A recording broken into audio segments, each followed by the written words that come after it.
Good morning, Commissioners. This is the September 22nd, 2015 public hearing. Commissioner Srinivasan. Here. Commissioner Shamir Baran. Here. Commissioner Bland. Commissioner Chapin. Commissioner Chen. Here. Commissioner Devonshire. Commissioner Goldblum. Commissioner Gustafson. Here. Commissioner Voss. Here. Commissioner Washington. Good morning, Commissioners. We have an item proposed for designation. It's the proposed Mount Morris Park Historic District Extension in the Borough of Manhattan, LP 2571. Terry Noonan will be presenting. We heard this item on July 21st, 2015. 23 people testified in favor of designation, including representatives of Congressman Rangel, Borough President Brewer, Community Board 10. We also received a letter of support from Councilmember Inez Dickens. Two people spoke in opposition that represented one property. Terry? Good morning, all. The proposed Mount Morris Historic District extension consists of approximately 276 properties, primarily located on 6 blocks immediately west of the Historic District, which was designated by the Landmarks Preservation Commission in 1971. The proposed Historic District extension, which encompasses more than 250 row houses and approximately 12 apartment buildings on the blocks between West 118th Street to West 123rd Street, Lenox Avenue, 5th Avenue, and Adam Clayton Powell Jr. Boulevard, shares a development history with the existing Mount Morris Park Historic District. Many of the structures within the Historic District were also responsible for the buildings, for many of the architects and developers responsible for the structures in the existing historic districts were also responsible for the buildings within the proposed extension. Like the existing historic district, the streets of the historic district extension are lined with a variety of exceptional buildings. The quality reflects development as an affluent residential community following the extension of the rapid transit into the area around 1880. The buildings within the historic district extension display a variety of architectural styles popular in the late 19th and early 20th century. This map shows the different styles of the historic district extension.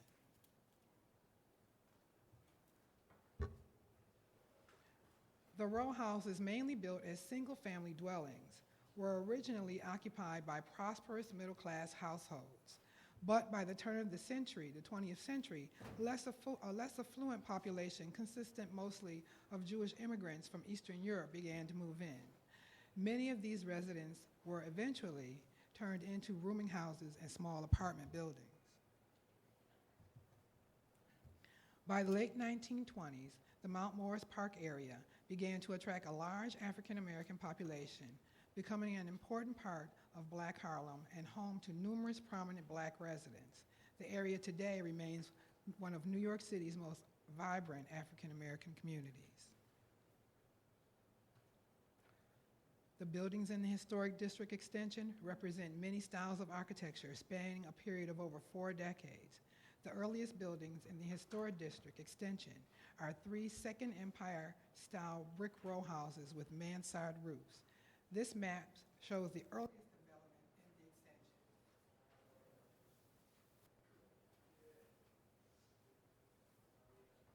Between 1885 and 1889, 88 row houses were erected in this historic district.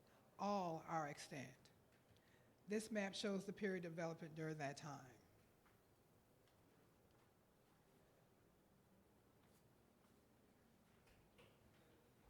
From 1900 to 1920, apartment buildings were developed in the neighborhood. The lightest colors in the area, the lightest blues in the area, show the later development.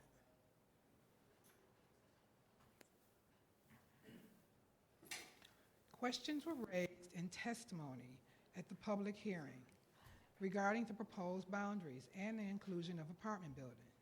In light of those questions, we undertook additional analysis on the development patterns. We received questions about the inclusions of the south side of West 123rd Street within the extension, in part due to the presence of the community garden and vacant lot. After analyzing the block, we recommend that it be included because it contains the oldest buildings within the historic district. it is largely intact, and that there are no significant alterations to the buildings, and the style and typologies of the buildings are similar to those in the existing historic district, as well as those in the rest of the proposed historic district extension.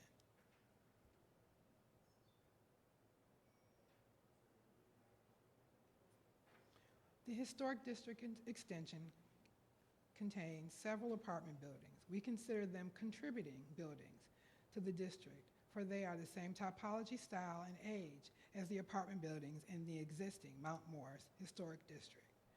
This map represents the buildings, apartment buildings within the historic district extension.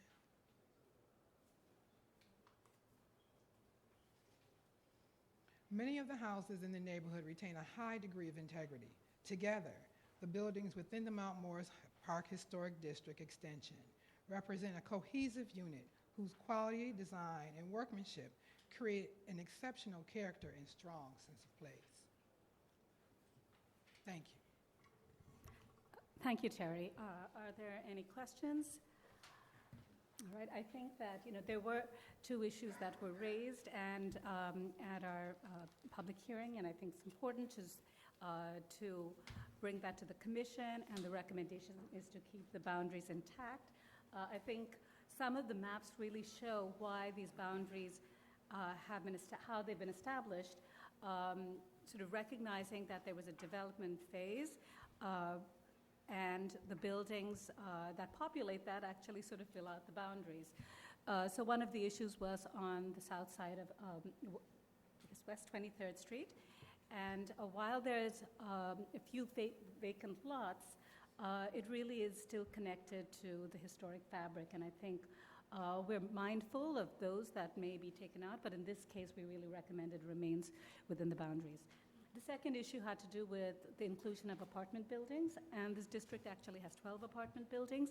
We believe it's part of the development history. It was a part of Mount Morris Park Historic District, which was established in 1971, and this is an extension, and it's a continuation of that representation. Are there any questions? All right, I just want to say that I'm very proud to bring Mount Morris Park Historic District Extension for vote after it was calendared on April 14th. I think the district and the extension speaks not only to Harlem's rich architectural history, but also to its extraordinary cultural and social history. This area really does represent development and displays many architectural styles that were popular in the 19th and 20th century, from the row houses, which reflect Harlem's development as a wealthy residential neighborhood, and then how it grew after the establishment of the IRT in 1880. It was initially a Jewish community, which over time changed, and since the 1920s, it's been African American and continues today to be one of the most vibrant neighborhoods of the community.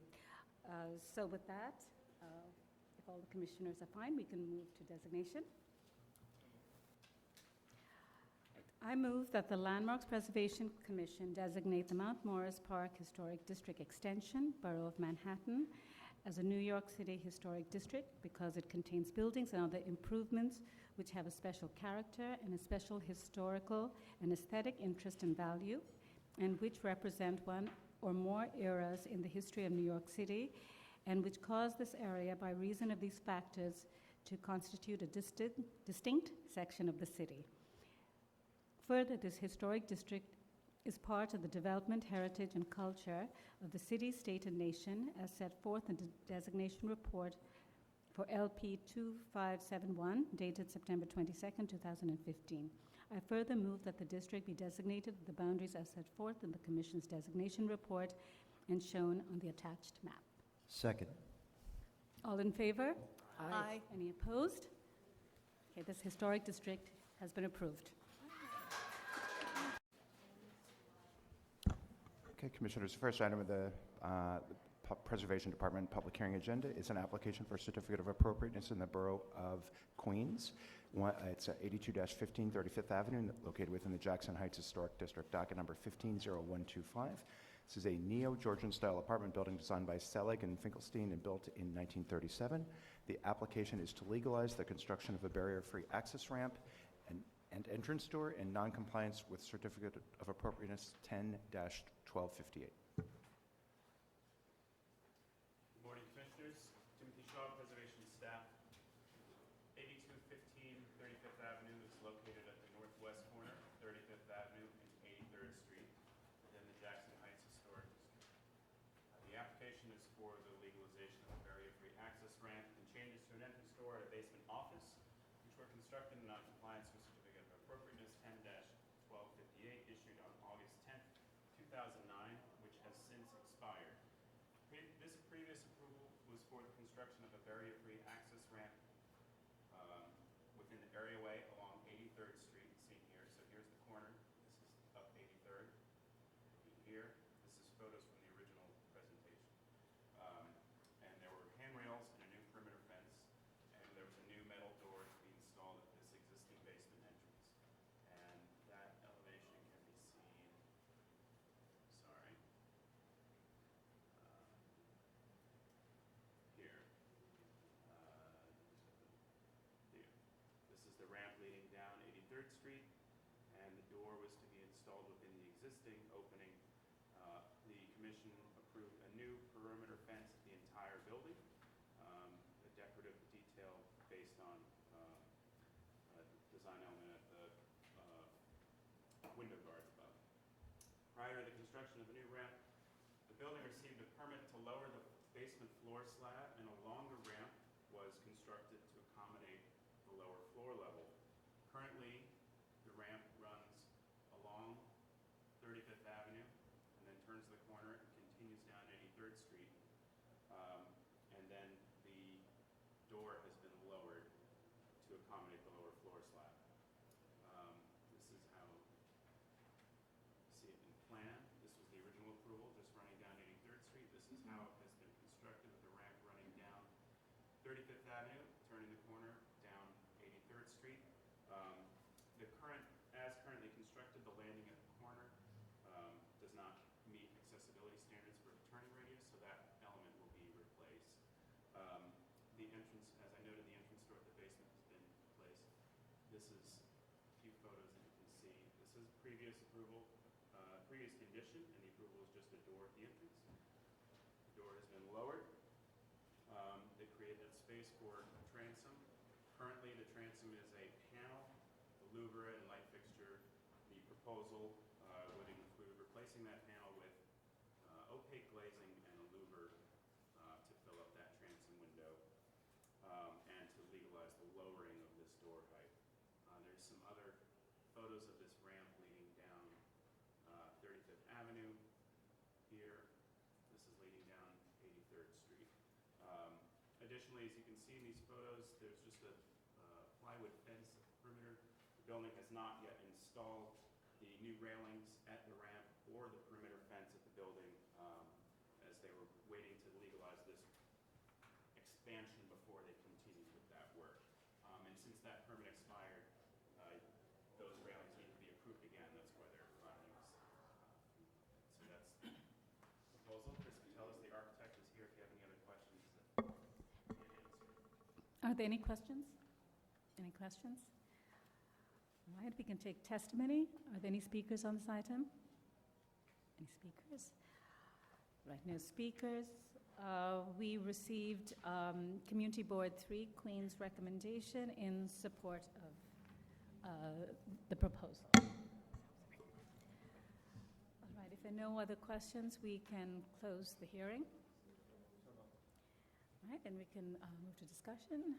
All right, it seems that the change that they made is very in keeping with our previous approval. Of course, the length of the ramp has been increased because the floor has been lowered further, but they still are keeping the vegetation on the edges, which is good, and that ties, I think, to the rest of the building, and they intend to put the fence that we previously approved. Are there any concerns? Okay, so we can move to decision. Fred, do you want to read that? In the matter of 82-15 35th Avenue, Jackson Heights Historic District, the application is to legalize the construction of a barrier-free access ramp and entrance door in non-compliance with Certificate of Appropriateness 10-1258. I recommend approval, noting that the continuation of the ramp within the areaway along 35th Avenue did not eliminate any significant architectural features of the building, that the previously approved planted exterior border will be continued along 35th Avenue and will help minimize the expanded ramp's appearance within the streetscape, that the expanded ramp will allow for accessibility into the office below grade that was created by lowering the basement floor slab to a point below what was previously approved, without damaging or altering any significant architectural features of the building, that the concrete material to be used for the expanded ramp is in keeping with the concrete found at the building and within the historic district, that the decorative design of the proposed fence will replicate the decorative details found at existing historic window guards found elsewhere on the building, that the 28-inch height of the proposed fence will be in keeping with the heights of previously approved fences in front yards of apartment buildings in this historic district, that the proposed fence will be installed at the entirety of both street facades at the property line, resulting in a consistent treatment of the fencing at the building, that the simple pipe railing with pickets required by code will be limited to the top of the ramp wall, will be set back from the fence at the property line, will be separated from the fence within a planting bed, and therefore will not overwhelm the building or diminish the garden quality of the front yard, and will be a continuation of the previous approval, and therefore that the cumulative effect of these changes will not diminish the special architectural and historic character of the building or the historic district. All in favor? Aye. Any opposed? Application is approved. Commissioners, the second item is an application for a certificate of appropriateness in the Borough of Brooklyn, docket number 172220. It's 161 State Street, located within the Brooklyn Heights Historic District. This is a Greek Revival-style house built in 1841. The application is to construct a rear yard addition.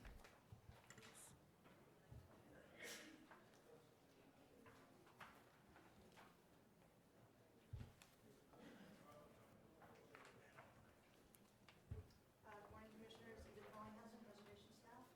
161 State Street, located between Clinton and Court Streets in the Brooklyn Heights Historic District. Application before you today is to construct a rear yard addition.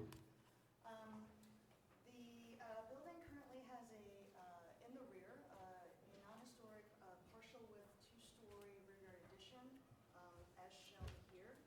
The proposal is to construct a full-width two-story addition with one-story extension, in addition to a garden wall and rear stair on masonry. Showing you in the block plan, the roof side, you'll note, is not visible from any public thoroughfare. However, the proposed addition is taller than predominant heights of the existing additions on the block. And also the majority of the buildings on the block do not have additions that are comparable or larger, and thus requiring commission review. Architect is here to further elaborate and walk you through the proposal.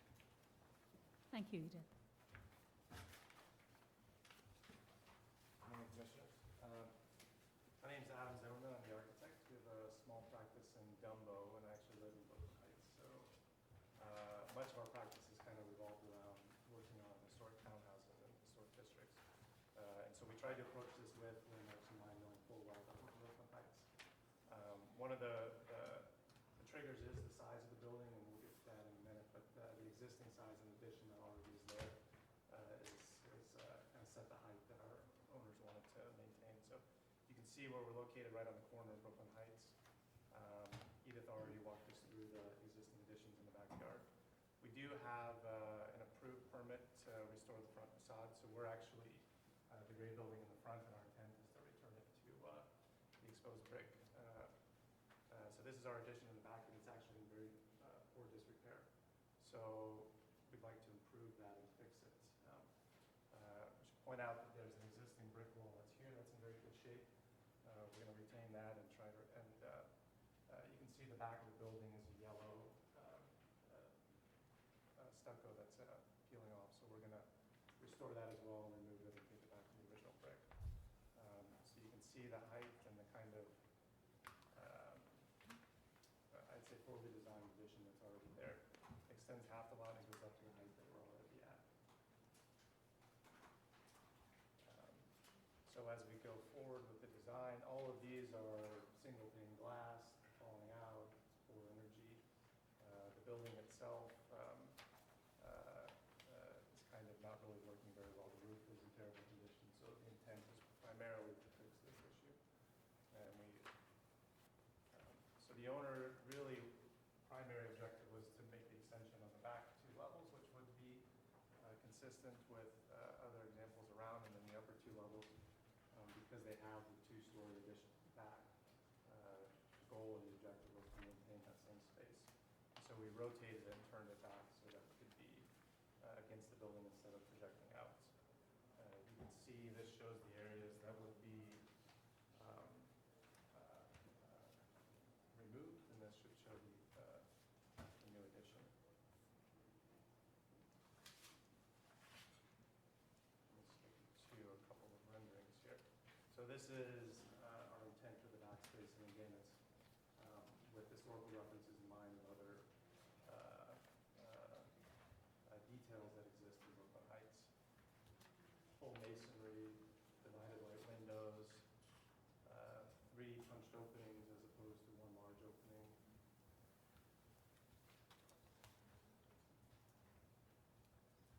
And as much simplified Brooklyn Heights masonry details that we could find. So a lot of these are examples directly from the neighboring buildings.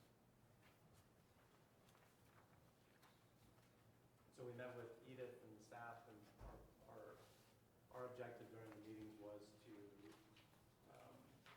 look at it with a sense of landmarks in mind and kind of work with them towards achieving the goals. In this case, there was one specific trigger, which is the size of the addition, being that 50% or more of the additions back there do not exist as of yet. So other than that, we were fully able to manipulate the design accordingly towards landscape. Fred? Can you tell us the size of what's coming down versus what you're putting back up? Exactly. So right now, our addition is a total of less than 1,000 square feet, and what we're taking down right now is approximately 700 square feet. So a net addition of around 300 feet. And when this addition is about at the same plane as the one to its left and the one to its right is behind it, or it's behind it. It's not as far out as the one on.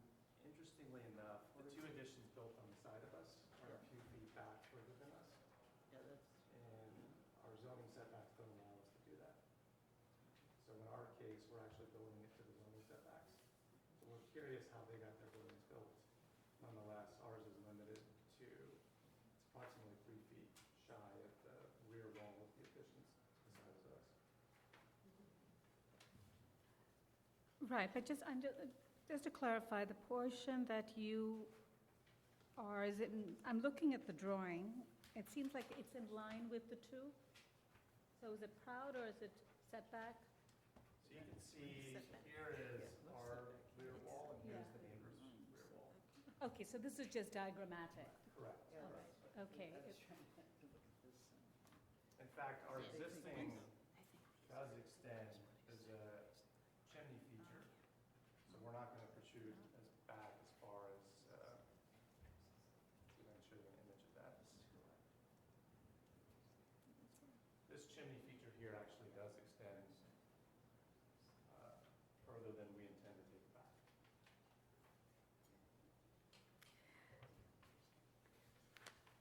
And what's happening behind the arched plane interior? I just want to understand what that was. Yeah, go to the section. Or plan's fine, yeah, sorry. So at the lower level, it's really just an apartment, and so we're using the divisions accordingly. And the main floor, which would be the parlor, we're going to create a series of arched openings. So it'll be living room, dining room, kitchen. Up above, it's a study off of the bedroom and study. And so currently what they have now is, let's see if I can go back to an existing plans here. Oops, do we have the, I really understand here. better in here somewhere. What's happening at Here we go. arches? Is your question, Okay, so what's, this is the current configuration, and here's above is would be the proposed. So the current configuration is bedroom, and then Yeah. there's kind of an awkward addition that I just mean between, right behind the arches. I'm just trying to understand if that's an open It's like a space, or is loggia or it, it's a something. loggia, is it contained and glazed, or is it only fenced behind the arches? at the basement At the level? basement level, landscape, so I yes. apologize. Right, Okay. so, And here, now this would be a Yeah. walkout garden. Walkout garden, okay. And we actually, we intended originally a wooden fence at this point, but given all the masonry that's there, we thought this was a more appropriate design solution. And is the top floor at the level of the masonry on the top floor? Is that at the same level or plane that it was behind that? Correct. Right. So shape? the entire, this is the rear facade that exists, and that will stay. Oh, that's the existing? Correct. And then we're just going to remove the yellow stucco and expose the brickwork, and retain all existing material, all historical material. So are those windows, is that window on the right, on the left new? The window, the masonry is the same, The masonry is the same, and then we will replace the windows. and that those windows are arched? No? Actually, it's funny you ask that because we need to expose them and see what the header detail is. Right now, it's all been stuccoed over and it's a straight detail, but the two windows, or the two neighboring properties, do have subtle arches to them. So we're anticipating that we'll see that, and if whatever it ends up, whatever it is, we'll retain. so it'll be the historic configuration. If it's arched, it's arched. If it's straight, it'll be straight. Okay. Are there other questions? Are there any speakers on this item? Any speakers? All right, there are no speakers, and we haven't received anything from the community board. Are there any other questions for the applicant? All right, in that case, we can close the hearing. All right, comments? It looks fun. I think it's nicely designed as well. And even though it's, the bulk is greater than some of the other intrusions at the rear, it still seems very much compatible, and I don't think it's far-reaching at all. Okay, good. So we can move to decision. Adi? Thank you. In the matter of 161 State Street in Brooklyn Heights Historic District, the application is to construct a rear yard addition. I note that the style, scale, materials, and details of the building are among the features which contribute to the special architectural and historic character of the Brooklyn Heights Historic District. And I recommend approval, finding that the proposed work will not eliminate or damage any significant architectural historic features of the building, that the rear facade is not visible from any public thoroughfare, that the two-story height and stepped configuration of the proposed rear addition is consistent with the scale of the existing addition to be removed, and will not further diminish the special character of the building or the green space in the center of the block. That other buildings on the block feature comparable additions in terms of their height and projection into the rear yard, that the rear addition will not rise to the full height of the building, and that the original facade plane and fenestration pattern of the upper floor of the rear facade will be retained, that the materials and fenestration of the proposed brick-clad rear facade with metal casement windows and doors will maintain the scale and character of the building as a row house, that the proposed garden wall and stair is in keeping with similar rear yard appurtenances in terms of program and materiality, that the proposed work will not detract from the special architectural historic character of the Brooklyn Heights Historic District. Second. All in favor? Aye. Any opposed? This application is approved. Okay, Commissioners, the third item is an application for certificate of appropriateness in Brooklyn, docket number 158112. This is 1375 Dean Street, the George B. and Susan Elkins House, an individual landmark located within the Crown Heights North Historic District. This is a transitional Greek Revival Italianate-style freestanding house built circa 1855 to 69. The application is to construct rooftop, side yard, and rear yard additions, alter the front garden and paving, and excavate the rear yard.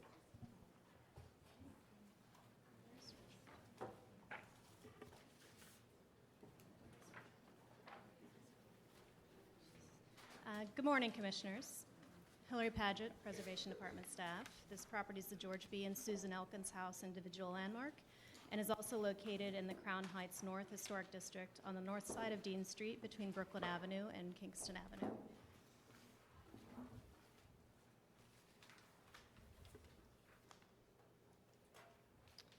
The applicant is proposing to remove portions of the visible side facades and a bay window and construct metal and glass side yard additions. They'll be excavating portions of the front yard to provide access to these new side entries and installing a new lower garden wall and fence. They'll be removing original wood siding at the exposed facades and replacing it with cement board to replicate the historic conditions. They're reconstructing and increasing the height of the roof and installing skylights, which will not be visible from the street. They're removing a portion of the rear facade and roof at the rear facade to accommodate a 3-story rear yard addition, first floor deck, and third floor terrace. They're also excavating a portion of the cellar to accommodate a higher ceiling height and the rear yard to align with the new cellar floor height. Please note that the design team submitted last-minute design changes to the front yard by removing the garden wall, lowering it, and regrading the garden, similar to what can be seen in historic tax photo. And there were material changes to the new lot line walls, but they have not been fully reviewed by the staff. The design team is here to present the application. Commissioners, if I can briefly augment Hillary's introduction, this is a demolition by neglect building. It's in extremely poor condition. It's been vacant for many years. It's important to understand the applicant before you today purchased the building in 2014 when it was already gutted by the prior owner and already in very poor condition. And I think the other interesting part of the history of this building is that it was within the Crown Heights Historic District, and it was being threatened to be demolished, and the historic district was calendared, and the commission went in and designated this as an individual landmark because they were not able to move with the entire district, so they moved ahead to protect this building by designating it. It is one of the oldest, if not the oldest, within the historic district. Thank you. My name is Richard Goodstein from NC2 Architecture. I am the lead architect on this project. I'd like to go through, I'm going to have to flip around the slides a little bit because I was expecting to do this on boards, but that's fine. I have all the numbers written down. I wanted to talk a little bit about the goals of the project design-wise. We are obviously renovating the existing building and trying to use as much original detailing and material as possible on the main structure. We are converting the building from a 2-family occupancy to a 4-family occupancy. The way we are doing that is invisible from the street. We are dividing the building into essentially 2 double duplex townhouses. So if you look at the facade, essentially in each quadrant, there's an apartment. We're adding some new additions, which I'll go into in a minute. The new additions are on the sides of the building and in the rear. The additions design-wise, our goal was to make them clearly separate from the original building, design-wise, but also secondary, letting the original building sort of come to the foreground. Another goal of the project was to provide outdoor space for all of the units. Let me start.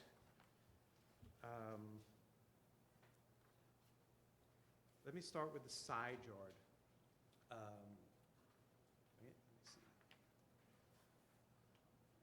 We'll jump back to that one. We have a zoning issue with this building. This is a freestanding 1-2 family house in a neighborhood where there are primarily townhouses and 4-story walk-ups. Our zoning issue has to do with the side yards, also to some extent with the rear, but our main design challenge was how to deal with non-compliant side yards in order to convert the building to 4-family occupancy. We need to have a side yard that is either 8 feet wide or 0, essentially an attached house. So the current side yards are about 5 feet on either side. I think one is 5'3", the other is 4'9". There is a small bay on the side that is completely decrepit and questionable as to whether it was part of the original building, which we are removing.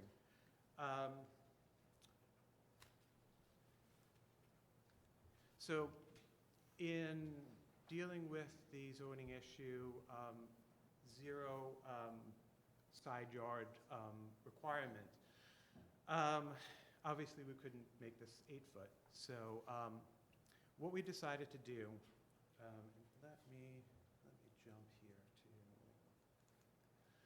what we decided to do was add extensions to the sides. And the design of those extensions, like I said before, is intended to be secondary to the original house, but also in this location, very glassy, very transparent, both in how those spaces are laid out. As you can see from this, from this rendering, these glass boxes are essentially empty on the upper floors. They're used primarily for circulation, which enables us to sort of keep that program low. What we're trying to do here is utilize this this condition and this design challenge to really create something that's very interesting and is an interesting sort of addition to the building. When you're there today, these side yards, because they're so narrow, they're actually horrible spaces.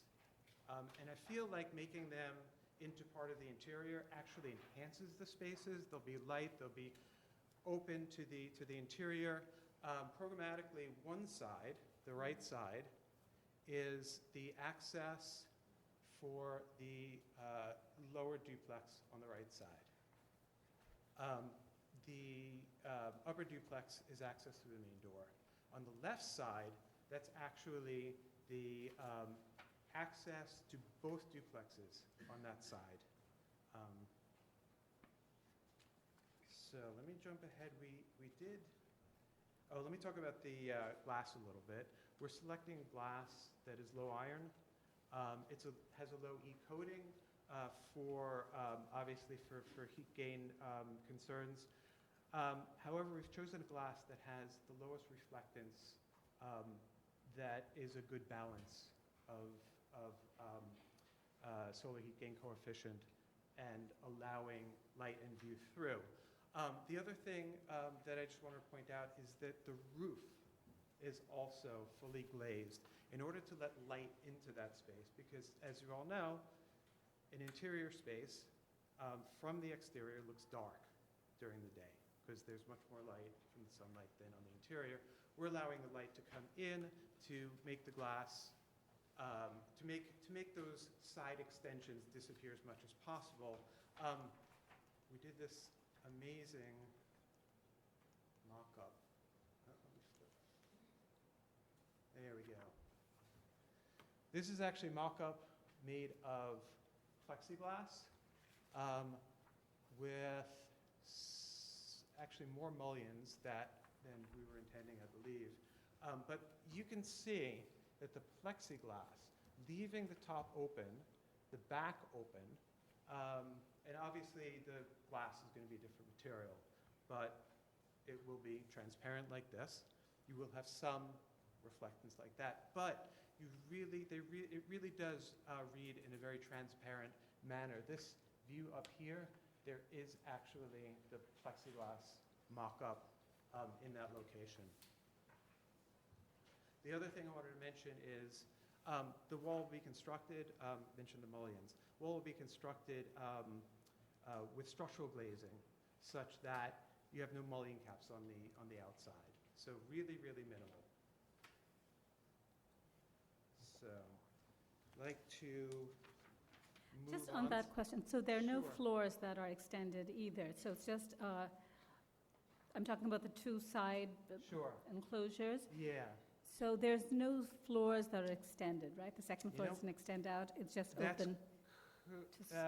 Partially. Let me, I actually do have a couple slides.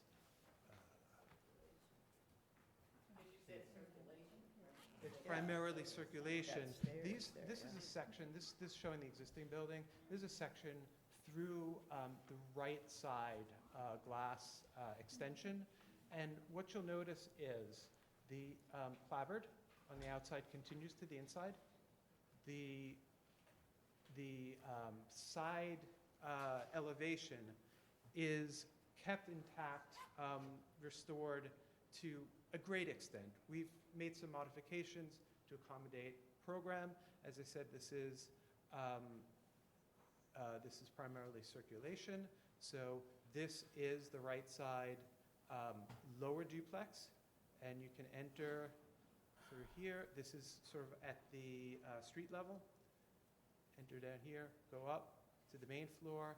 Down here, there's rec room, bedrooms in the rear. You can, from the street, you see all of this. So it's only that stair that is blocking the view out to the back. And what happens on the other side? I'll show you in a second. Okay. I just want to point out one other thing Right. while we're here. We are excavating. I think Hillary mentioned that. We're excavating about 6 feet out in order to be able to come straight out in the back. Interesting thing to note is that in the existing condition, you're on a plateau about 9 feet above all the neighbors. So we're actually excavating down to a height that's more compatible with the other backyards that are adjoining. Sorry, just clarify one more time. Did you say the zoning issue? Yes. Are you saying that as it exists right now, the 5 feet cannot, it can't continue? Right. The So- way it exists? Right, I guess there are two issues. One is that the home was probably a single-family home and has non-complying side yards, or probably maybe complying side yards, but because it's becoming a multiple dwelling, the zoning in this district either requires you to have 0 lot lines or 8 feet. So, because it's becoming a multiple dwelling, isn't that correct? Because it's becoming a semi-attached, no. Because it's becoming a townhouse. Right, but you're having more, Because it's becoming 2 townhouses. but there are 4 but units, the- isn't that correct? It's a technical distinction. It's actually, Okay. it's a double, to put the 4 units in, Right, or any other number of units above 2. exactly. So it's more than 2 units, so that's the reason. Okay. For the other side, this is the left side. On this side, we had, because this is the access for both units. We didn't want to use the front entrance. We would have had to modify the front door to accommodate 2 entrances if we were to keep that as the entrance to one of the units on the side. We wanted to keep that as a sort of single entrance to one of the units. Can I ask you why you can't just parallel what you've done on one side on the other side? That's exactly my point, that we've got 4 units, and one of the, we wanted to use that front door for only one of those units.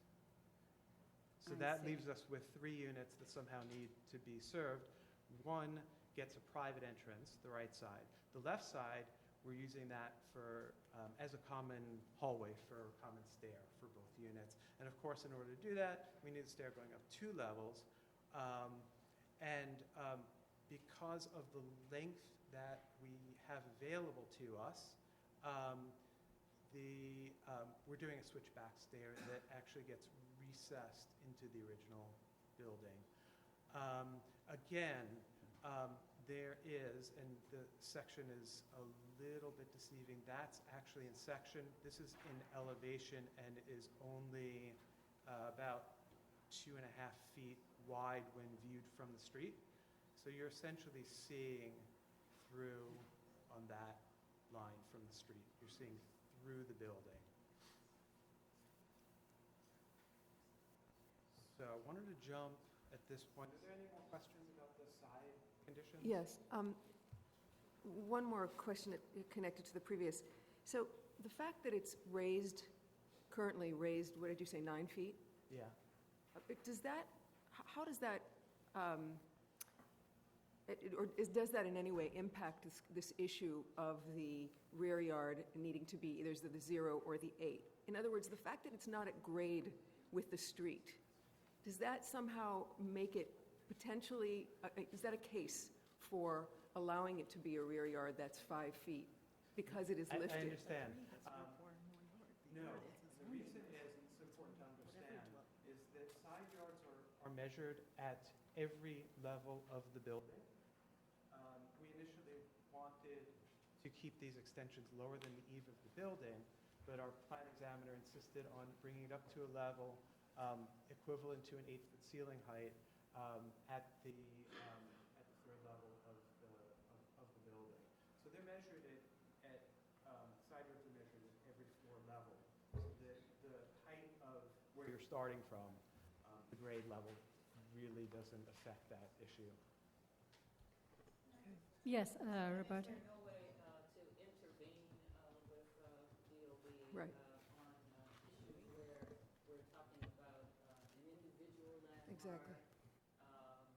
Yes, we want to, readapt it, but it just seems that there should be some way of not pressure, but making, having some understanding, something that there can be another way to look at it, because this seems like it's a shame that we're saying we have to do this because the buildings department is making us. Sure. In other cases, Demoing the whole thing, so. Yes, that's what okay, that's. Right, so, why don't you answer that question and then Michael? But, if you can just answer the question? Sorry? Oh, okay, is your question answered? Look, it triggers a zoning waiver, and so the buildings department cannot sort of waive it on their own. But it could, but it would be different if it were not that we were going for, are they going for a 4-fence? Is that correct? If this was a 2-family, you wouldn't be having this issue? Correct. Okay. Michael? Yeah. Is there a zoning issue that requires you to take that glazing above the eave line? Yes. Yes. We wanted to keep it below, but the plan examiner we're working with insisted that it needs to be at the equivalent of an 8-foot ceiling height on that level. I'm sorry, can you just explain that? Because, so the 8-foot is at which level? Were they asking for, because once you, if it was at the level below the eave, Yeah. right? Understand Above that- our third, let me go through the section. We have a cellar level, which is, for the technical definition, is on the borderline of being a basement. First floor, second floor, and third floor here in what is currently an attic space. And that was actually, this roof is the area I wanted to talk about next. But that this glazed roof of the side extension is measured off of this floor level. But there's no floor over there, so I know. I'm not understanding why Because there the should be a zoning looks at requirement. The zoning looks at the massing of the building. The 8-foot comes from a floor. It has to be measured from some point to another point, right? So it's the height you're talking about. Sure. If there is no floor, But it's still the third story of the building. It's the third story of the building. So massing-wise, if you think about the front facade, massing-wise, you can't see that thin slot on the side of the building at the third floor.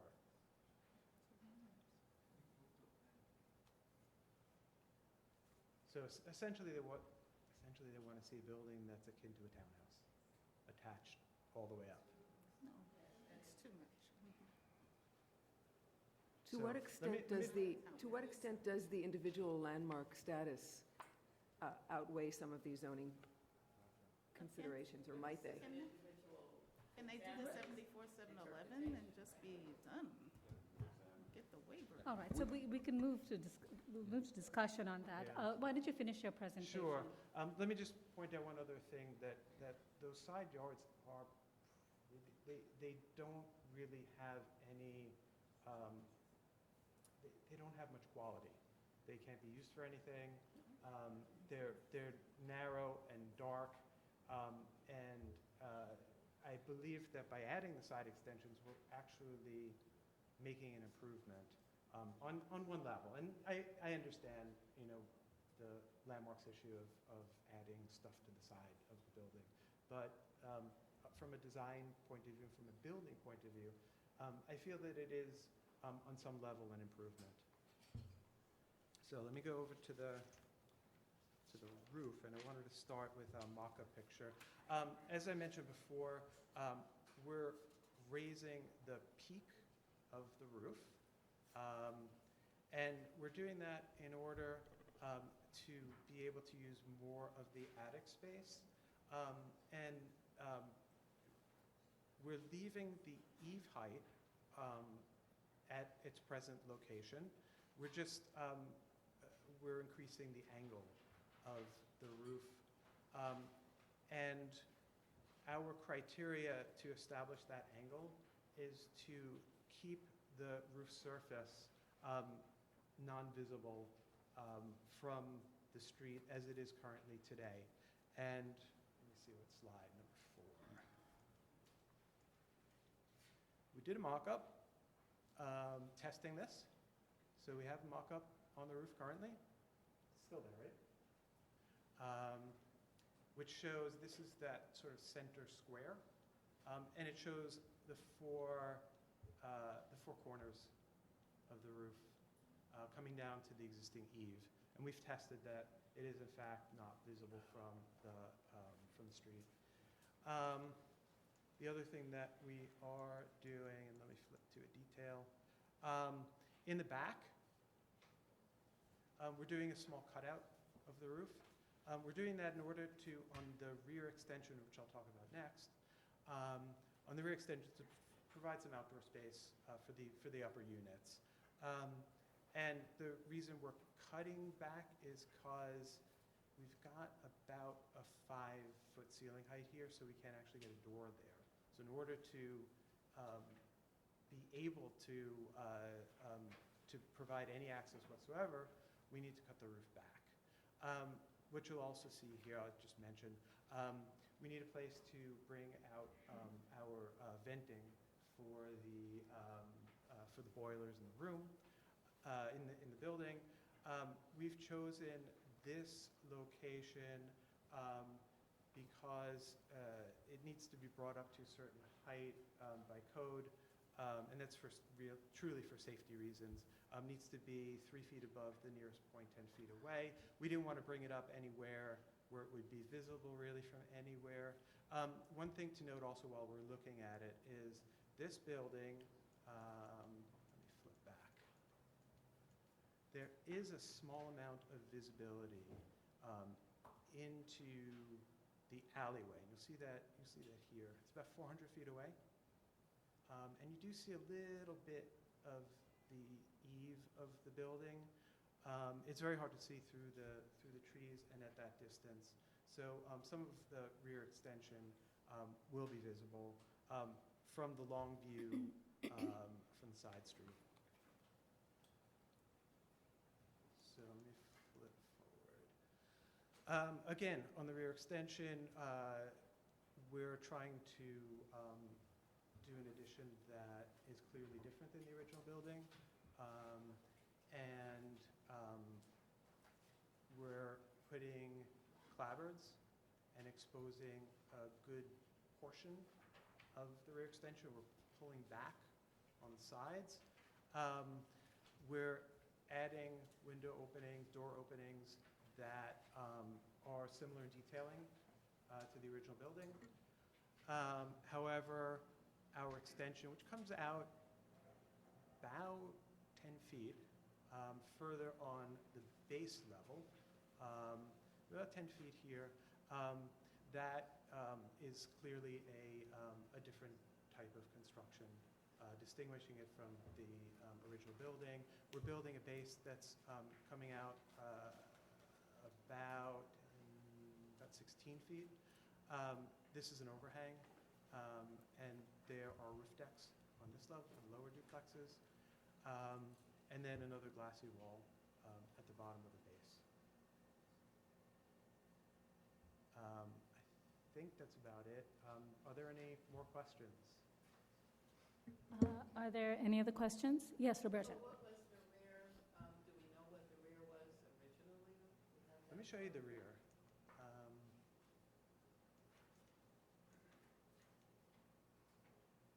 Push the right button. That's the current rear of the building. That is the rear. Yeah. So it's in pretty bad condition. We've kept the symmetry. Symmetry, the eave line, similar detailing for the door openings. Yeah, I don't see. And was that a porch? Was there a porch there? In the rear? 2 feet up, or 3 feet off the ground? We don't know. Does anyone from Landmarks know? Portico. Just a portico. Because I think at some point we talked about the fact that this may have been a reflection of what was in front. I don't know. Currently, it's covered with stucco, so it's hard to see if there were any. About to fall down, yeah. All right. Are there other questions? Well, why don't we take testimony? I'm sure there'll be more discussion afterwards. Kelly Carroll. Kelly Carroll, Historic Districts Council. The George B. and Susan Elkins house is the only freestanding mid-19th century country house in Crown Heights. Despite this being a rare architectural gem in Brooklyn, it is also rare in that it is one of the 2 properties that we are aware of ever designated by emergency under the interagency agreement that the LPC be notified of permits pulled by DOB on calendared properties. In October 2006, this fine house was saved from demolition only hours before it was scheduled to be torn down. This uncommon practice of emergency designation couldn't have been possible if the building was not classified as a calendared property, and 9 years later, it is before the Commission, and HDC is thrilled to see it here. HDC commends the applicant for the facade restoration and the use of the 19 tax photograph to do this. This house has been through some rough times and was in dire need of this work to return the residence to its former allure. Because of this house's history, and it is the only surviving example of its kind in the area, HDC strongly disagrees with the glass enclosures flanking the house. This would effectively eliminate this house's appearance and appellation as freestanding. The committee also found the concept creative, but we do not believe that an individual landmark is a place to experiment with such a radical design. A house of this grandeur sells itself. There is no need to entice with glass. which prospective tenants will discover no shortage of on its rear facade. The committee felt some of the glazing in the rear could be reduced to preserve the historic wood frame fabric and also eliminate the skylights on the street facade entirely, as this building's original attic windows could provide that light. In general, the design on such a landmark could go a little further and be fantastic, not just approvable. This restoration has been a long time coming, and the design should be nothing short of inspiring, just like this building's storied past. And we weren't aware of the zoning, but just to add to that, we see, spot rezoning all the time to individual landmarks, and so we would like to see that adjusted for this as well. Thank you. All right, are there any other speakers? You'll get a chance to respond. Are there any more speakers on this item? All right, Community Board 8 recommends approval of this application. Yes, do you want to respond? Yes, I just want to comment. You have to, yes. Good morning. I just want to comment. My name is Amber Mazor. I'm the owner of the building. I'm also the owner of the house in front of it, 1372, called the Castle. It's also a project that this committee approved about a year ago. It's completed. It's beautiful. I want to make two comments with regards to 1375. One of them relating to the issue of the zoning and this struggle with DOB. And the second issue is about the condition of the building as it is right now, because that impacts the issue of timing, and that is also a practical, important perspective to consider. When we filed this project with DOB, they rejected us. They said that a wood frame house can never use for more than 2 units. It cannot be multifamily house. Multifamily house is a modern code. It requires fireproofing and to standards that we cannot provide with this ancient house. But then we were lucky. We, as the chief examiner objected us, then one of the examiners, his name is Frank, he actually grabbed it from him and adopted it and took it as his own and came up with the idea to make it a two-family house. It was brilliant, which means that we can actually keep the wood frame of the house. The wood frame of the house, which is what holds the house, it doesn't maybe look from the outside, but there is no other way to even renovate this house without basically taking it apart. And we come with a solution through DOB's solution to keep the house as is and still provide more than 2 units. Now, he could not, I heard a comment here before that how come DOB or the zoning is not more flexible when it comes to individually designated landmark building. We feel the same strongly, but even Frank told us that this is zoning and it's not even a DOB issue. He cannot do a thing about that. You either give me 8 or you give me 0. And to shave the house, we cannot. We're really trying to preserve it as is, exactly like in the tax photo, 1-to-1. I mean, this presentation does not show all the millions of details and the work that went into trying to fabricate every molding, every piece of cornice, every part of the porch. There's no way around this. If we want to pass this zoning challenge, this is the solution. This is a solution that went into it so much design and passion and work with the examiners of landmarks, and a lot of work with DOB, a lot of engineers. This is the best we got. Now, I want to say one more thing. This house has no future if it will only doom to be a 2-family house, 1 or 2. This house was in the market in end of 2013 to beginning of 2014, if I'm not mistaken. Nobody came to see it. No developers, not to mention private people. It is too big, it is too complicated. It's for maybe collectors who are crazy to take upon them to do this. The minimum economically that justifies to go into this adventure is to have at least 4 families. We originally had a plan to make 5, but we had to do the adjustment to come to 4. And it's on the borderline economically if this is achievable.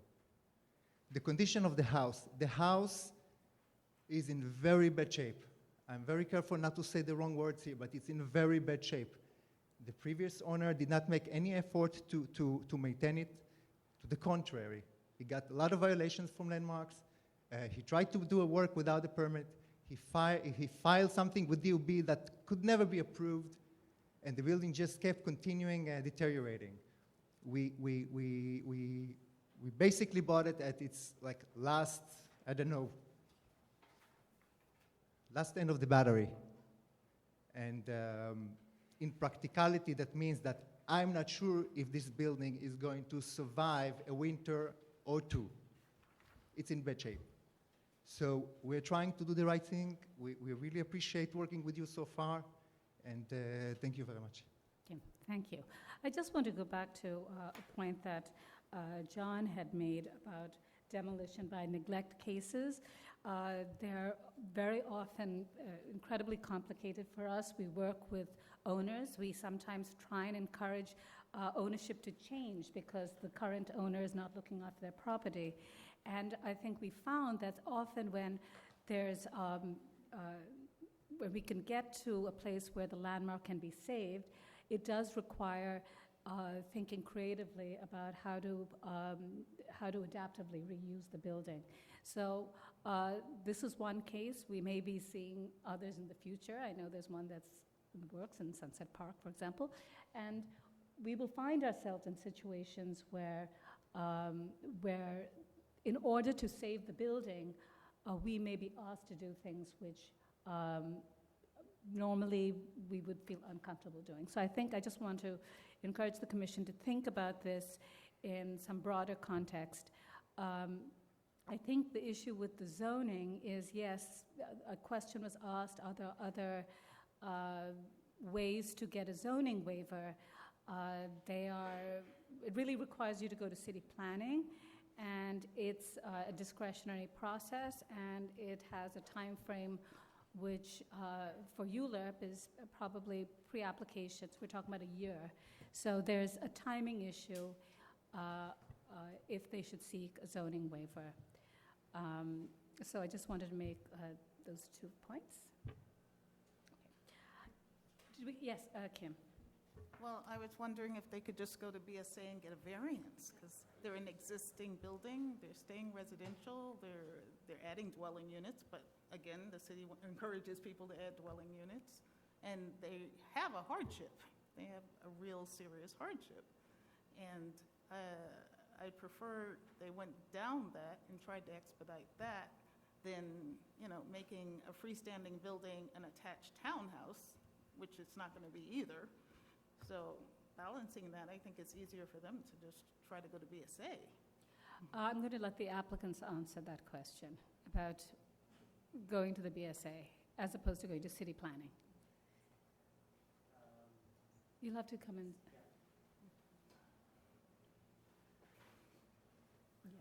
We did talk to our code consultant about that, and he just warned us about the extremely long timeline associated with that. And obviously, the building is in such a condition that we didn't want to go down that path. Right. So it just and there's no guarantee at the end of the long process that you'll actually get what you're looking for, and then a year and a half down the line, we're back where we started. And meanwhile, the building will continue to deteriorate. So it's time frame and it's certainty or uncertainty. Exactly. Is it the time frame? At the BSA, when I was there, it was very efficient. So, but I'm not saying it's not efficient now, but I'm going to defer to their consultants in advising them on the time frame. All right, I do have a couple of questions, though, just on the design aspect. And one has to do with, I think, is your design intent. So let's say, for argument's sake, and it's not an argument, that what you're telling us is that you have to fill in these side yards because that's the code. But there's a design intent on your part, which is about trying to make it as seamless and transparent as possible. Yes. Is that correct? Yes. All right. And the idea being to still make it look like it's a freestanding building. Yeah, we did actually look at options to kind of make it look like it's extending, but we didn't look at those for very long because they were just absolutely awful. They were absolutely awful. To do what? What was So to use a similar language on the side extensions, but that. Oh, you mean really extending like frame or something? Yeah, we abandoned that very early on because Okay, it just. but, all right, but my question is that, that there seems to be at least a dissonance, which is you're trying to make this very seamless, but on one side you're cluttering it up with staircases, and it seems to me the whole idea of sort of looking through and making it appear as it's freestanding is compromised by the entrances that you've put on the side yards. And I know that you said that you're doing that because you wanted each one to have separate entrances, but I'm just looking at the plan, and you could easily accommodate your central entrance for 2 units instead of 1, and that would eliminate some of the staircase clutter. Is that not true? In order to use the existing front door as the entry to the 2 lower duplex, or 2 upper, whichever ones, but to both houses, we would have to put the demising wall between exactly where that door is. So the demising wall of the 2 buildings would butt up against the back of that door, which would require us to make 2 doors at that location. We've clarified also with our code consultant that you can't have 2 houses that you enter from one entrance. Literally, they have to be 2 completely separate houses with a fire-rated demising wall between them. So right now your demising wall sort of jogs around one of them? Okay, that's how you've kept it as 2 units? Exactly, it jogs. And it jogs not only because of the door, but also because it is a tripartite facade. So we wanted to obviously include the windows from the center into one side or the other. Okay. All right. Are there any other questions? Yes, Fred?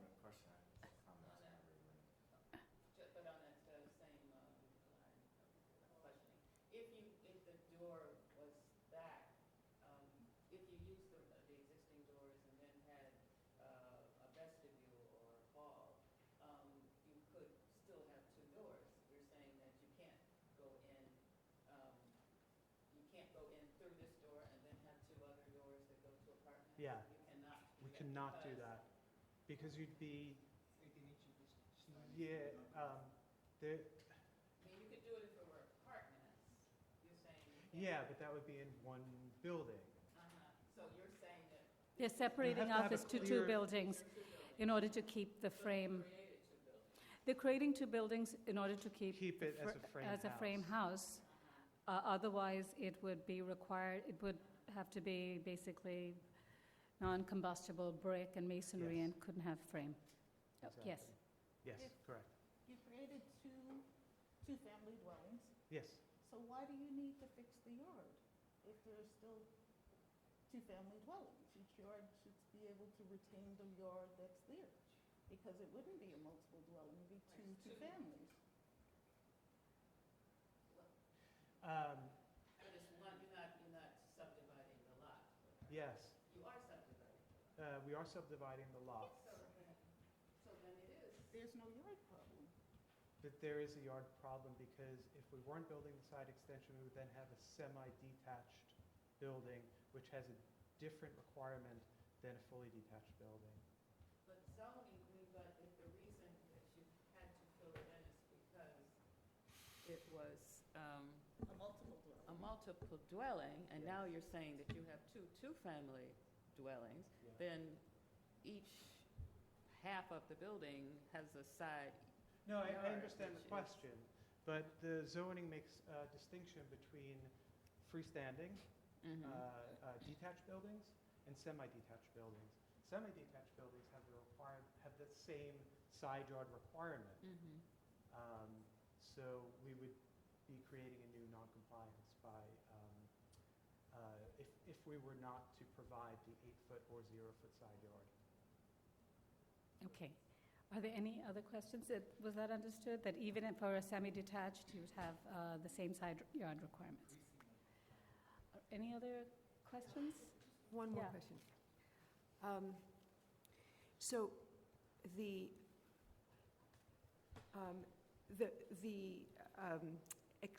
yard needs to be contained, clarify, at all levels. In other Yes. words, if you are running a wall perpendicular that is parallel with the street at some place along the dimension of the building, thereby attaching the existing freestanding house with the buildings on either side, that wouldn't do, because there would still be gaps somewhere along the way.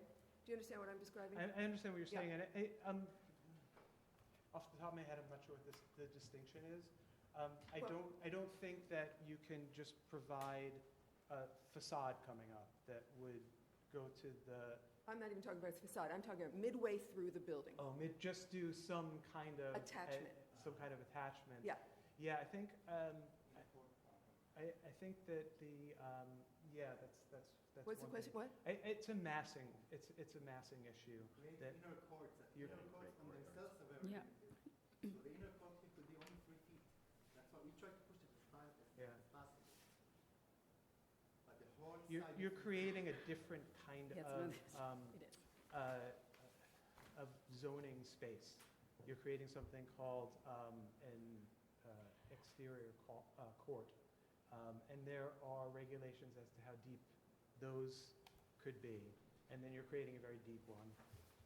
Right, so if you look at their drawings, they've indented the portion which is covered. So this indent, which is allowed at the 4 corners, satisfies the outer court requirement, and if they indent it even further, it would not meet the court requirement. So you're saying if there is a wall here and a wall Yeah, here, it's not going to this do. is too big. Yeah, exactly. Okay.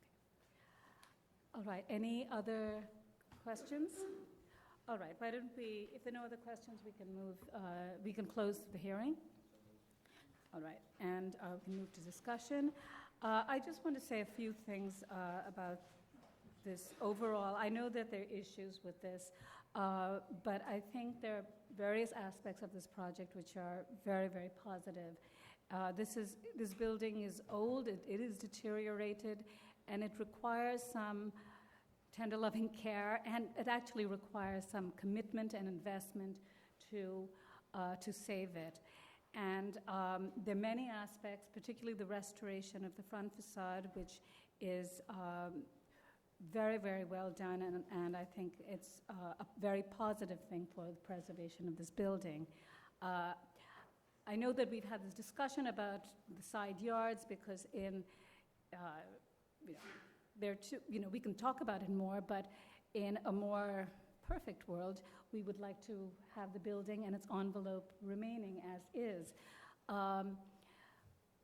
But it appears as a part of this adaptive reuse, the applicants are really sort of pushed to a corner to kind of think of how to creatively address the yards issue and still get this building to continue to retain its historic fabric and provide that public benefit to people on the street. So I just wanted to say that as sort of an overarching aspect of the project, that this could be a real win for preservation by saving this building. And I think, the commission should think about how to creatively get there if we can. All right. Fred, I know you want to say something. I'm in complete sympathy with those remarks. I just want to preface this by saying that in my home historic district, Brooklyn Heights, for 25 or 30 years, we suffered with one property that remarkably looks very much like this one, which was an almost demolition by neglect, 135 Geralman, kind of famous here within the commission. Luckily for us all, it was snatched away and finally restored as a single-family house. So I am completely empathetic and sympathetic and grateful for the bravery, in a way, that you've taken on here to save this house. But that said, I'm finding it very difficult to support this application the way it is right now. And I think I heard you make a great defense of needing 4 units rather than 2, and that's beyond my ability to know, and maybe beyond the Commission's ability to really know, and slightly beyond our purview, I suppose, as well. But it seems to me that to make 4 families out of this it's requiring too much of the house. I don't want to be hyperbolic here, but I mean, I think in a way, saving this house by the way you're doing it and the vocabulary you're using, I might add, is another form of demolition. And that's a little bit hyperbolic perhaps, but I'm really worried. This is an individual landmark. It's a significant house, and I just don't think it can take the amount of new area that is being proposed with all the conditions that the Buildings Department puts on it to do that. I think it can be easily done with it as a 2-family house. I think that's an easy thing to do. I don't view any of what I've just said as easy for you to do, but I think at the moment I have to retreat back into that one glorious word that this whole commission is based on, appropriate. And I just can't find, when I look at this, that it's an appropriate solution in the back. And whatever is finally arranged in terms of bulk, and I find myself odd saying this because I'm a great proponent of contemporary and old mixed together. It's a theme of my career.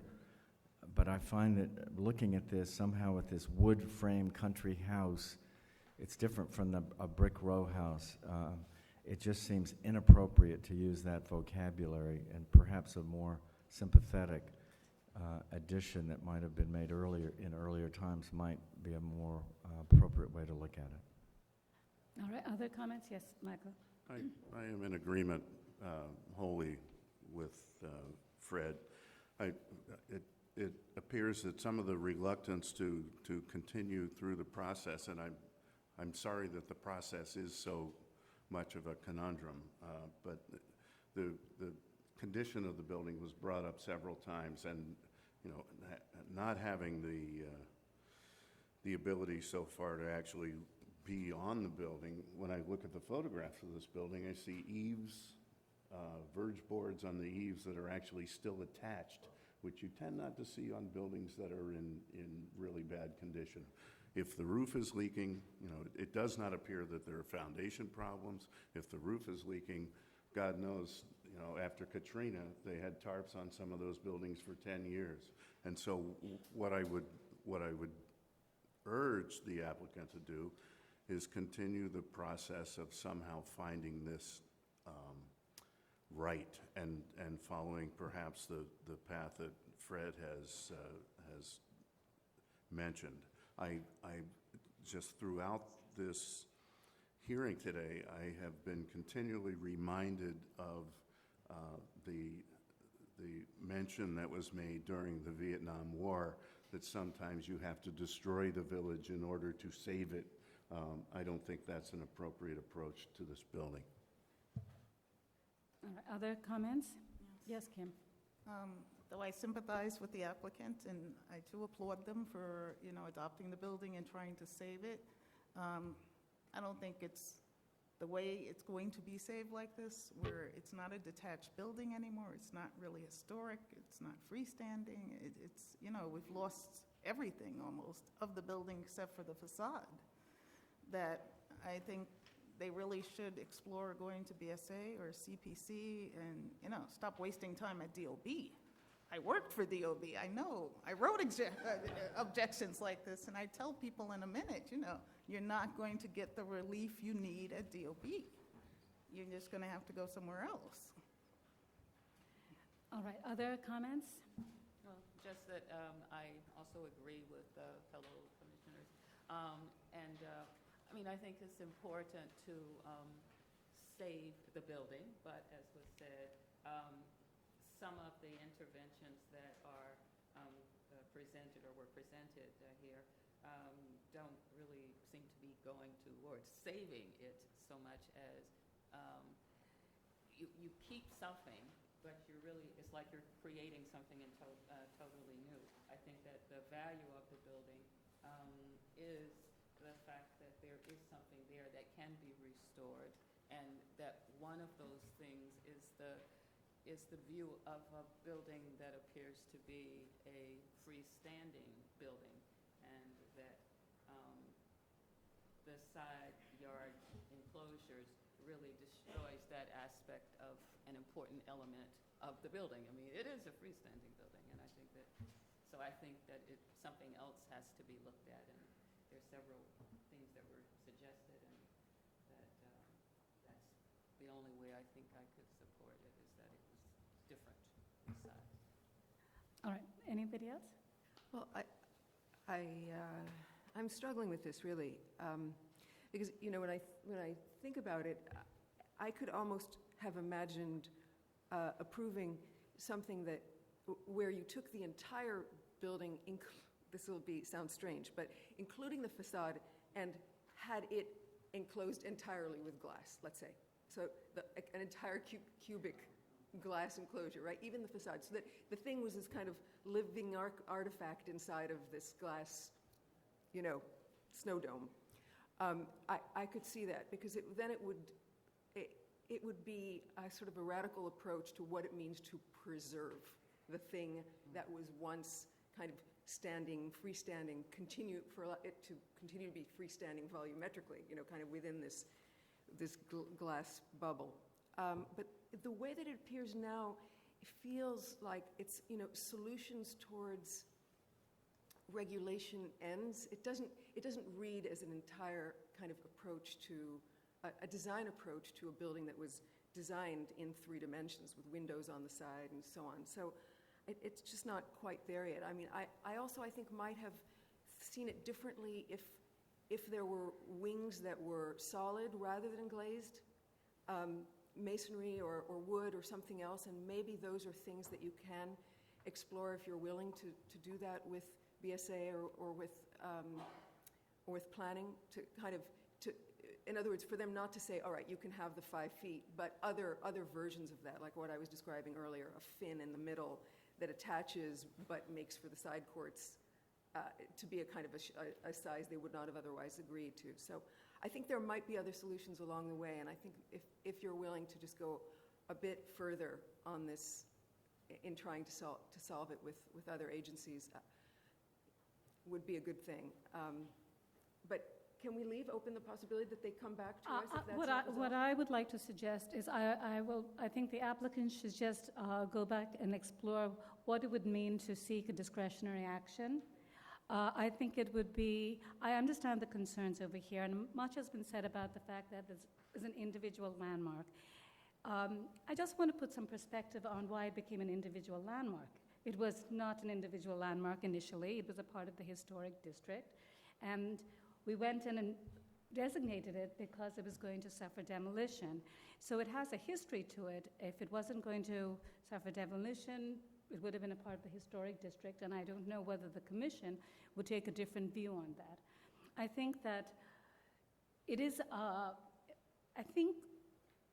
it is a freestanding building, and what does it mean to have an intervention that changes its essence? And I think that's why there's a lot of commissioners who are grappling with that. I don't know what the answer to that is. I think we've seen other situations which were individual landmarks, and we've allowed them to morph into something modern in the context of an adaptive reuse. Perhaps the commissioners are not aware of the amount of time that our enforcement staff works with cases like this, trying to salvage it. And I think when we think about preservation and our role to protect and preserve, we should be thinking about these kind of practical issues that'll come up again and again. If a building was built in 1850 and we're in 2015, there's bound to be some adaptation that's required. So having heard these comments, I think you should explore, it's worthwhile to go and speak with the BSA and think about whether you can make the case. Probably you could. It does require financial analysis. And see what the timing would be on that. And I think if that's not the case, then you need to come back to us and think about some of the other comments that were made over here about trying to find a way for this the adaptive reuse to be more consistent with its historic fabric, and think about the intervention on that. Yes. Agree with you totally again, of course. I just wanted to, in my thought again, because I've suggested looking at a two-family, and I know that you're not doing that, but I just look at the, looking at the plan, it's so simple and straightforward. It's so easy to make a two-family out of this. I'm just wondering if the costs of doing it would be so much lower than what you're suggesting for the four-family, that the two-family actually might work just fine for you. I just want you to think about that. Maybe you've already done it, but I just wanted to end with that thought. You have to go to the, if you could go to the microphone, and we will just reopen the hearing to I feel so much like you. I would like to keep it without any intervention as is. I would like it to be exactly like in a picture of the 20s. But it is impossible to keep it as a two-family. It is, I am at the end of the rope financially. I know it's not something that you consider. If this is going to the long process of consideration with the city agencies again, this is going to take a long, long, long time. And who knows what will be approved. So, we can postpone it, but there's a building there that regarding the condition, it's not a leaking roof. I wish you could be there right now with me on the top floor, and you would want to leave the building. It is about to fall. Now, we can go now and start the game with the big agencies now and try to get their approval, then go back to you again. This is 2 years, 3 years. I don't think I can do it. I don't think I can. I put everything I have. We put all our minds into it. This is the best we got. Now, if there's an idea to change the glass from glass to wood, or from this, I understand. We're glad to do that.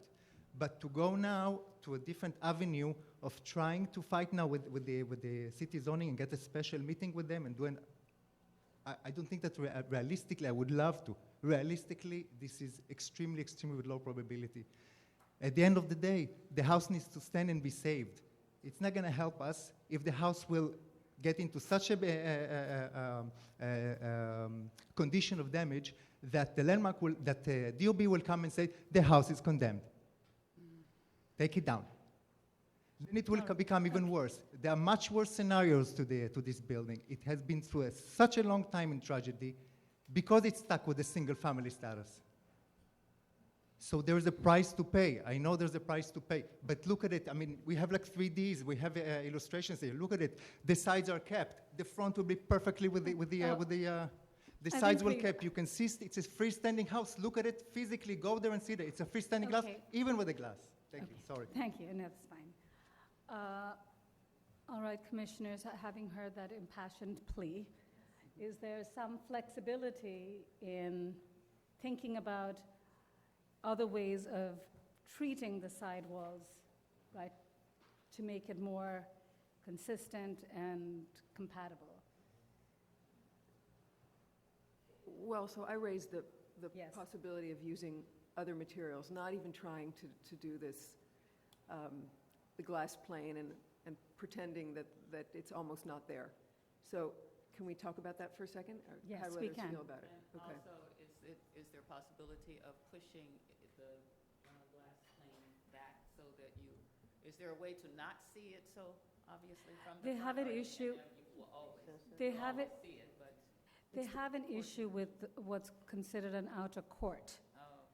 So they are kind of in a bind. And the height has to be that height. The height being higher than the glass sidewalls are higher than the roof at that, and that has to be too, right? That's what they're saying. Because that contributes to why it looks, if that roof was actually lower, if the glass is lower than the roof, then. Okay, John? Right. Yeah, that's the reason why when you're changing materials might not be any better. It may be worse because you have to box out the top Yeah. with a solid surface. Right. Yes, Kim? I was wondering if we go towards Addie's idea and just kind of extend the eaves to the side and just glass in around the side, just extend the roof to the side lot lines. And then glass in the sides, or put wood in the front, or put, you can have a masonry wall at the That's bottom. not what I said. You can have glass or, wood shingles on the side, and just extend the roof and that wall above the roof some, and they should actually be enclosed in the front and the back. And we still get that whole idea almost of being in a box. Yes, Fred? Having helped lead us over the cliff, let me You bring us bring back. us back, at least me. I think what is bothering me as much as anything, honestly, is the glass. And it's odd. I mean, I really find myself to be torn here, or surprised that I'm saying it, because I use glass in this way often, but it seems just inappropriate with a wood country house building like this. So I think that I need to see it, but I think I could support the idea if it were in the vocabulary of the house, as opposed to this, startling new contemporary material. And I would want, personally, I would hope that much of that could be brought around to the back as well, so that it's not all glass, maybe some glass, of course, but just toned down a lot. If you think the two-family idea is just not going to work, I'm sorry to hear that, but if that's the case, then let's save this house, and at least I, for one, and maybe only one, could support, I think, the idea of wood siding, as opposed, just hide that. Right, I what? think we have to see We it. would have to can't see just- it. Yeah, we can't just say, working with staff, you do it. No, I think that's fine. We can ask them to come back. Is that something that the commissioners will be willing to explore with them? Okay, so why don't we do that? Yes, Warrington? Speaking of former member, just like a chair of a member of the BSA, I will also suggest in the meantime you do a probe with BSA, because I do see this item as a very approvable as a former BSA member. That it seems to be the word is really the word grappling. I think what is disturbing and quite clear from the pattern of the members of the commission that the glass and the inappropriateness of as a foreign element to a freestanding structure, that's something that BSA could easily waive and save all of this headache for all of us here. And so I think while you experimenting or exploring the alternatives, I think this is something that I don't know if that has been done with the commission before, but it should be that, the BSA should be aware that we look to them to waive this item. And I think, and that good question about the two-family, the hardship, I think that's something that is worth exploring. Well, I think you can request a meeting. I'm sure the chair can advise you much better than I can on that process.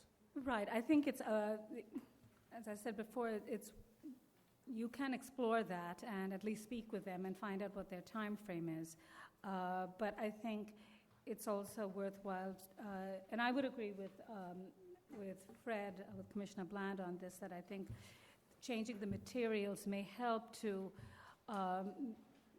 really kind of respect what its historic fabric is more than this departure that you've taken, and that can be integrated both in the front facades but also at the rear. So I don't think we can do anything right now, but we don't want to close the door if this is the way you want to go, but explore the BSA option, at least come back and tell us what you heard from them on it, and then look at the design solution that would address the concern. Yes, Diana? Yeah, I just wanted to ask a question about what we're suggesting to them as a possibility. Are we thinking that the front facade of the house would actually grow somewhat, rather than having panels on each side or something? You're not thinking that, you're thinking, in other words, are we thinking of having a somewhat wider? The setback, I think, It would still be setback. Still thinking of setback and the same material. You know, often these houses, these wood houses, had Have wings. bays or something that Yeah, I was hear added you. to the side. I just wanted, That's what you would, in effect, be seeing. I just wanted to clarify that that's what you're talking about, rather than actually widening the house or something. Okay, okay. Thank you.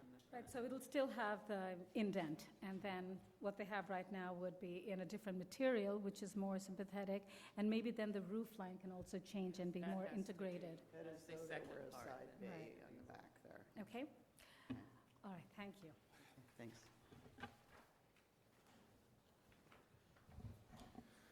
Okay, Commissioner. Oh, yes, now we'll close the hearing. Commissioners, the next item is item number 4, an application for a certificate of appropriateness in the Borough of Brooklyn, docket number 174184. This is 211 Fenimore Street, located within the Prospect Lefferts Gardens Historic District. This is a colonial revival-style house built in 1906 by Axel Hedman, and the application is to alter the facade and reconstruct the garage.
Thank you.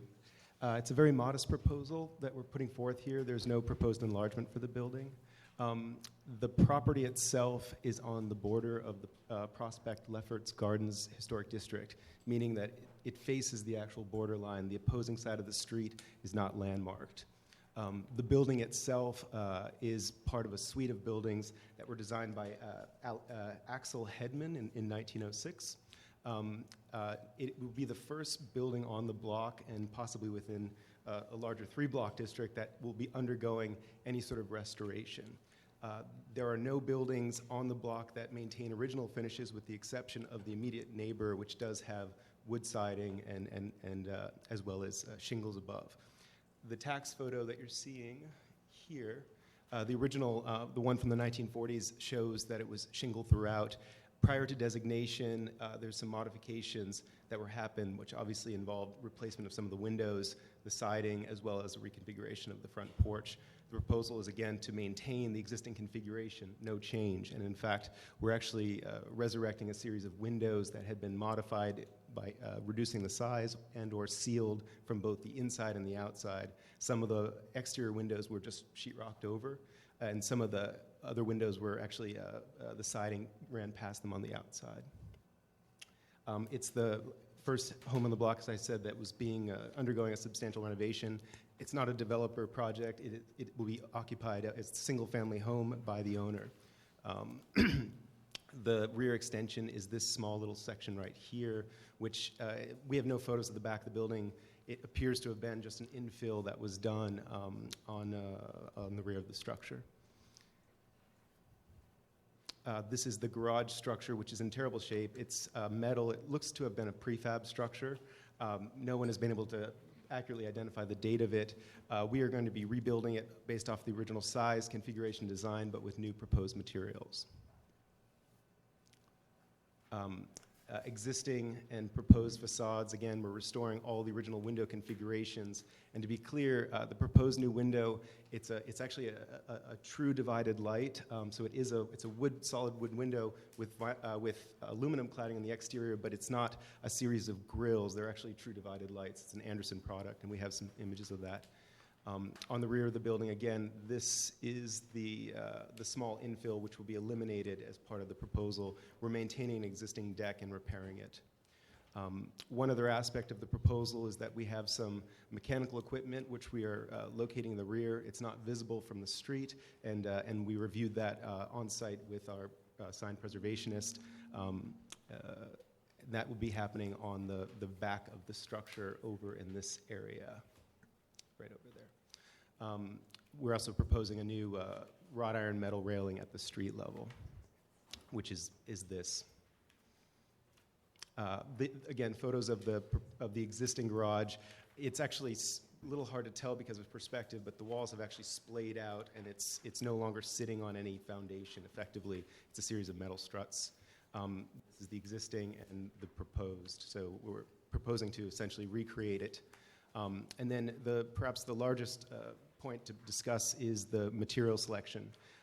As mentioned, that it currently has been covered with asphalt siding. It's been that way since prior to 1980. We did probes. We revealed that there was cedar shake below it. It's in deteriorated condition in a number of different ways. Number one is that there's significant rot around the base of it. More importantly, it was dried out and brittle, and when they actually applied the asphalt, they surface nailed through it. So a large number of the shakes are actually split. In evaluating our options, we are proposing this product, which is a James Hardie product called Hardie Shingle. We're able to identify and match the existing exposure on the shingles, so the size would be exactly consistent with what is there presently. The sample that we've kind of constructed down here is the actual product in the proposed color. There's a couple benefits of the product that is why we're pursuing it. I apologize that it's lower. It's very heavy because it's cement, but it is a cement fiber panel, and it's non-combustible, which is one of the appealing properties of it that our client is very interested in. As a single-family home, she's concerned about the combustibility of old cedar shakes. Additionally, it comes with it's a pre-finished product, meaning that this is the color. It's a factory guaranteed warranted product, so that it'll be maintained by a minimum of 15 years, guaranteed by the manufacturer. Which again is something in terms of maintaining the building down the road is very appealing to the client. There's a significant investment going in the structure. As such, this product also represents about a 33 to 35% savings over going with some sort of replacement product in wood, both in terms of the material costs, but also in terms of the labor. It's a simpler product to install, and will provide a very kind of durable and waterproof finish. As mentioned, the other product that we wanted to show you, we can also get within the same series the profile, actually, both in terms of the window trim and the sills. We can actually match the existing conditions, and we verified that with the manufacturer. And then in terms of the proposed window, it's an Anderson product.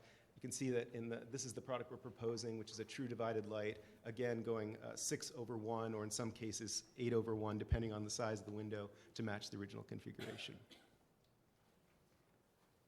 And I think that's Can I ask a quick question? Can you not use the cedar shingles? the existing ones. No, can you not replace? Are you There's- permitted to use cedar shingles going forward to replace? There's no code requirement. As a single family, there's no code requirement that we have to transfer it to a non-combustible, but it's, I think, primarily, it's a cost and it's also a comfort level situation for the owner. They want to go with a non-combustible product. One more question about that. The product that you're showing doesn't do the shingle lapping, right? It's all in one plane. No, it is lapped. Okay. This is the actual product, and it has essentially the same exposure and it has the same profile of a shingle. What are those two horizontal pieces you're showing there? These are the color samples. So this is the actual trim color, and this is the color of the apples. The texture on the shingle is not going to be the texture that's on those two samples. No, not at all. Only What you one. see is what you get here. That's correct. These are just, they only provide color samples in one of their products, so that's their standard color sample. Yes. Yeah, Anna? the front door, Mhm. just, is it, Yes, so What is it? presently, it's a aluminum screen door that was Right, added. right. That's going to be removed. The original door is actually there. We're going to restore that. And the proposal is to put a new wooden frame, full screen, in front of it. So we will maintain a screen door, but the original door would but be you there. do have the Yes, original that's door? right. Okay, thank you, thank you. All right, any other questions? Okay, we'll take testimony. Kelly, I'm sorry, Kim, please go ahead.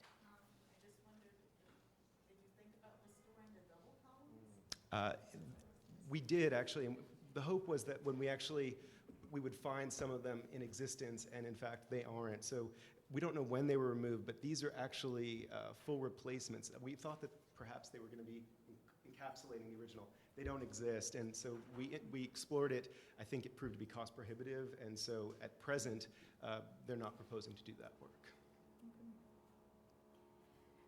All right, any other questions? One other thing. It's really hard to tell how your sample compares with the original. Is it? Yeah. So this is the original here. Again, we did a few kind of strategic probes into it to try and reveal it. And we've gone through and we actually have measured that condition, and we can match the exact dimensions. It was painted this very kind of dark black at some point. I'm not sure when that happened. So what about what other characteristics are there? Is it really the same texture, shape? I mean, is it? I mean, if you were to, because that looks more random, obviously, than. in terms of the actual Yeah. different sizes, there is variety, and in what we're seeing here is, we have wider, smaller, and in between. So I would say that it's about as close a match as you can get with a substitute product. If you put them exactly side by side, would you be able to tell the difference? Yes. From 4 or 5 feet away, I would say no.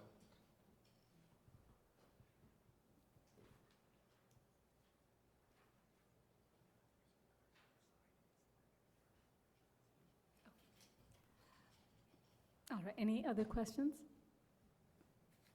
Kelly, go ahead. Kelly Carroll, Historic Districts Council. At the last LPC public hearing on September 8th, the commission reviewed a proposal of a house which had an enclosed porch, which resulted in a compromised facade after several alterations. HDC would like to see this porch remain open and for the paired columns discernible in the tax photo be restored, as they were a distinguishing feature of this house at one time. HDC suggests a different type of siding, such as the original cedar, which would offer better respiration to this wooden house and reinstate an integral part of the original design. Thank you. Are there any more speakers? All right, Community Board 9 recommends approval. All right, do we have any other questions? Just a question about that porch and the change, the reason for the change in the. I think you answered that. So is that original? This is the existing- This is the 1980s tax photo, I believe the district was designated in 79, so this represents the condition at designation. There had been a modification from here to here sometime between 1940 and 1980. We don't know much about it. But in essence, there's no proposal to modify that location, partly because of the cost and partly because the existing configuration, or the modified configuration here, represents a very desirable condition where you have a direct entry upon the door, and as opposed to here where you enter upon essentially a window and then have to go and circulate around. Okay, any other questions? All right, we can close the hearing. All right, comments? Yes, Diana. Well, let Michael speak first on that. Well. Go ahead, it's okay. Probably my preservationist friends would string me up for saying this, but we had to use hardy board on a building at 132 Charles Street a few years ago, forced to by the DOB because we were taking stucco off, and essentially I became a modified hardy board convert at that time. Having said that, one of the things that annoys me about things like this and the other, that horizontal stuff, is that phony, worn grain that if you're a guy who puts all his shirts in the same direction in the closet, I see a wall of that stuff and I immediately pick out the ones that are similar. And so my visceral response to this application is that I would be able to approve the hardy shakes on the side walls, but I would want to see real wood, perhaps Alaskan yellow cedar, which lasts longer than you and I, on the front facade. But if we are permitted to horse trade, my secondary response would be I would be willing to trade the hardy shakes on the front facade for a restoration of the paired columns on the porch, a much more prominent feature on this building. That's all I have to say. Okay, other comments? Yes. I agree with restoring the columns and, using the shakesy ones. I prefer to have the columns pierced. All right, any other? I mean, I don't have so many issues with as is, but yes. Yeah, I mean, I agree that would be nicer, but I don't think we can it doesn't seem right to require that, in my judgment anyway. I'm also become a reasonably okay with hardy board kind of a guy, and in the right circumstance. I agree with the fake grain, though. I think that's kind of an issue. But in any event, I think I can approve it as is, working with staff maybe to get that grain right, but I'm not sure. Maybe everybody wants the porch restored or the columns restored. Yeah, my understanding is they're using the exact same columns that are there right now, so that's not, changing the columns is not part of the project. If they were to come later to us and say we need to replace these columns, at that point, we can talk about whether they're one column, two column, or what they look like. But I do like the idea of the three facades in the hardy board and the street facade in some form of cedar. I think that's both, while we don't consider money, appearances and appropriateness and fiscally, it would be a fairly reasonable alternative. All right. Yes, Diana? Yeah, I do think that in general it's very sensitive restoration, and I applaud what they're doing. To be, they say they're like one of the first houses actually getting fixed up here. So,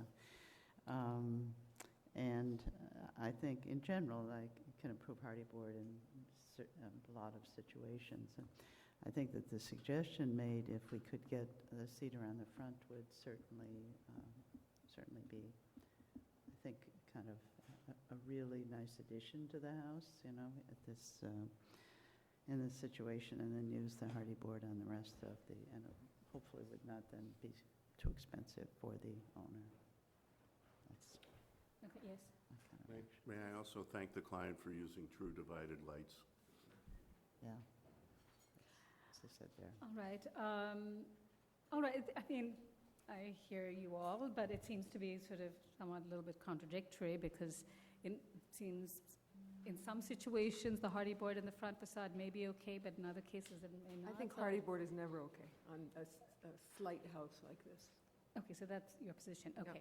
So I think that it seems that there are two issues. One is the hardy board, and it seems I'm hearing that it's preferable to do, at least in the front facade, which is most visible, to have in fact wood. And I think in terms of the porch, while I would agree with Fred that while it would be nice if they have the two columns, but they're keeping the configuration as is. It relates to the entrance as well. And, overall, I think they're doing a very nice restoration. So we can ask them to work with staff on the wood, or we can incorporate that into the resolution. Okay. And just, Yes. they mentioned that this is the first house that's being renovated on the block. Do we know, does staff know if the other houses are wood houses on the block, or are they brick houses? I think they said there was one. There are other. So that's the other question, is about, precedent, if this is the beginning and it will become a hardy board street rather than a wood street, if that matters. And I kind of think it does. That's why I like the front. All right, I think the commission's okay with the wood on the front. Yeah. Okay, great. We can move to decision. Roberta? Did I close the hearing? I haven't closed the hearing as yet. Okay, move to close.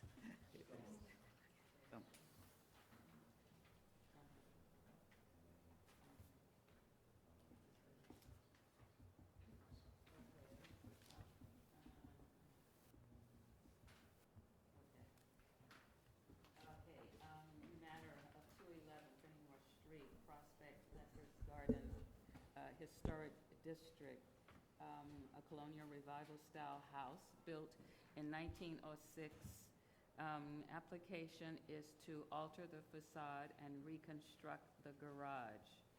I recommend approval, finding that the removal of the existing asphalt cladding from the house will not eliminate any significant historic fabric, that the altered facades currently have a mixture of historic windows and replacement windows, resulting in an inconsistent appearance, and replacing them with windows matching the historic configuration and details will bring the house closer to its historic appearance.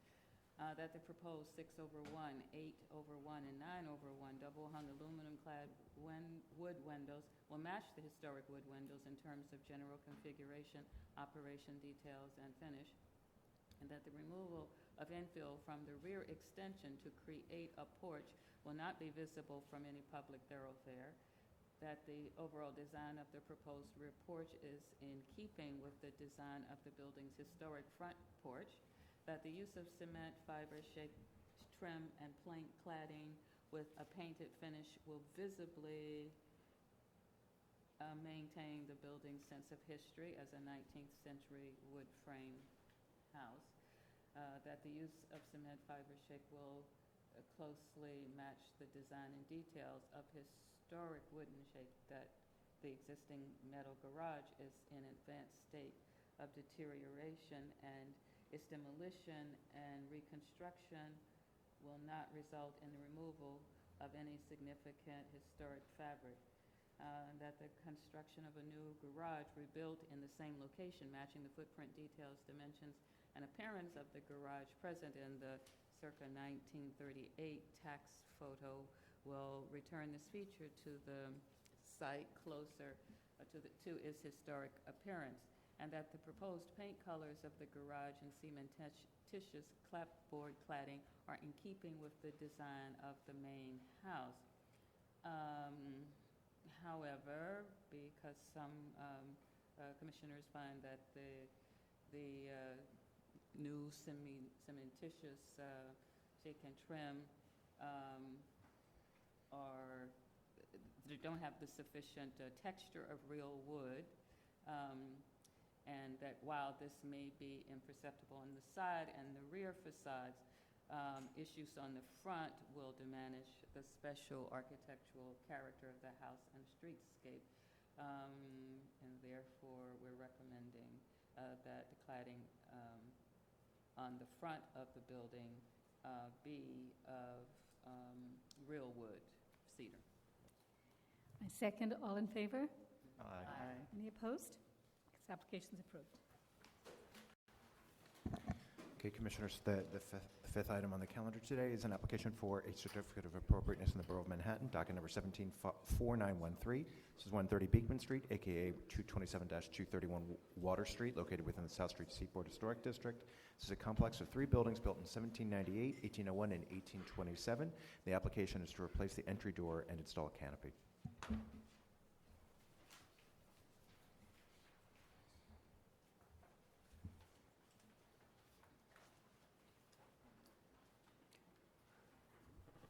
Good morning, Commissioners. Mary Service Preservation Department staff. 130 Beekman Street is located on the northeast corner of Beekman Street and Water Street. This application is for the installation of a modern steel and glass door, as well as an entrance canopy at the Beekman Street elevation.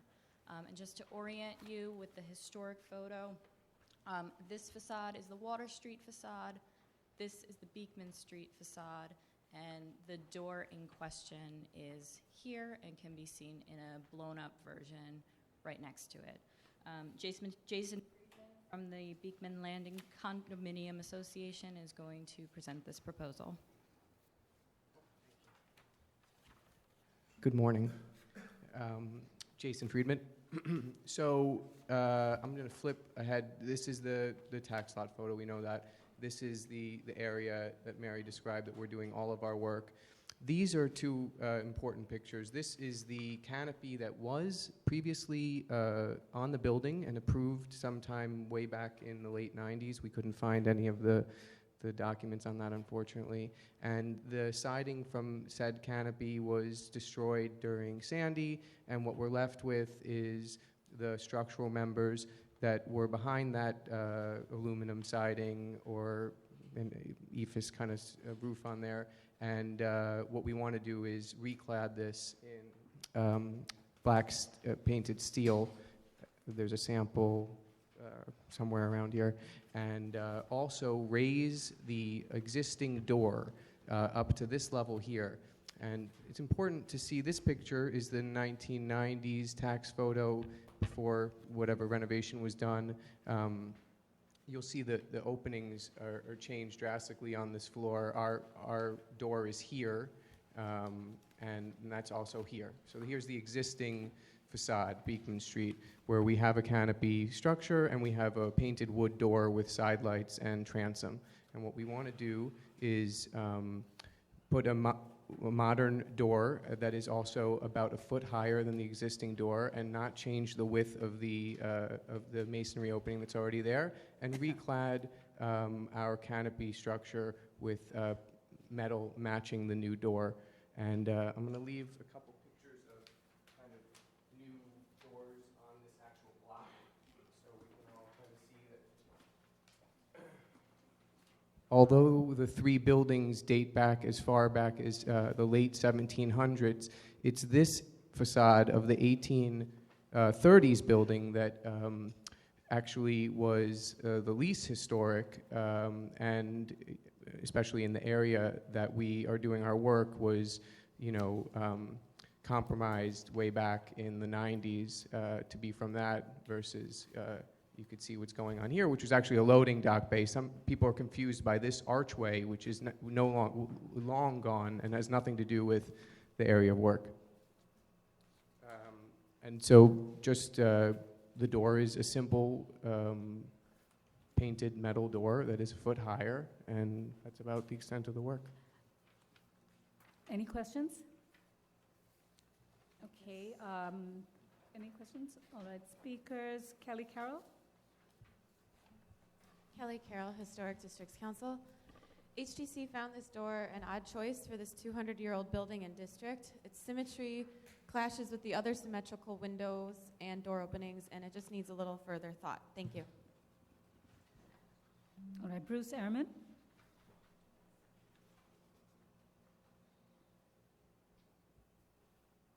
I'm testifying for almost all the items that fall under the Community Board 1 Manhattan District today. So I'm the co-chair of the Landmarks Committee of Community Board 1. I'm gonna skip all the whereases. A new entrance door measuring 9 feet 11 inches in height and made of glass panels with steel framing would be installed. A pointless and latter-day stucco fascia would be removed, and a damaged canopy would be rewrapped in black metal and wood damaged by Hurricane Sandy, that is. The existing entry bears no relationship to the district around it, and while the materials proposed in this application are of some concern, the massing and overall effect are much better than what they will be replacing. Now, the Landmarks Committee of Community Board 1 recommends that the Landmarks Preservation Commission approve this application. Some of these resolutions have not gone before the full board yet. That's why I specify the committee. Thank you. Thank you, Bruce. Are there any more speakers on this item? All right. Any other questions? Yes, Diana? Yeah, I actually had a question similar to what the testimony, which was, how does this door relate to the, fenestration of the building? In other words, why the choice of this particular door? I don't have any problem with a modern door, but it just seems a little... I wish, actually, I'm missing one picture here, which would be the height of the door over here, which is much taller than our little squat door that you see here. And I don't have a picture, but that height is just about, you can see kind of an upper lintel here. There's a transom here, if you could use your imagination, then a very tall door to an early, late 1700s, or maybe it's an early 1800s building. And our existing masonry opening here is about, 3 feet lower than the top of the transom of this door of the single family, and so it's much lower. Maybe it's in this. Yeah, okay, sorry. So here we go. Yeah. So see where we are here is right down here. Right. We want to just come up to here, really. I don't have any problem with a higher door. I was more looking at the way it's divided and well, it's just hard to relate to. I see what you're saying. This, the 6-over-6 windows that are all over this, and then these right. not even close to original interpretations of what was here, also. So we're not looking to really echo the past of this facade of the building in our door. It's not, admittedly, what we're doing. But we find it appropriate relative to the other doors in the that make up the district, even on our block. So I'm just, the photographs that you showed us of the various doors, that's all within the Seaport District? That's on the block, okay. Not even within the district. Yeah, and it just seems some of them I might feel work better somehow. I don't know, but anyway, so, okay. All right, any other questions? Any other questions? Okay, so why don't we, sorry, Michael? No, I had a comment. Oh, yes, okay. I'm just going to close the hearing and then we go to comments? Okay. All right, close the hearing. Go ahead, Michael. Not to be totally replicative of the 19th century, but would you be opposed to putting an applied molding on the lower panels of each of these? Totally would do that. It would be steel. We'd have to work in, the shop drawings, but I mean, they're absolutely looking for a suggestion. You could work with staff. 100%. Thank you. All right, any other comments? Yes. I wondered about the divided lights they put in the door because, as Diana said, they don't match anything that's there. They don't seem to relate to anything, so I would prefer if they just had one large pane of glass that related to the windows on that floor or something. We would love to do that. That would be cheaper, and if you feel it more appropriate, we would be happy to do it. Yeah. So that's okay? Instead of divided lights, they don't match anything.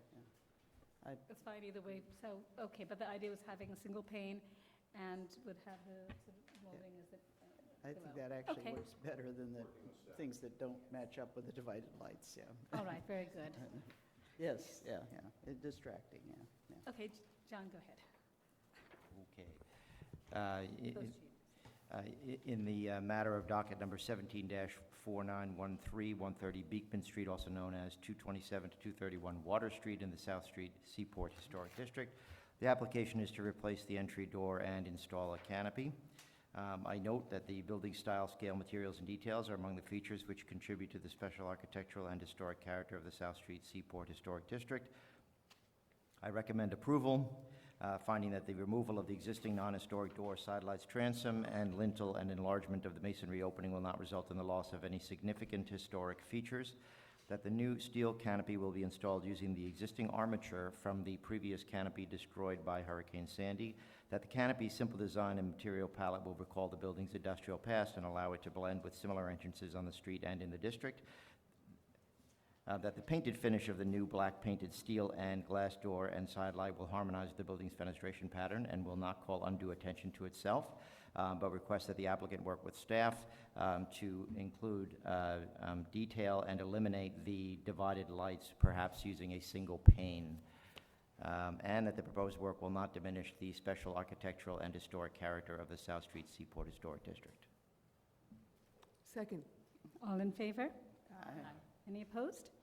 This application is approved. Commissioners, the next item is item number 6, an application for a certificate of appropriateness in the Borough of Manhattan. It's docket number 161442.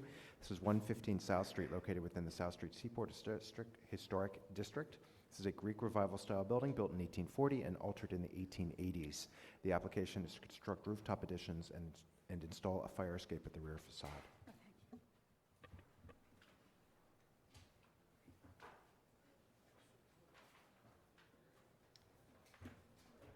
Good morning, Commissioners. Edith Bellinghausen, Preservation staff. 115 South Street is located on South Street between Beekman and Peck Slip in the South Street Seaport Historic District. This is the building shown in the context of its adjacent buildings along South Street. Proposal today is to construct a metal and glass rooftop addition, and as seen here in this rendering, as well as in section here and here. I will note that there is visibility of this proposed addition, specifically from locations along South Street to the south, and also from the side along Peck Slip around the corner. There was a mock-up constructed which demonstrates this visibility, which is in the presentation. I'd like to hand it off to the architect now to walk you through this proposal.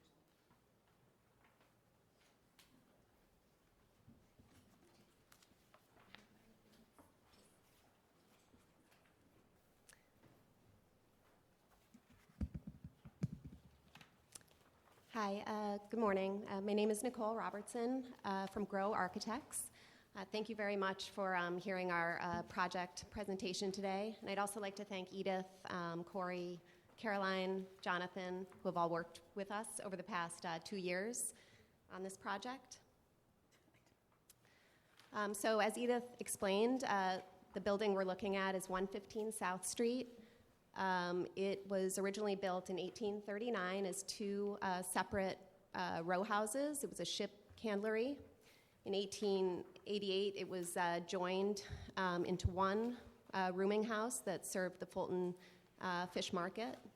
And it's, And you can see this elevation photograph that we've stitched together shows the kind of eclectic nature of the historic buildings on the block. We've got the old Myers Hotel to the north at the corner of Peck, Slip, and South Street. 115 next to it, and then a series of row houses of varying heights. So when the owners purchased this building in 2002, they worked very closely with Landmarks to restore the existing building, making repairs to the existing cornice and brick facade, updating the windows, and also creating a restored storefront at the ground level for their wine shop. They live on the 5th floor, and this photograph of the interior of their apartment really speaks to the unique character of this building at the interior. I know it's not the purview of the commission to kind of think about the interior, but I think it really shows the unique character of the structure. This line of timber columns here marks that original split between the 2 row houses. There's an old kind of winch structure, and then there's this very dramatic ceiling And I explain this because it figures into the way that we were considering the design of the addition. So we'll come back to that a little bit. This photo from the Brooklyn Bridge, I think is really exemplary of what the character is of the South Street Historic District. The area is comprised of 19th century to 21st century buildings. And what we notice in looking at this is that there is a kind of datum that occurs at about the 5th story. So a kind of 5 stories of brick historic structures below. And then we notice a tremendous amount of activity at the roof line, that there's a very kind of dynamic roofscape that exists of additions of varying height from 1 to 3 stories, stair bulkheads, mechanical bulkheads, a lot of activity that we're able to see. The proposal that we're making today we believe to be consistent with that kind of datum that exists of new structures kind of sitting atop the historic structures. We've created a map showing the additions in the area, and we find again, so we've shaded them in orange. So the lighter orange indicates a 1-story addition, the medium orange is a 2-story addition, and then the darkest orange indicates a 3-story addition. Our project is here on South Street here. Around the corner, we're also showing 40 Peck Slip, which is currently under construction. It was approved by the commission. It's a 1-story plus mechanical penthouse. And then there's also the addition to the Slavin buildings at the corner of Beekman and South Street. We spent some time looking around the neighborhood to see what these additions look like. Many are, of course, we find that they're visible not only from the Brooklyn Bridge, but many are visible from the street. And these are just some examples of additions existing in the area. We also were looking to material precedents. We find that this datum at that 5th story level that kind of differentiates old from new is defined also by materials. There's a kind of contrast that we notice. The use of a gray metal is very common and creates a really nice contrast to much of the brick. We look to historic images to understand what the building and the block originally looked like. 115 South Street has a very characteristic, actually, sorry, this image shows it best, very unique, very tall parapet walls on either side and a kind of very low cornice in comparison to some of the other buildings you see. It's not a very ornate cornice, and that was something that was important to us in considering how to make an addition to this building. So to jump right to the proposal, what we're proposing here is a partial 6-story addition to enlarge the living space that the owners will occupy on the 5th, and then 6 floors. I should say that this, we've been working on this project for 2 years. It actually started out as a 2-story addition, and it also had a larger roof coverage. Since then, an important move here was to set back the massing 22 feet from the front facade. And in an effort to reduce the kind of visual impact of the addition, we've broken it into 3 distinct masses: a kind of front living space, which is the living area, and then we have the master bedroom suite area, which pops up above. The reason it pops up this way is to satisfy light and air requirements for the DOB. Because we only are able to get legal light and air from the front lot line or the rear lot line, but it has to be set back 30 feet. If we were to set back at the rear lot line, we would end up, and set back on the front lot line, we would end up with an unusable space. So we decided to mass the majority of the volumes to the rear of the structure to minimize its view from the primary facade on South Street. So we've set it back 22 feet. There is a small deck that is also set back 10 feet. And then this clerestory window here is to bring natural light and air into the living space that's behind this volume. We did explore using skylights as a way to achieve this. We actually have received a predetermination from the DOB on this They would not accept skylights as a way to bring natural light and air into the space. So in order to achieve the 10% of the floor area of the living space in this volume, this is the minimum size of the skylight allowed, but it does require us to bump up the volume a bit. We also need, for fire safety, to create a stair bulkhead. So that actually is probably the tallest element in the project, but we have minimized it as much as possible as well. We also, in the process of doing this to create that second means of egress necessary, did consider adding to the existing fire escape at the front, but decided that that really would impact the front facade significantly. So we're proposing to add a rear fire escape at the back of the building, which is not visible at all. We did some things here to reduce the perception of the mass. In addition to breaking it into 3 volumes, we create a kind of horizontal reveal between, I don't know if this isn't working as well anymore, but we do create a kind of horizontal reveal there. We've used smaller scale window muntins, and we've also used standing seam zinc, which was something that we saw around the seaport as materially consistent. I think this drawing also shows the kind of hierarchical relationship between the buildings. Our proposed addition sits inside the 2 parapet walls, so we feel that it maintains the original kind of architectural character.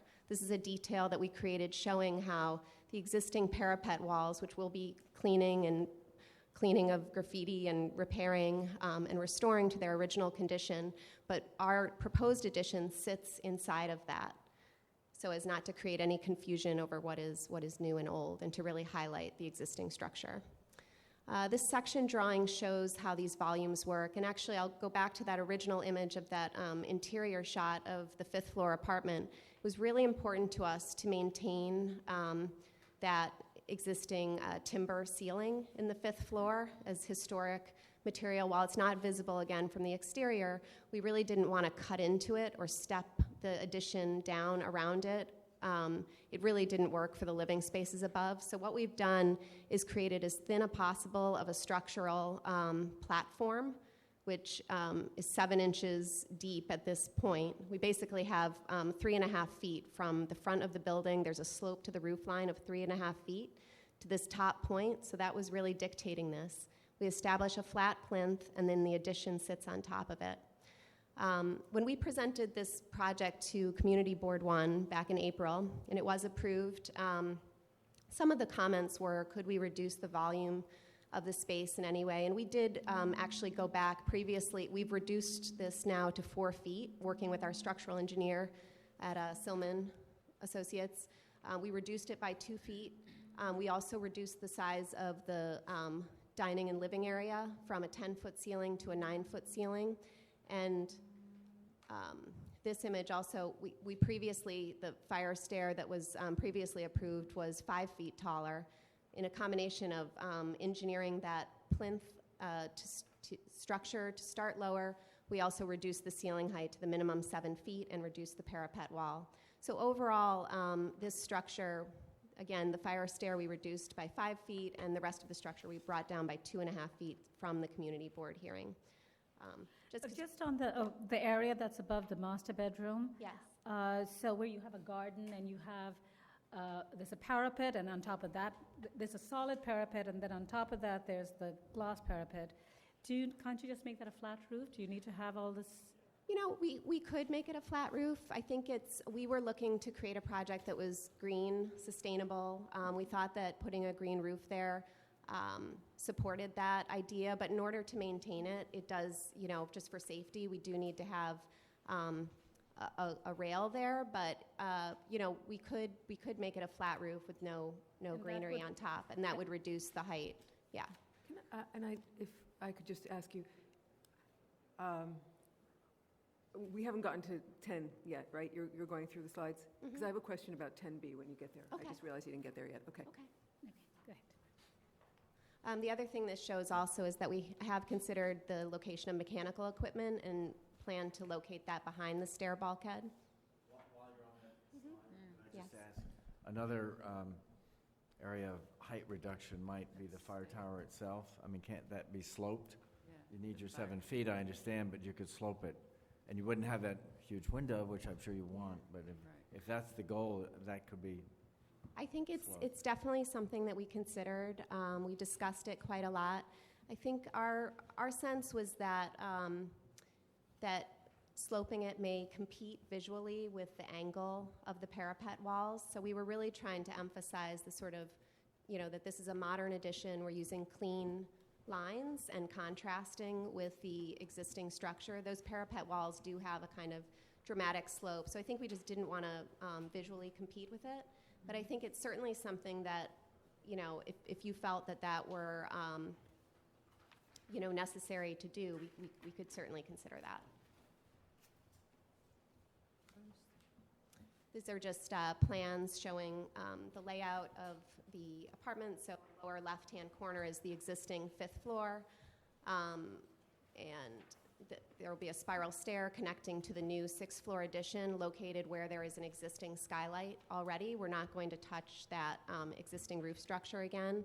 And then the addition plan here, so you can see the basically 10-foot setback to the deck and then 22-foot setback to the main living volume, the fire stair, and then the rear master bedroom volume here. This is the front elevation from South Street. It always looks big in this image, but this is really a kind of impossible view. We never actually perceive it this way, but it does show the relationship facade. This is the south elevation, and actually you can see a little bit more clearly here just some of the, that we've used this horizontal here to kind of minimize the perception of the volume. The railings we're using are a cable net railing as well, just to decrease the level of visibility of the addition. This is the view from Peck Slip, and we've ghosted in here the addition that's currently under construction at 40 Peck Slip, which is a 1-story addition plus mechanical and elevator bulkhead. And then our addition here is behind. This is showing the sightline diagram from South Street. If you stand in the middle of the street, in a front view, you do not see the addition because of the setback. And here we have, so on the left-hand side is the existing building. This was our rendered view, which of course we don't see the addition, and then this is the proposed. This is taken from the middle of South Street. So from a frontal view of the primary elevation, we don't see it. In speaking with the preservationists, though, they did feel that this was an important view as well. Yeah, this is the one that I had a question about. Yeah, walking farther down South Street, really have to stand, in the middle of the road to see it. So this is our rendered view. So you can see, this corner of that front volume, the living area, and then atop that is the cable net railing. And then the mock-up is built to the top of the railing, not to the top of the living space, but the top of the railing.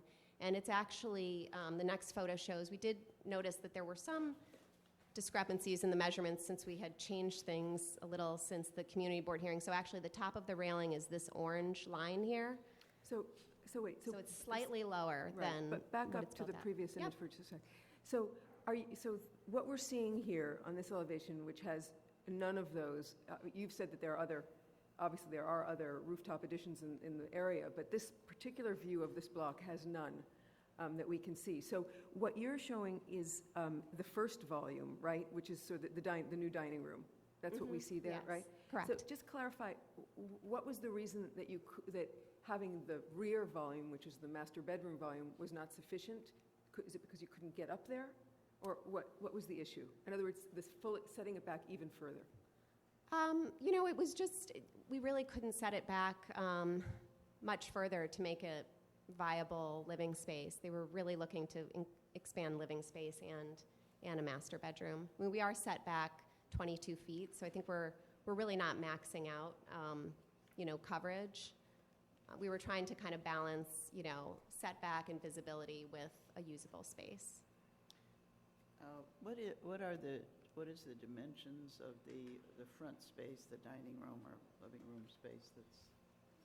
I go back to the plans, probably show this best. The Sometimes it's, this front volume, so we're 22 feet back here. This is 28 feet, and this is 18 feet. okay. This whole piece is 47'7", Right. and the deck itself is 12 feet. So the total square footage of the addition is 1,700 square feet, which is 12% of the existing building area. It was larger. It was, I think, at one point 2,400 square feet. So we've made a big effort to reduce it, but still make it worthwhile for the owner to invest in this.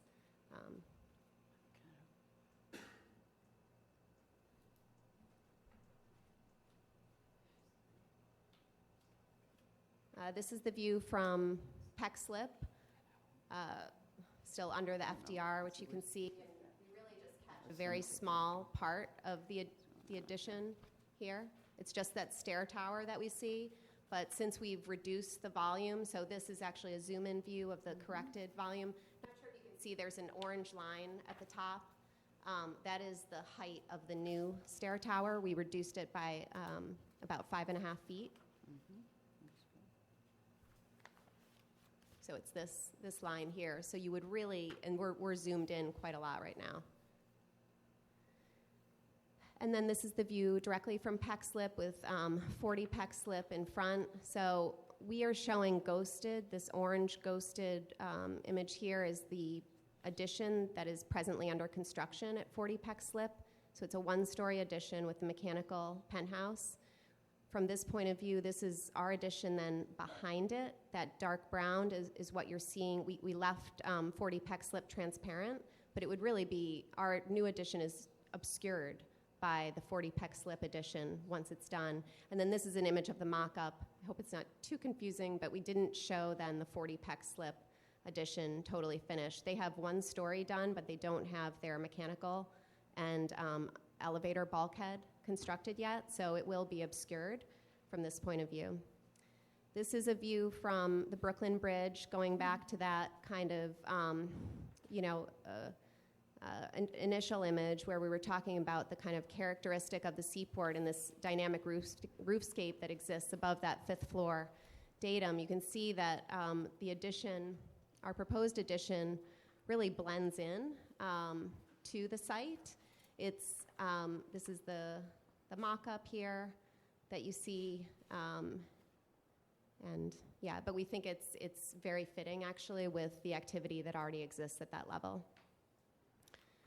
And then this is a zoom-in view, and again, we've marked the mock-up is built a little bit taller than what it will be now. So this is showing the top. This orange line shows the top of the cable net railing. So the mass, the solid mass, will sit 2.5 feet below that. And then this is the stair tower, which is the tallest element on the site. Again, we've marked with an orange line to show that it's smaller than what the mock-up is built to.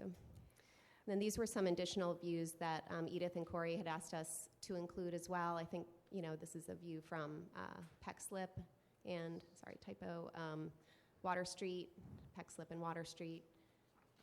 But some of those views are similar to what we've shown. Okay. Thank you. Are there questions? All right, we'll take testimony. Christopher Goff?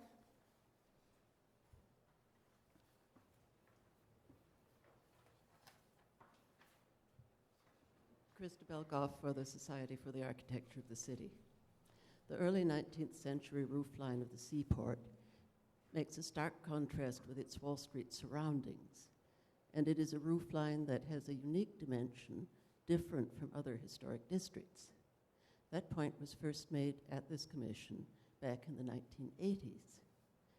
I remember Commissioner Elliott Walensky and Commissioner Tony Tung coming back from lunch break, smiling and walking on air because instead of eating, they had walked across the Brooklyn Bridge, which, as they proceeded to point out, is a public way. And they had just confirmed that all rooftop additions in the South Street Seaport are visible from there. Their point, as opposed to the applicant's point of view, was that a very high standard of regulation is required when reviewing rooftop additions in this particular district. Added bulk and poorly designed or alien added bulk must be judged even when it is not showing at ground level in the street, because the view from the bridge is a rare historic vista and a unique aspect of the district's character. In the case of this application, the bulk does show from below very much, and even more so, of course, from abroad. The characteristic roofline is being broken, the structure of the roof disguised, and the change to luxury expansion would be in everyone's face. It is true that there are other rooftop additions in the district, which some people feel have proved to be regrettable. That is not a reason to obscure every historic roof in the neighborhood. This application needs to be seriously reconsidered. Thank you. Kelly Carroll? Kelly Carroll, Historic Districts Council. The case for an argument against this proposal was made by showing the historic black and white photo of South Street and realizing how little this row of ancient dwellings have changed over so many years. This row of structures facing the water are the most visible in the district from the bridge and approach to Manhattan, lending a view and a feeling that something special, a distinct enclave, is peeking out from beneath the skyscrapers of downtown. HDC feels that this proposed addition would taint this experience, destroy the intact roofscape of this row, which serves collectively as a type of wall or container for the historic district. This addition is so massive, it also looms over Peck Slip and calls attention from the bridge and the FDR. The addition is too assertive, and it awkwardly sits atop the historic building as if it is an inconvenience rather than an augmentation, and it does not create a complementary design. Thank you. Is Community Board 1 here? Yes.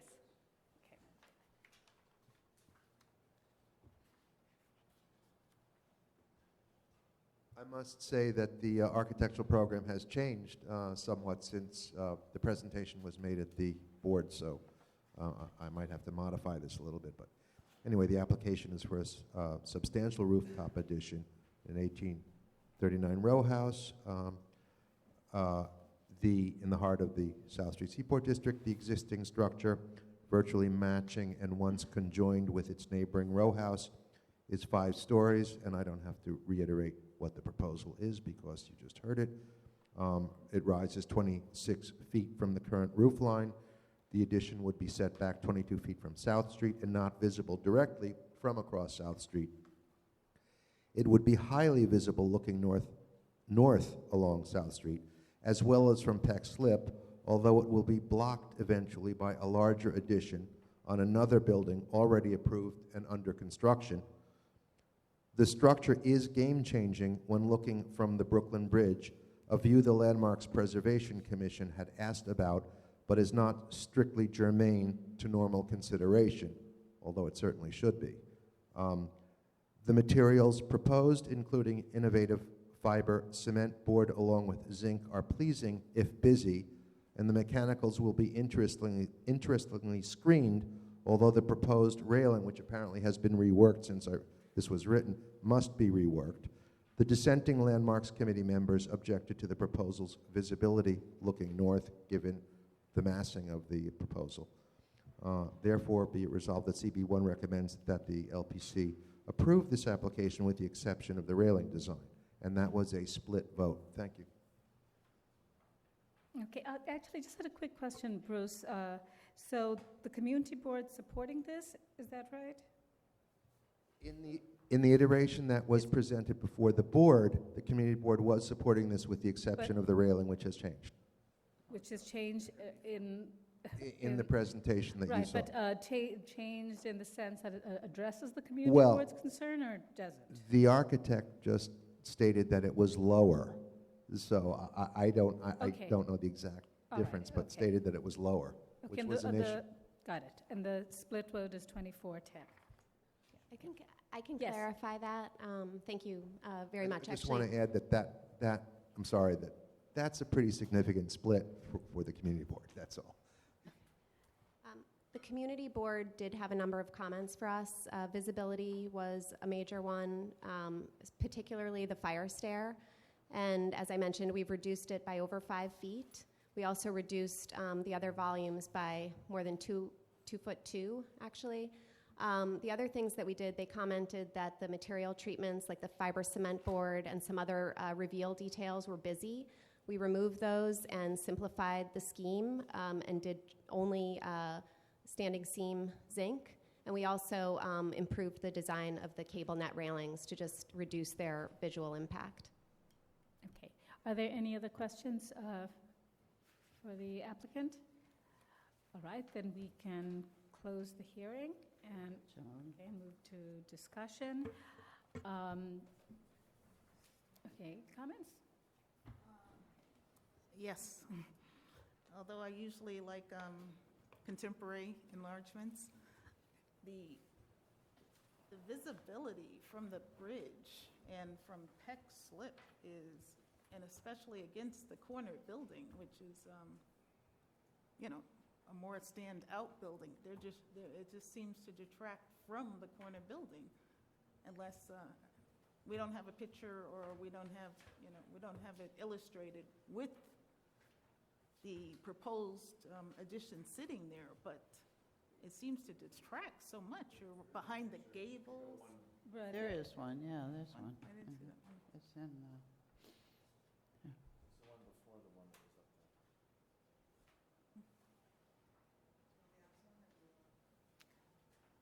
No, I wanted to see just from the looking from corner. the bridge view. It's Yeah. There's a view from the bridge? NG. There it is, yeah.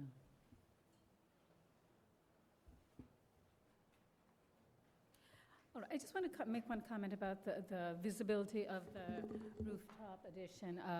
I think the commission in the past has approved rooftop additions, and if you go to Seaport, they're very visible. So just keep that in context. And on Peck Slip, and Edith, you could just correct me if I'm wrong, so there's some views you'll be able to see it, but the frontal view, it gets obscured by an addition that the commission approved recently that's under construction, right? Okay.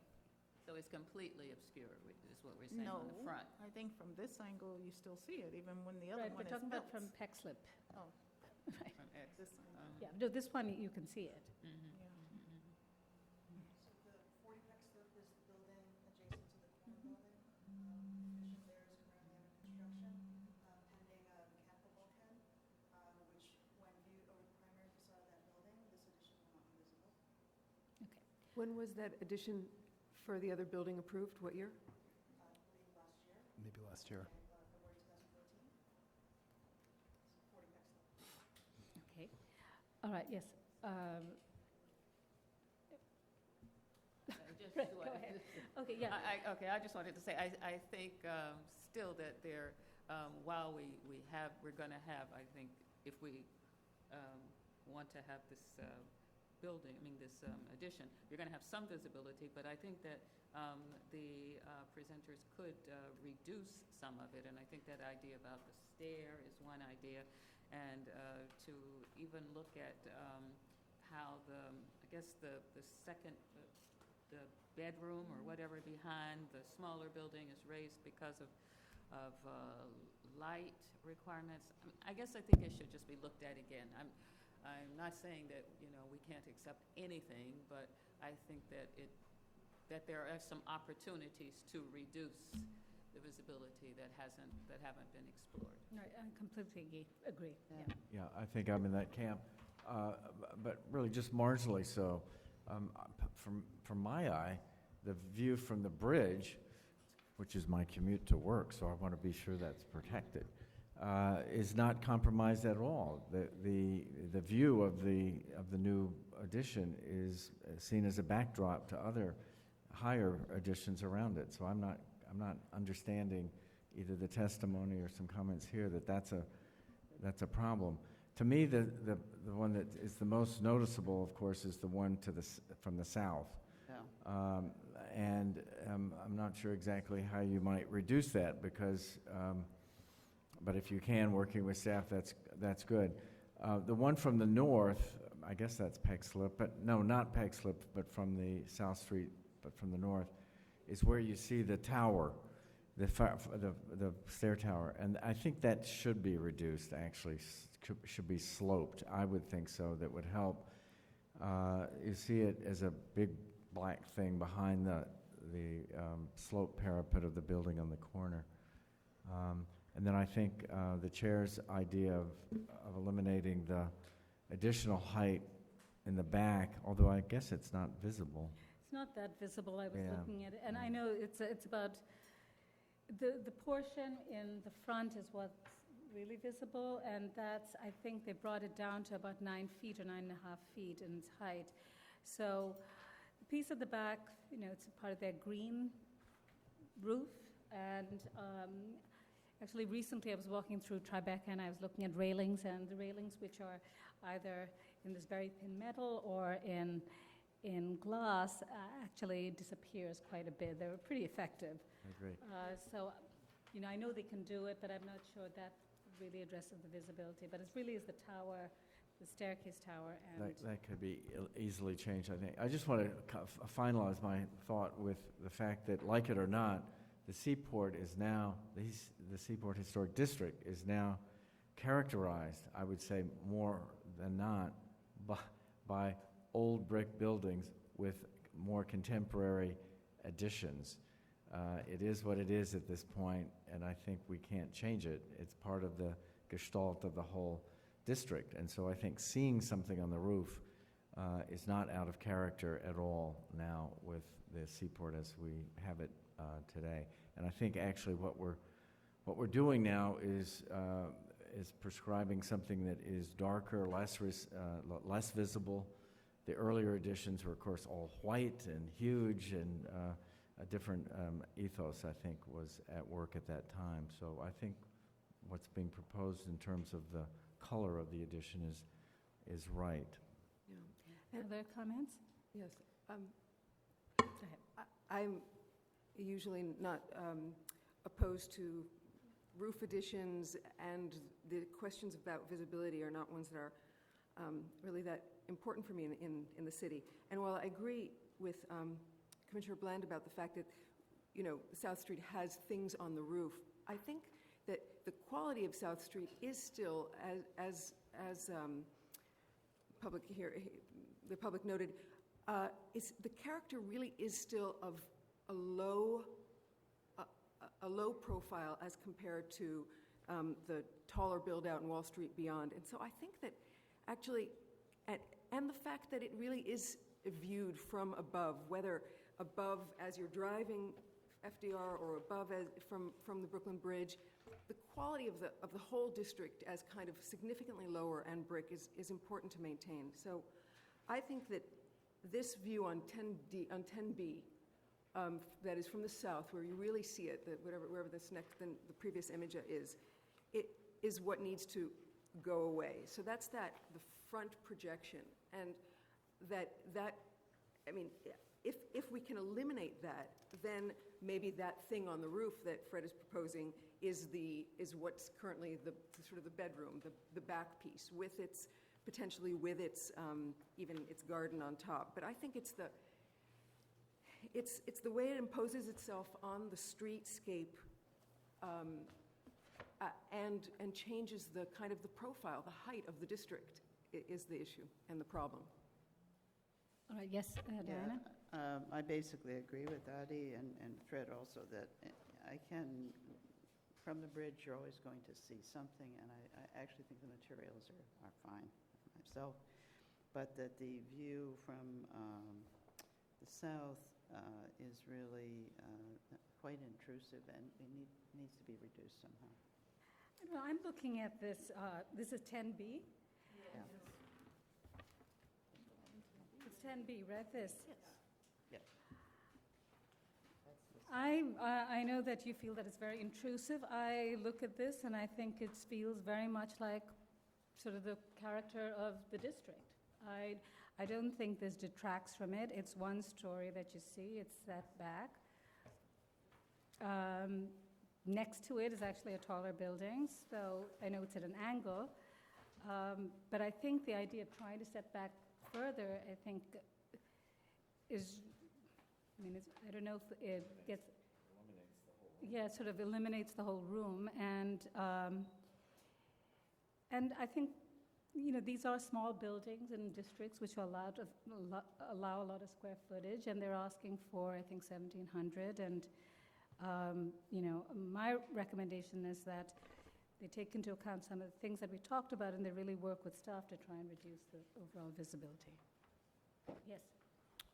I agree that there will always be additions on the roofs. There are none on this streetscape. And this is the streetscape, South Street, that the district was named for, and there is an aspect of respectability of that I think needs to be protected. The view from Brooklyn Bridge, if you're standing there, you're going to be run over by a bicyclist. If you're driving, you shouldn't be looking at the view anyway. It's transient.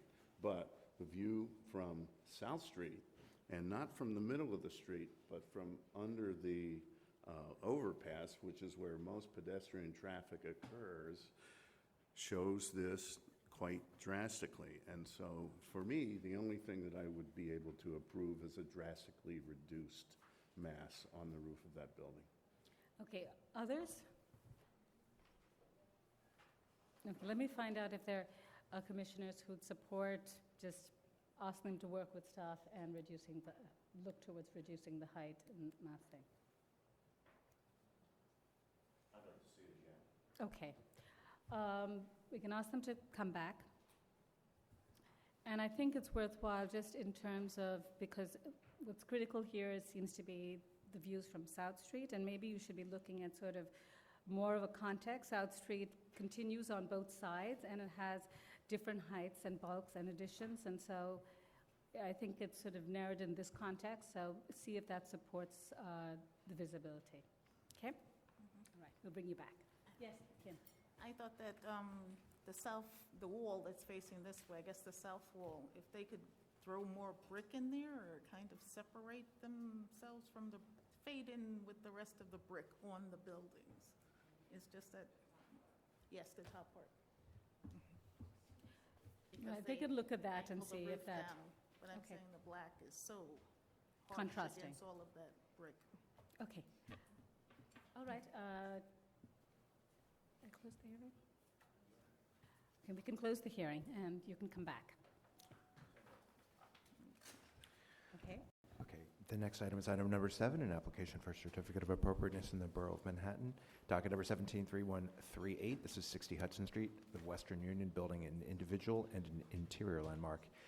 This is a Dutch and German expressionist Art Deco style communications building designed by Voorhees, Mellon, and Walker and built in 1928 to 30.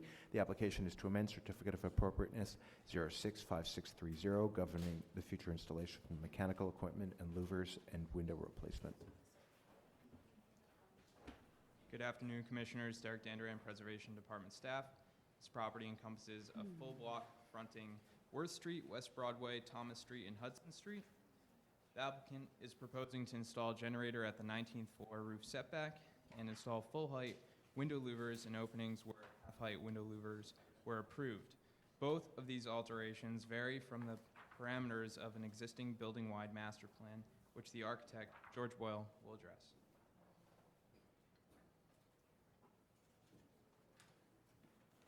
My name is George Boyle. I'm representing the building. This master plan was approved in 2006. It's actually hearing approved a little before that. So we're almost a decade, almost 10 years, where this is the first time we're requesting any kind of modifications to what this master plan was. So everyone understands this building is one of the premier telecom buildings in New York. So as Dirk explained, we are requesting 2 modifications. One is on the 19th floor setback. There's an existing equipment zone that was set up 10 years ago that gave us envelopes of where equipment should fit. And the other part for the 11th floor is there was was a louver pattern that was done for the whole building to address kind of mechanical needs. So I'll first address the 19th floor setback.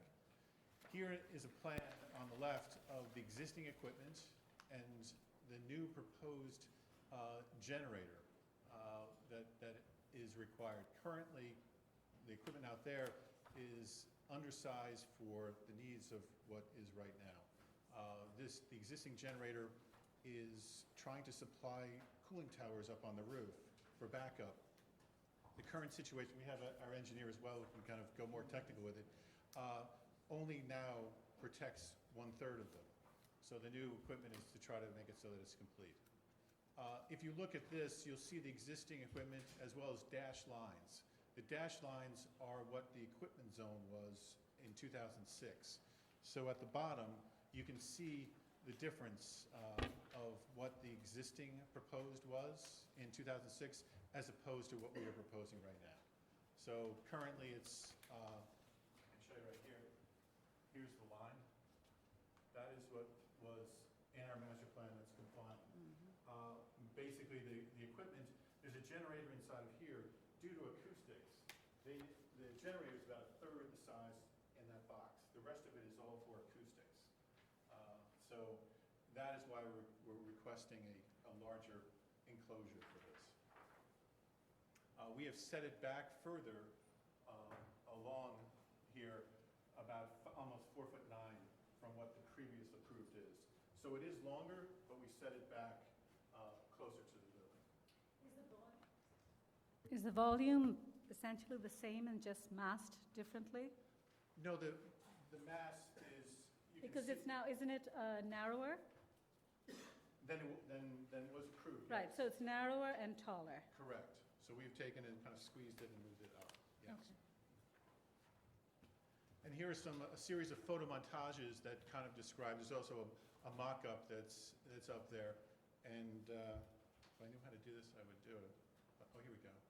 It's right up in here on the setback. That's what's being proposed. And here is a series of mock-ups. The two white things here, one is showing what is the original master plan versus the new. So based on the two white poles on the left-hand side, you can see that they're quite similar. On the left-hand side, it's different because of the way the setback was done. Here's closer to the building, showing the same kind of condition.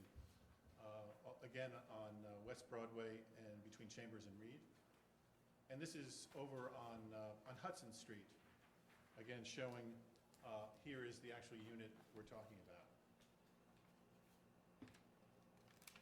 This is just an example of another building that previously got approved for a very similar type enclosure at 32 A of A. That has to do with now the 19th. Now we'll go up to the 11th floor. This is a modification of where existing generator exists.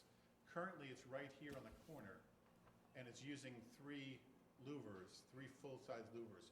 Part of the master plan was to basically make the corners window louver-less. And the building is interested in actually marketing this area as office space. So it's sort of beneficial for both. So what we're trying to do is propose to move the location of a generator from the corner further back along Worth Street. And to do that, we are requesting that we already have approval for 4 half louvers. We're asking for extensions of those to be full louvers in that location. And again, the reason is because of noise. It needs more air, less noise. This is showing kind of the louvers as they existed prior to 2006. This is what the condition was prior to what we did. This over here on the left is what was approved for the master plan. And at that time, the technology was that there was an ample amount of louvers that were going to be required. The middle one is showing where we are 10 years later. So this system has basically evolved into this. And what happens is on a typical floor, they end up doing a different type of system using water-cooled versus air-cooled. and they significantly need less louvers, okay? But as you can see, there are areas in the building where we did have approval for full louvers. Again, here's some photographs showing, here's where the 3 louvers are.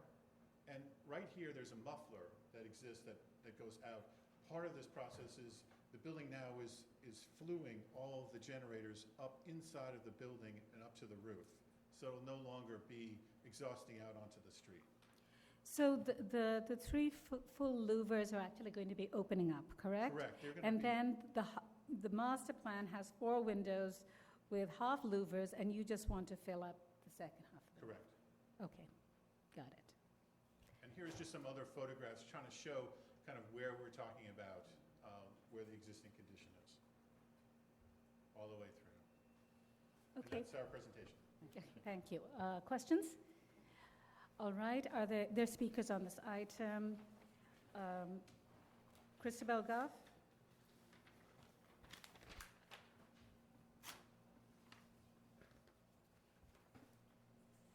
Christabel Goff for the Society for the Architecture of the City.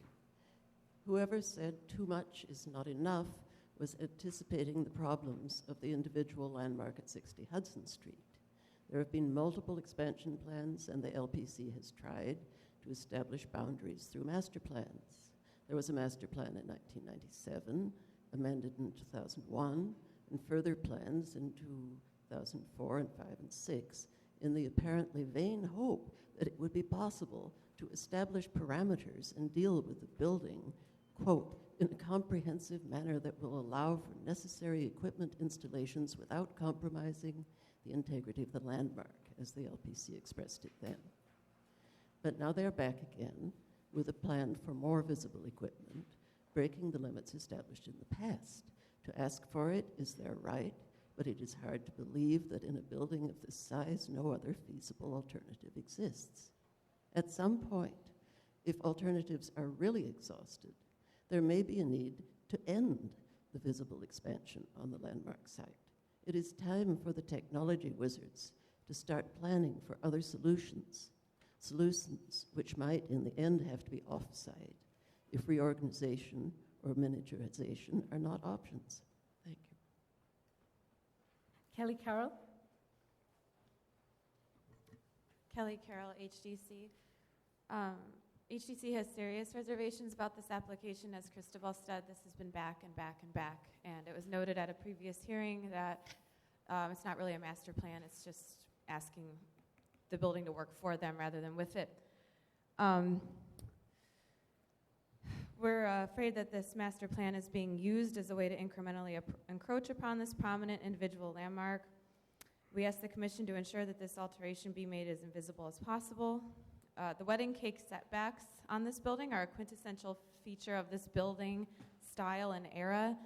What good are they if they're being erased with painted generators? Thank you. Bruce Ehrman?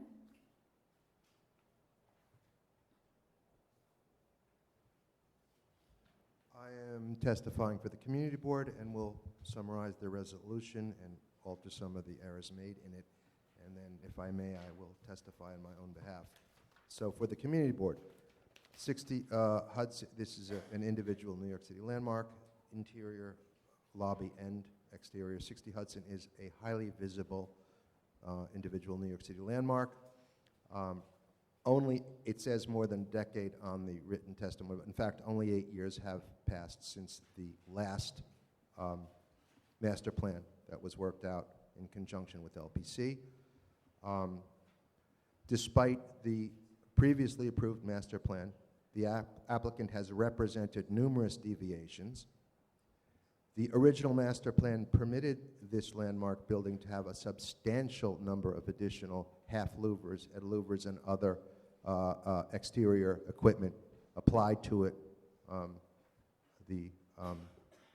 The proposal to install a new highly visible generator in place of the existing smaller and less visible generators on the 19th floor terrace of Thomas and Hudson is inappropriate and egregious.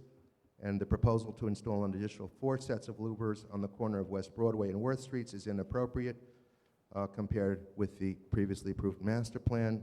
Therefore, be it resolved that Community Board 1 recommends that the LPC deny the proposed generator work and ask that the LPC require a new master plan if these incursions are to occur that takes into consideration laws or technologies requiring the applicant to install future oversized generators at Top 60 Hudson, and the LPC should not approve any further certificates of appropriateness until such a master plan is complete and approved. That is the Community Board resolution. May I speak on my own behalf? I'm sorry, you want to speak? On my own behalf, and I'll be as brief as possible. Okay.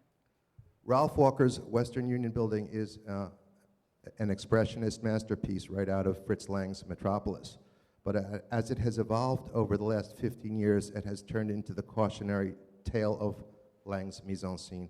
Noise, visual blight, and et cetera have constantly been a part of this building's narrative over the last 15 years. When asking for tenants, management basically claims that the building can be a free-for-all of generators and air coolers and whatever other devices are needed on the surface of its million square feet. For community purposes and LPC purposes, it says it is transitioning away from telco usages. 32 Avenue of the Americas, which was brought up as an example of visible generators, is a completely different case because it was done according to the master plan. With this exception, it was done according to the master plan as devised by LPC perfectly. It did not deviate and makes visual sense. Meredith Kane, who was a former LPC Landmarks Commissioner, knows this issue well and certainly advocated and understood on the community level what the meta issues are with this building. We cannot accept any more incursions, accretions, reduced window penetrations, additional window grills, generator exhaust pipes, exterior diesel day tanks, etc., without a full master plan that works for whatever the management says are today's issues. Thank you. All right, any other speakers? Okay, would you like to respond to some of the concerns raised?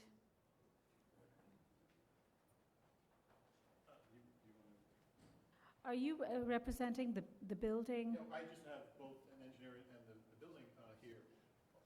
I don't know which one to respond to first, but this is, as it says, it was 2006. If you look back on the records, it'll show that it is almost a decade.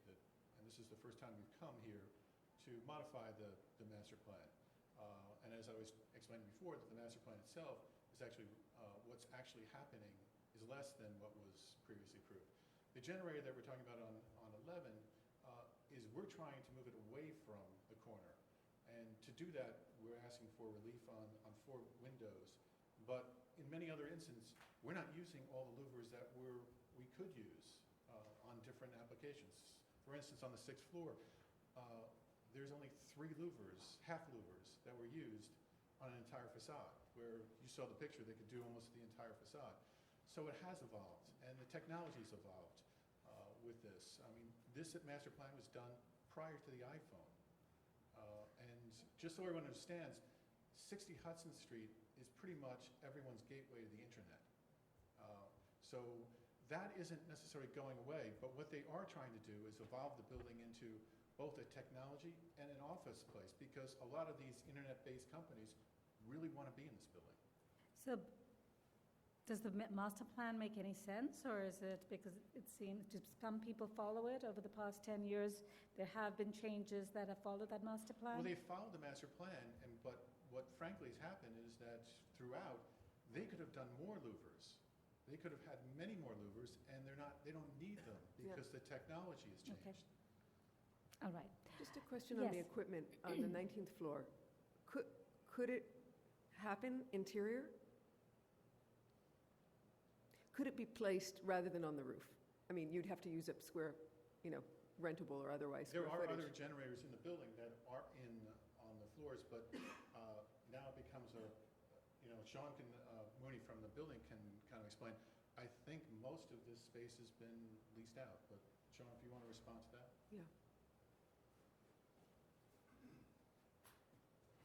The space on the interior of the 19th floor is the majority of it is leased.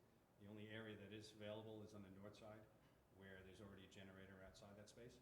And right for now, we're leaving that alone. So there's no place for this generator to sit inside. What's the square footage that it would displace if it were to do that? I don't have the exact numbers off the top of my head, but off the top of my head, I would say it's probably about 3,500 to 4,000 square feet that we would need. Square feet for that generator? Yeah. It's actually, the size would be fairly similar to what we're relocating on the 11th floor. You're not able to see the column lines, but it would be. So what you're proposing there for the 19th floor is actually almost 4,000 square feet? That what we're looking at there? No, it's not even close to that. Right, so that's what I'm asking. Why wouldn't that looks like it's maybe, I don't know, 800 square feet, right? It is, but Okay. right now it's outside and it's sitting inside of there's a generator right now that's a weather enclosure. So it's a smaller generator. The system that it's backing up is only 1/3 backed up by the existing size that we have now. So what we're looking to do is increase the size, but in order to do that, we need to increase the size of the enclosure itself. The generator is only 2 feet. It's about 23 inches. 23 inches longer than the existing system, but the enclosure itself, because we have to maintain sound compliance with the city, has to be 2/3 larger than the generator. And you're saying you don't need to do that if it's on the roof? You don't have to have, that enclosure doesn't have to have a specific dimension because it's not enclosed, so it's open. If it's inside...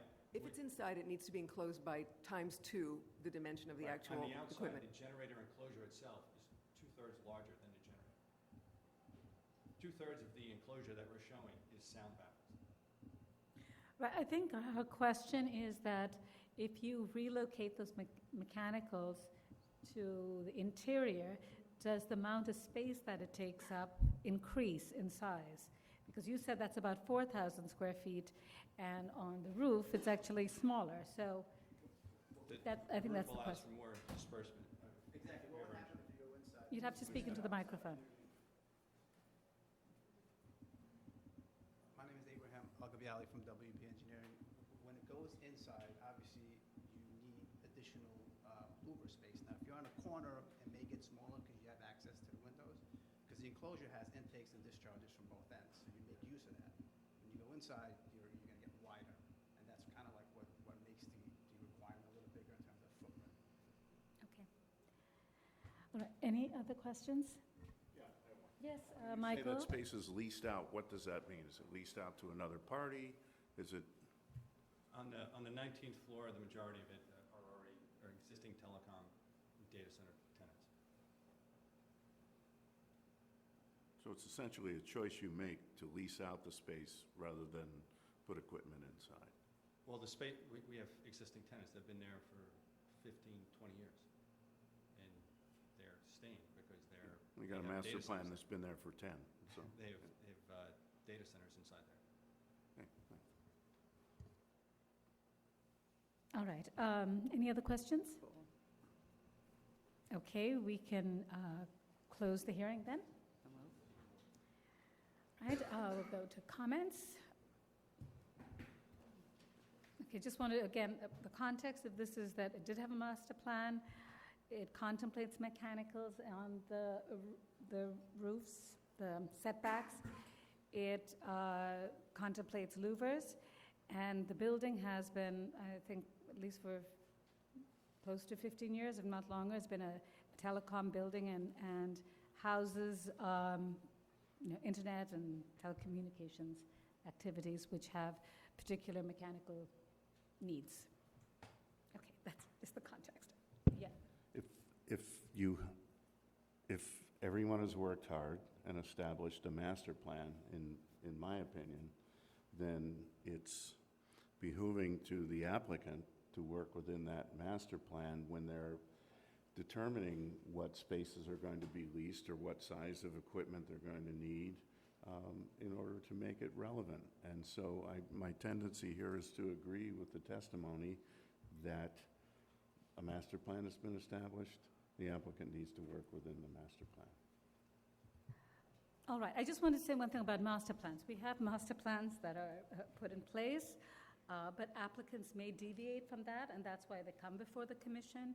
I think we're talking about technologies and mechanical equipment that, when a master plan is put in place, that cannot contemplate every possible situation, and that's just a reality. And so we may find ourselves looking at these cases, occasionally. They've made a case that this, 10 years has been working. They've come for the first time. They've got a mechanical at the same location which the master plan has contemplated it, and its shape and form is different, and that's why they're here. And in terms of the windows, I think they've already noted that they are in fact using much less louvers as a result of... permitted originally on the plan. That may be true, but the tendency for technology is to be reduced in size and in need, and unless there is a discussion or a presentation of why this piece of machinery needs to be larger and what other options were, They probably can answer and that I now. haven't heard it. So Okay, that's a question. Yes. If I close the hearing, I'm going to reopen it. Yes, go ahead. All right, so there are two things that I didn't discuss before. The fuel reconsideration that was issued by the Buildings Department and the Fire Department to the building limits where we can place or relocate fuel tanks. So if we could move the generator inside, the fuel tank has to stay where it is, which would be outside. They require us to upgrade the fuel tanks to what the 2010 standard is, which was written from the work with our work at 60 Hudson Street. Secondly, in response to your question about the technology equipment is getting smaller. What used to fit in an 8-foot rack now fits in maybe a third of it or a fifth of it. But the power usage for that equipment, the power density and the density of cooling is increasing. So we're actually getting higher demands for power and for cooling. And that's why we're spending time and effort going through major changes, planning to come up with a more concrete structure that's going to be able to allow us to continue for years. Right. Just one more question on that. If the issue of the tenancy aside, the fact that it's fully leased, the 19th floor, if the equipment were to go interior, but the windows were not to be louvers or windows, but blown out altogether, open, that is contained, so that space is contained on the inside, but you were able to have ventilation through what would otherwise be sort of, almost like a terrace, kind of, by those windows. Would that be something that would help in terms of the space that you need around the equipment for cooling or for whatever it is? Not on kit for the 19th floor? 19th only, I'm talking. No. It wouldn't help for the 19th floor. Because? We have to, the unit itself, the tank has to stay where it is. There's no space for the generator to sit inside the 19th floor. Because? Why? Tenants already there. No, I say that. I take that Existing aside. tenants, I'm yeah. not asking about that right now. Like a hypothetical question, if you were to take out the windows and make a very large opening, could you, in essence, put it inside like it's a porch? Yes. Can you respond to that? Well, like I was saying before, the way the outdoor enclosures work is you have intake from one side, discharge on your other. Technically, you're all outside, so you can see how everything can get compact. Once you go inside, you have a couple louvers that will be for intake, two louvers were... No louvers, I'm talking. Just open. Uh-huh. But regardless, I know you get more square footage for not having a louver. But the fact of the matter is, you still need to have and you probably, be able to save in terms of maybe 3 windows. We could do the calculation, but I'm not sure how you're not going to have a louver. Okay, no louvers, no roof. No louvers, no roof? Yeah. So just, you're inside the building with no louvers? Mm-hmm. So, in other words, you're keeping the facade profile the same, but in that area, there would be no roof. But that's on this is on the 19th floor, that there is then a 20th floor Oh, I thought that what we're seeing right there is that there is no 20th floor above it. That's the 19th floor setback, which is on the 19th floor. So that this floor, you're thinking, could you put it in here, down below? Uh-huh. Okay, that's Exactly. the 18th floor. Okay, good. Yes. The other question was yeah. about the technology and stuff. This is a very atypical master plan based on, again, about the equipment and our technology. What I have found is, like I said before, this is before the iPhone existed, that exponentially the traffic and the amount of the internet use is just beyond, 10 years is like generations. Right, but we're in not the arguing that. We're saying where to put it. No, but I'm trying to say that unfortunately in a building like this, it's probably apt that it will be coming back to evolve the master plan based on the technology. And as Sean explained, that it is getting smaller, but it's getting much denser with this. So, for instance, your iPhone, it communicates, all of our iPhones right now are communicating with 60 Hudson Street. Right now. Everything is. So that's just the way the technology has evolved. And I don't want to kind of beat this to death, but when we were designing server rooms not too long ago, it was 6, 7 watts a square foot. The rooms have gotten a lot smaller, but they're at 30 watts now. This is kind of like a rough number. So that suggests that your client would want a new master plan. Is that what you're saying? Which is, quite frankly, what we are working on as we speak right now. These things that we're talking about are sort of immediate concerns. We've explained about 19 that only 1/3 of the cooling towers are now being backed up. But we have talked to staff that we are here just for these two specific items. We are working to try to figure out this kind of complex concern to come back to you and show you what our new master plan, how we want it to evolve. But again, we were here, we didn't want to come here, we just need to because of the specific need. Okay. Diana? Well, it was just a comment that I'm assuming that a lot of the drive for this really is the data, production, because it's an intensive activity that needs a lot of cooling and other things. So it sounds like that is the case, and they will be looking at how to design for that in the future. Right, I mean, the client, the leaser, the person who's leasing, the entity that's leasing space is a business, right? So the business requirements change, but it needs to use the building, within the envelope of the building, it seems to me. And, and it's not as though that's not part of its own business plan, right? Or cannot be. Well, I don't know. I mean, I think it seems a little more sort of complex than that. I think when you're talking, I mean, I have no idea how telecommunication works and what the mechanical requirements are. And so I can't make any comment that, they could definitely make it work. This is a building which has, I don't know, close to 1 million square feet probably. It has multiple tenants. They have all different kinds of needs. Yep. And, I don't know what the thinking was when they came in with a master plan and whether that really satisfied the understanding of the technology and the tenants at that time. I can't speak to it. But there's a tenant there right now. They have this issue. I think they've said that they're going back and obviously thinking about the master plan and see if there's a way to address changing technologies. I think it's just, I think we can talk about this and go on talking about it, but I think there are two very focused issues here about whether it's appropriate in these situations. One is that the mechanical, which has again, it's narrower and taller at the setback.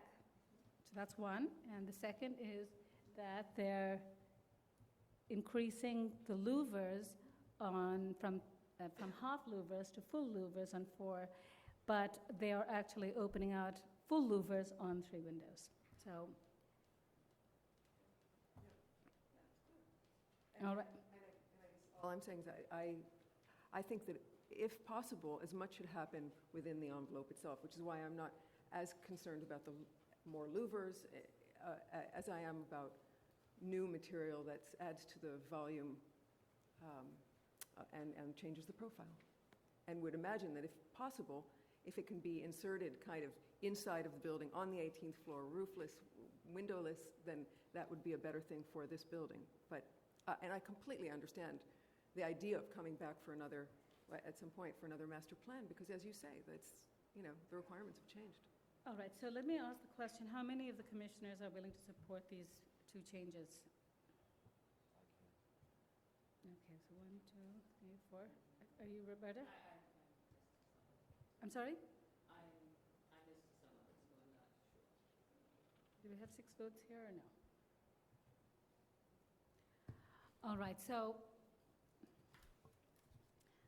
my suggestion is, I guess there are a couple of them. One, you know, the idea of coming up with your master plan and then trying to adopt that and making this fit within that seems like it's a long-term sort of issue and may not happen. But I think, is there any way you can possibly work within this master plan? And I think you should go back and look and see if you can do that. I can just say that, you know, personally, we tried to stay within the master plan, especially for this generator. We went through every way we could do that. Again, it's just the math, that there is a need for, there's 2/3 of a unit that are now unsupplied. So if there's a blackout, it's going to go dark. No, wait. That's why I asked the question. Can this equipment be positioned somewhere else? And I understand it's leased right now, but, you know, in order to avoid the blackout. I think the fuel reconsideration that was issued by the building department limits where new generators can be placed. Okay. And so the 19th floor had systems on it, and we were allowed to keep them outside. And so we can't put them inside. Right, and when I asked the question about redefining what inside means, Yes.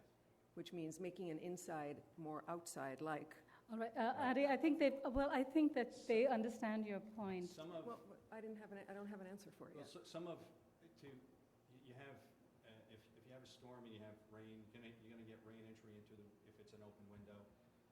In some cases, we are looking at something, creating something up higher up when we come back for the master plan on the 24th floor, but with office tenants down below, to have the system where there's space down below where we can't put the generator because of the limitations with the fuel tanks, in addition to sound. And you know, part of the concept is that we are freeing up space for office tenants, so we're trying to work within the areas that still have equipment on them. Okay, we're not going to resolve this today, so I think if you want to come back and give us, you know, maybe we need floor plans to sort of fully understand this, yes? May I ask one more question? Yes. For when they come back? When you come back, because I realize you're a commercial operation and you tend to buy equipment that is either inexpensive or expensive, and the technology between those two pieces may be different, would you come back with a justification for that generator that you're using? Because I would presume there are probably some that are relatively more expensive but smaller, and that would help. It would help to know if there is another generator that's available, perhaps more expensive, that's not our issue, that could be used in this same situation next time. Yes, we're not going to, when you come back next time, you can give us a full response. Okay. Thank you We'll very much. move on, we're going to close the hearing. We'll do one more item and Yes, then sure. we'll break for lunch. Okay, we'll to one item before lunch. This is item number 8. It's an application for a certificate of appropriateness in the Borough of Manhattan, docket number 174189, 6 Varick Street, located within the Tribeca West Historic District. This is a neo-Grec Queen Anne-style warehouse built in 1881-82 and altered in 1914, 1923, and 1934. The application is to alter storefronts, entry door and windows, install loading platforms and ramps, and install a canopy.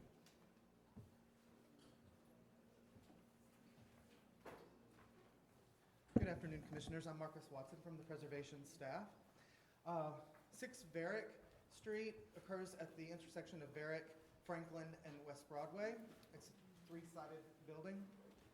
The proposal today is to install, the first item would be to install a diamond plate platform with ADA compliant ramps around the three sides of the building.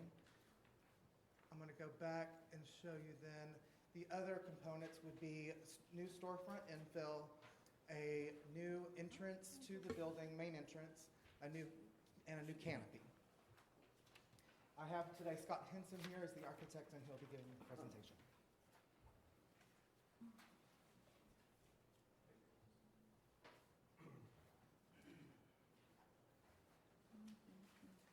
Good afternoon, Commissioners. So as Marcus introduced, there are three parts to our proposal. One is the platform around the three sides of the building. That is to provide required and needed ADA accessibility. Number two is the canopy over the residential entrance on Varick Street, and that is to provide an identifier for the residential entrance and weather protection for the residents of the building. And the third part of our proposal is the storefront infill. There's two parts to that. On the original part of the building, which I'll go through here in my presentation, is traditional, contextual, I should say, mahogany wood infill, storefront infill, whereas opposed to the Varick Street side, which was cut during the construction of the IRT. We're proposing a more clean, minimal, frameless storefront, and that's really to reveal the internal structure of the original part of the building.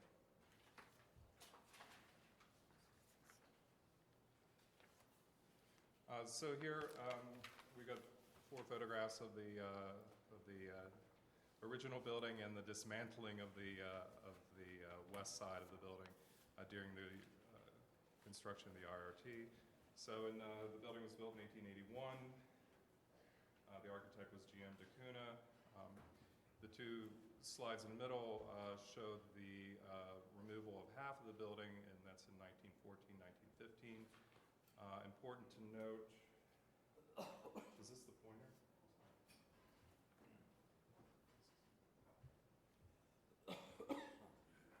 Important to note, and I'll show you a little bit later as we get to it, but these openings here from the original construction of the building of the party wall here is what I plan, or what I'm proposing to reveal in this infill of this storefront, the existing storefront.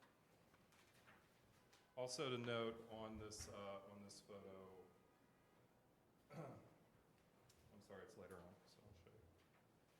You can also see there in the 1914 photos the canopy that wrapped all three sides of the original building. So this photo here on the left is from 1910, again showing the original canopy that wrapped the three sides. There's also a platform, a loading dock platform, that comes out about halfway from the building edge to the sidewalk. And then the photo on the right from 1914 shows the awning as well. So this is after the removal of half of the building. This arched opening here and this opening here still remain. They're part of the cafe that's on the corner of the building right here. Also want to show on this. So basically what happened is in 1924 and 1932. So in 1924 they added a one-story addition here to the edge of the building. And then 32, I believe it is they added a second story here.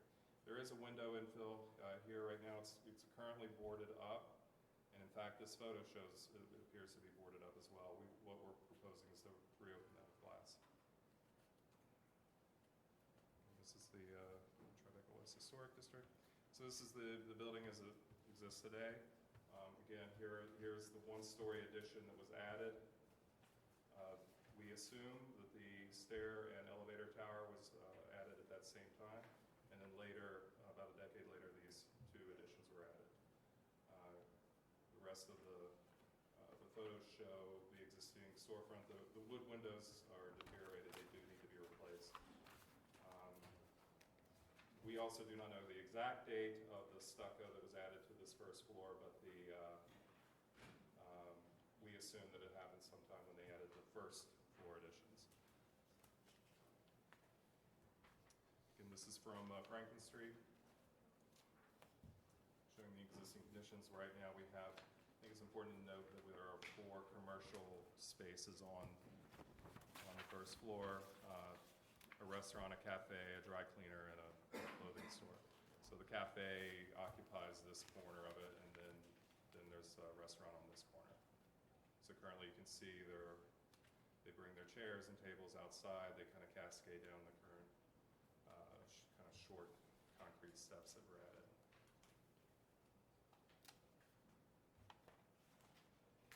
Again, this is from the West Broadway elevation, showing the current configuration of the storefronts. One of the things that is part of our proposal is right now all of the openings. These two appear to be very similar, but when you line them all up and look at all of them, there's different configurations of the storefront. This is just to show, these are actually GW DeCuna warehouses in Tribeca. We show these just to show that there are platforms and canopies, and modern canopies as well, on his buildings. And then these are other buildings in the Tribeca that show canopies and platforms, including ADA accessible ramps on here. You can see it here as well. So this is our site plan. So this is the existing. So you can see right here we have the main residential entrance here. There's a kind of a delivery door here for the cafe. The main entrance for the cafe is right here. Restaurant is over here.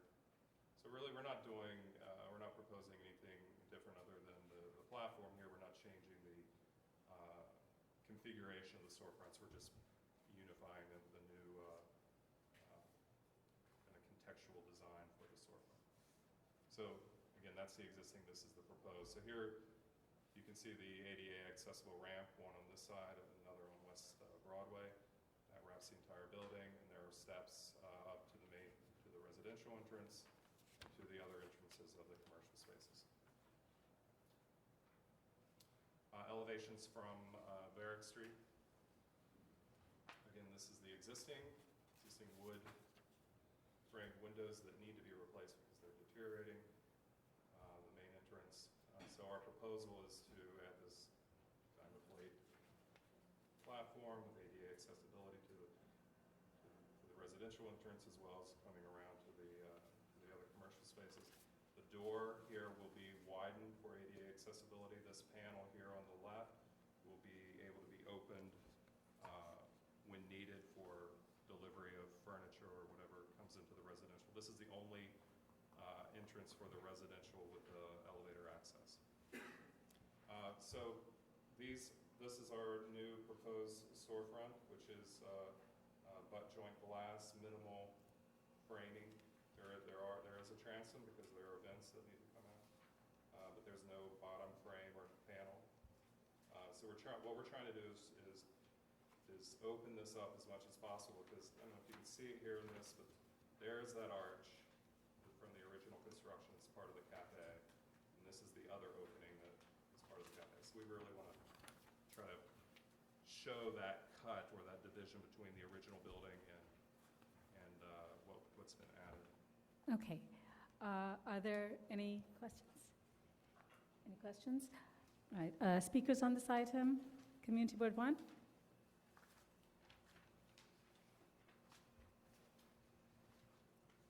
I just want to give the caveat that I was not at the part of the presentation that dealt with opening up the storefronts.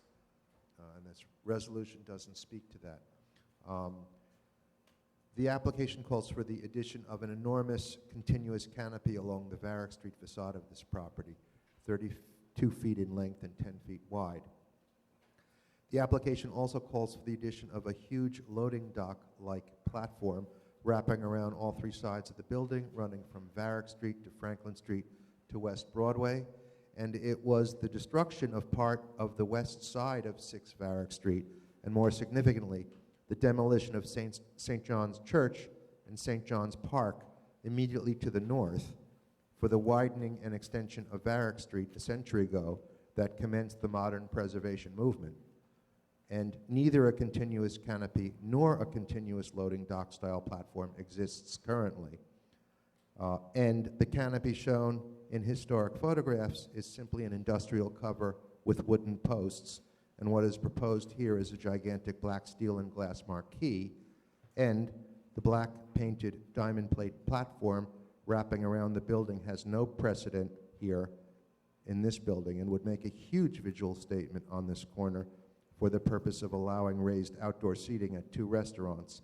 Now, the Landmarks Committee of Community Board 1 recommends that LPC Commission reject this application.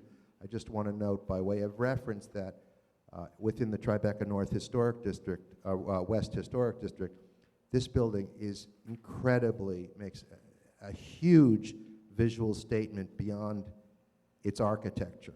It's not an individual landmark, but actually the Franklin Street subway station has a bespoke kiosk that was designed to be within historic dimensions right in front of this, and Franklin Street is double width, and Finn Square is in front of that. Thank you. Are there any more speakers on this item? All right, do you want to respond to the comments, or? All right, are there questions for the applicant? Could they, though, just explain again the relevance to their design for having this deck on the outside? Can you just talk about that? So, because it's more than just the ramp, it is the whole, it's on all sides, right? That's correct. So the two ADA, so there are 4 commercial spaces on the building plus the residential entrance. And then over on West Broadway, there's also the mechanical or service entrance to the residential as well. So ADA access ramps, 1 on Varick Street and 1 on West Broadway, are needed for access to these commercial spaces and to the residents. So, yeah, does that answer?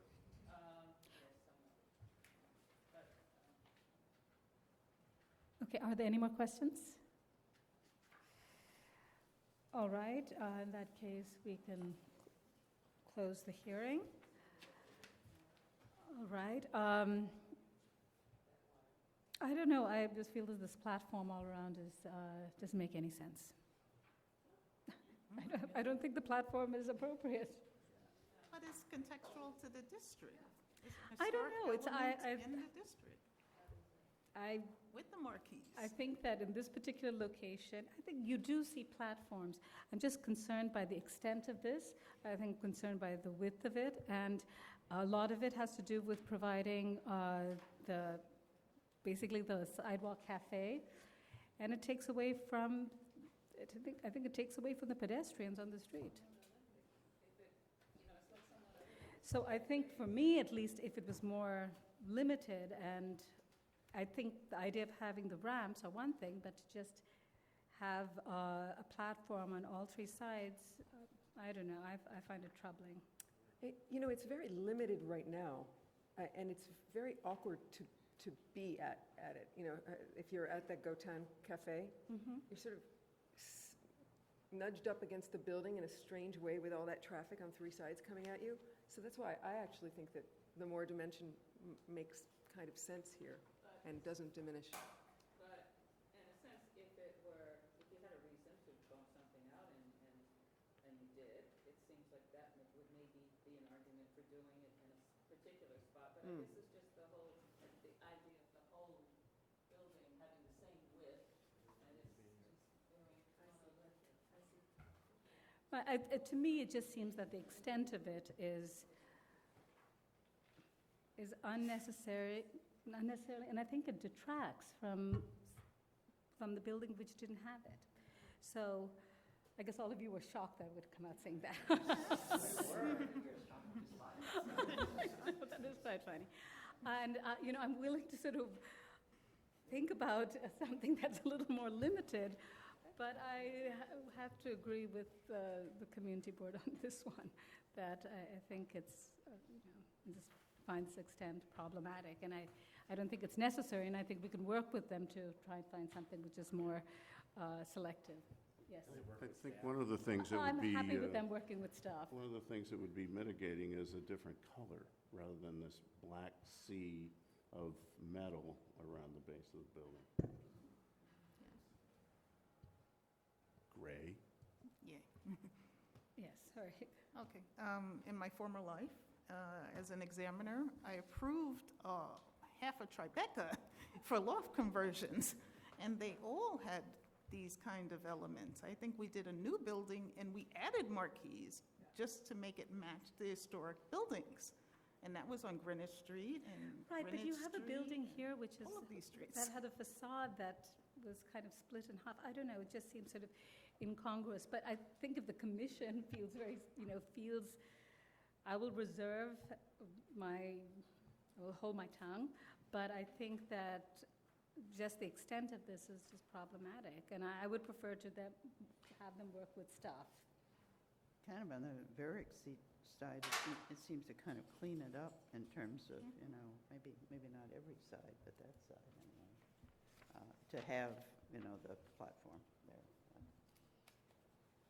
All right, so let me, who are the commissioners who think that the platform as is okay? Okay, with it. We don't want that. Okay. All right, so can we have the recommendation modified to work with staff to see if In they what can way? reduce that? Well, does it have to be, 10 feet wide? I don't know, does it?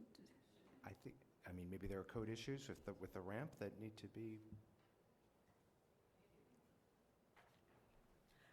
Well, I don't know, does it have to be to the full extent? I think there are many ways in which it can be sort of limited. I don't really want them to necessarily come back for this. I would prefer if it's, yes, I don't think you need, Varick Street is the portion that I don't like it either, because that's where I think the building was cut. And so it doesn't have anything right now, so it doesn't take away from the restaurants that already have this platform. The platform's on the other two sides, so perhaps on the Varick Street side, they could just have a ramp and not have the continuous platform. Whatever.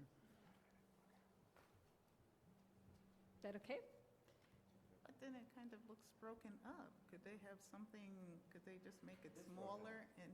It's broken up? Because they mostly are broken up, I think. Tribeca and so forth. Right, and I'll just be, I haven't been here, but I've seen the places where we've had these platforms. I don't think we've ever allowed this full extent, and I just don't know if we've ever done this. So is the direction clear? Okay, so we'll approve a loading dock on Varick, just the ramp, and not reduce the extent of it and make it narrower? Is that the... Well, if it's a code issue, I think that there may be an argument to be made on Franklin and West Broadway because there's an existing platform, but I think that it's really on Varick Street. Okay, and the canopy? Is that all right? The canopy would probably follow the platform, so. But the presence of a canopy is okay, it just needs to... Any concerns with the presence of the canopy? All right, I'm seeing very disappointed faces, but from the commissioners on this. Look, there's a little bit of a precedent, if you want one. A project that I was involved with before I became a commissioner, it's Gansevoort. Forgot the name of it. It's the whole block it's in the meat packing. It's right across the street from the Whitney. Yes.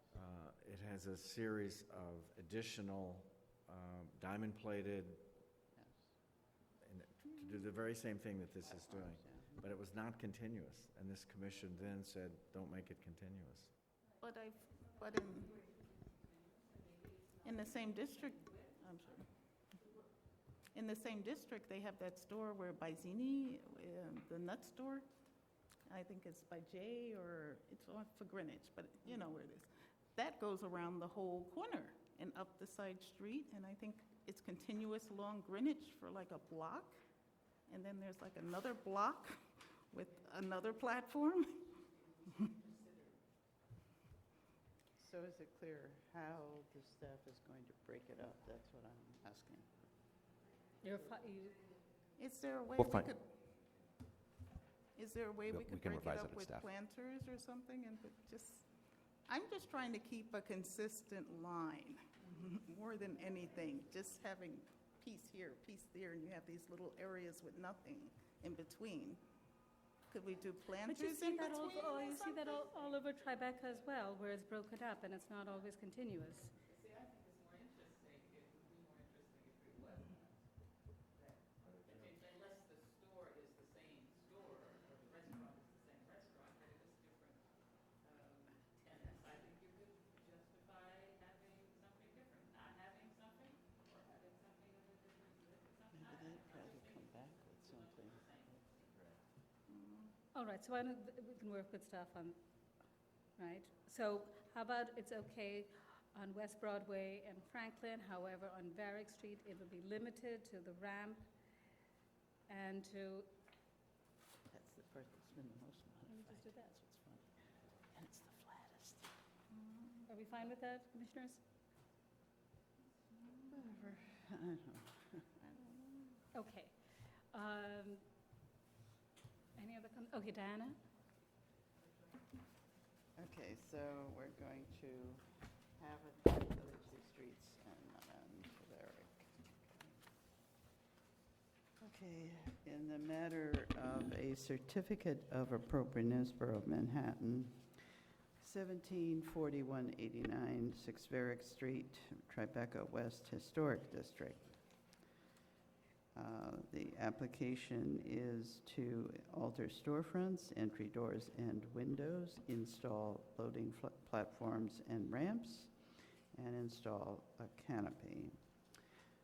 I recommend approval with some modification, finding that the existing storefront infill is not historic, and its removal will not result in any damage to or demolition of significant architectural features of the building, that the simple modern design of the glass and metal storefront infill on the Varick Street facade is in keeping with the age and details of this altered portion of the building. That the removal of the arched window openings and cast stone water table from the Varick Street facade will not diminish the character of the building. That the louvers in the Varick Street storefront infill will be located in window transoms and will be concealed by an architectural style grille that is mounted flush with the storefront framing and will be finished to match the framing. That the proposed new wood storefront infill on the Franklin Street and West Broadway facades includes bulkheads, transoms, and profile framing, recalling the original storefronts in terms of design, configuration, detail, materials, and finish. That the color palette proposed for the storefront framing will be harmonious with the building's materials palette. That the proposed ramps are necessary for ADA compliance, and the installation of the platform on the West Broadway and Franklin Street sides allows the two ramps to serve all storefronts and entrances. That the platforms, ramps, and railings will be in keeping with the character of other street incursions at the streetscapes in terms of their material size, simple design, further helping these installations to remain a harmonious presence within the streetscape. And staff will work with the applicant on modified platforms on the Varick Street side. I guess there's going to be some, right? That the new diamond plate platform will be installed on top of the existing concrete platform and will rest on the bluestone sidewalk, causing no damage to the existing fabrics. That the proposed ramps and platforms will support the continued use of the building without eliminating, concealing, or diminishing any of the significant architectural features of the exterior of the building, that the modest scale and thin profile of the proposed canopy will not overwhelm the historic elements at the base of the building, that the proposed canopy is in keeping with other modern canopies found in the district, that the design of the door and address sign at the building entry on Varick Street will complement the proposed storefront infill on the side of building and will not detract from the special architectural or historic character of the landmark, that the size, placement, structure, and color of the proposed awnings are in keeping with the type of awnings historically found in buildings of this age and type in this district, and that the proposed work will not diminish the special architectural and historic character of the building or the district. All in favor? Aye. Any opposed? This application is approved. We'll meet at 1:45. Okay, Commissioners, the next item is item number 9. It's an application for a certificate of appropriateness in the Borough of Manhattan, docket number 173951. It's 13 Worth Street, located within the Tribeca West Historic District. This is a utilitarian-style store and loft building designed by William Field and Son and built in 1873 and altered in 1878-79, and the application is to construct a rooftop addition.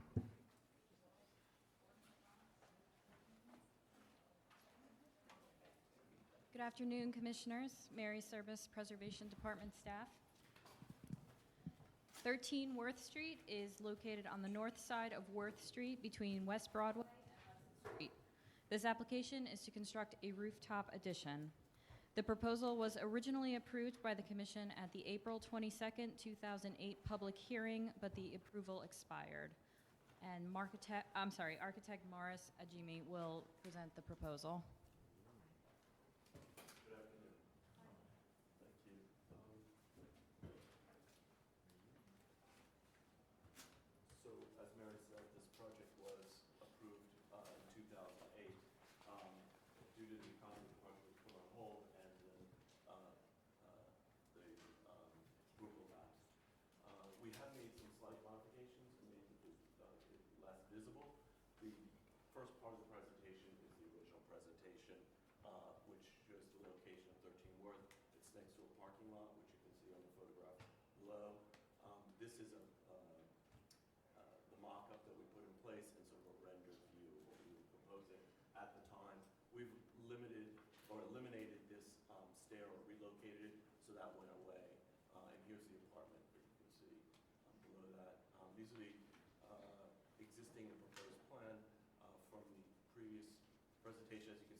Previous approval, and what we've done, I just want to make, we worked closely with staff at the time.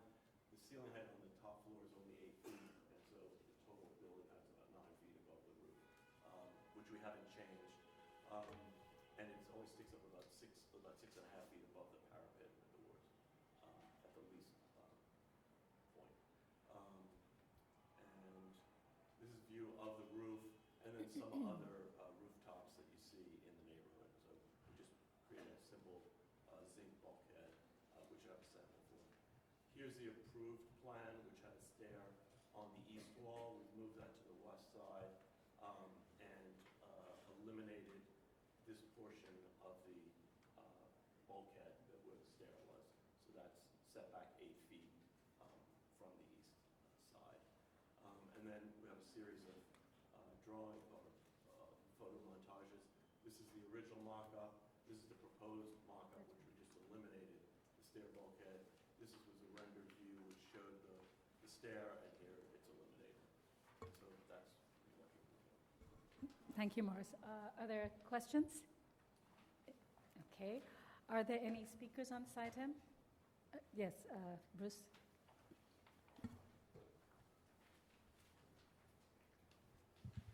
The application is to reapprove an application approved by, I did not write this, approved by CB1 and LPC in 2008. The permit was allowed to lapse, requiring a new application. The new application has reduced visibility over the original application. The original application is attached to your distribution, by the way, from 2008. Two members of the committee felt the design was too reminiscent of the neighborhood's industrial past and lacked finesse in the now residential neighborhood. I mean, there's no accounting for everyone's taste. CB1 recommends the Landmarks Preservation approve the application. I will add that I have recused myself on that vote because it is my apartment. Thank you. All right. Any other speakers on this item? Okay, no speakers. Any other questions? All right, we can close the hearing. Any issues with it? Seems very straightforward. In fact, it's better than what it was previously. Yes, Okay. it was. Kim, you want to read that? Okay. In the matter of 13 Worth Street, Tribeca West Historic District, the application is to construct a rooftop addition. I recommend approval, finding that the construction of the proposed rooftop addition will not result in any damage to or demolition of any significant architectural features of the roof, that the addition will not be visible directly over the front facade, that due to the siding next to an empty lot, the addition will be highly visible from the south. However, it is set back. Simple massing and utilitarian design will allow it to have an unobtrusive presence on the building and the streetscape, that the ribbed aluminum siding with an off-white finish will allow it to blend with the light-colored stuccoed sidewall above which it will be seen, that the presence of the addition will be consistent with the typical roof accretions within the historic district, and that the proposed work will not diminish the special architectural or historic character of the building or the Tribeca West Historic District. Second? All in favor? Aye. Any opposed? Okay, so application's approved. Commissioners, the next item number 10 is an application for certificate of appropriateness in the Borough of Manhattan, docket number 166612. This is 287 Broadway, the 287 Broadway building, an individual landmark. This is an Italianate and French Second Empire-style building designed by John B. Snook and built in 1871-72. The application is to alter the facades, install new storefronts, and construct rooftop bulkheads. Okay.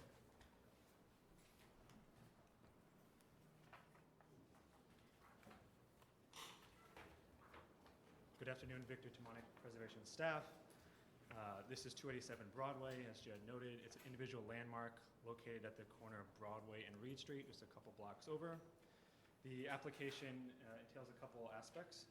First, they're proposing to install new ground floor storefronts, including the southernmost bay on Broadway, which originally had a stoop. You can see that in this historic photo here in the top left.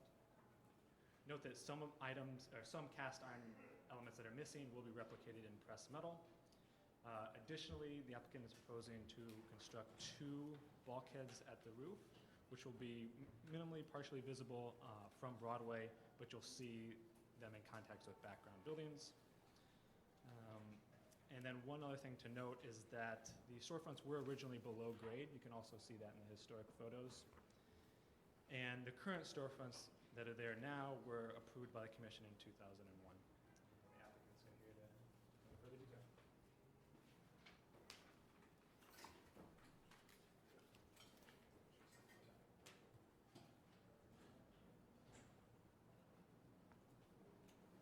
Good afternoon. My name is Gary Zarowski. I'm a project architect at Greenwood Firm.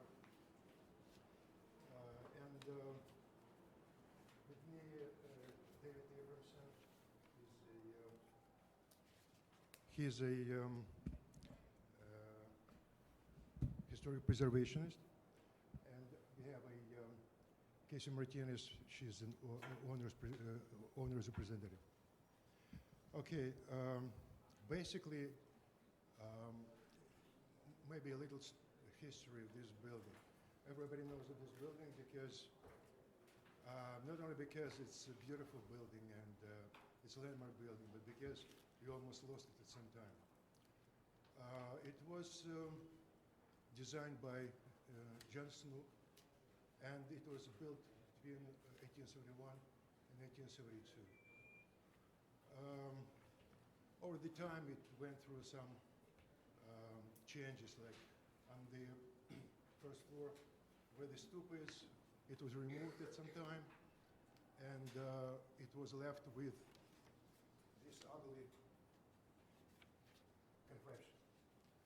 So what we are trying to do at this point, restore not only the facade, entire facade of the building, but restore that part that is missing. Now, we can go back to that. So what we have to do, we are trying to do something like this.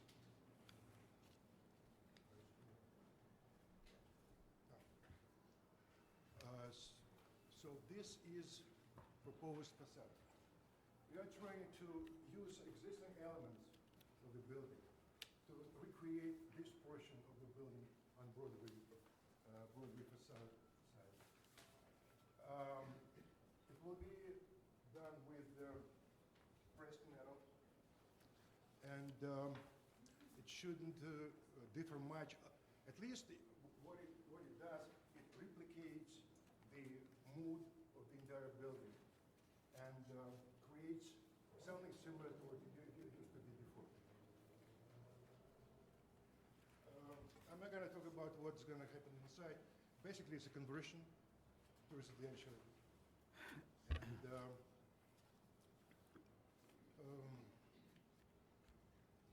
yeah, the bulkhead. I have photos taken from the street. We built a mock-up. And well, obviously, I'm sorry about the name. So you can see here, it's slightly visible, and it's slightly visible here. But if it's painted with the same color as the rest of the building, it should be visible very well.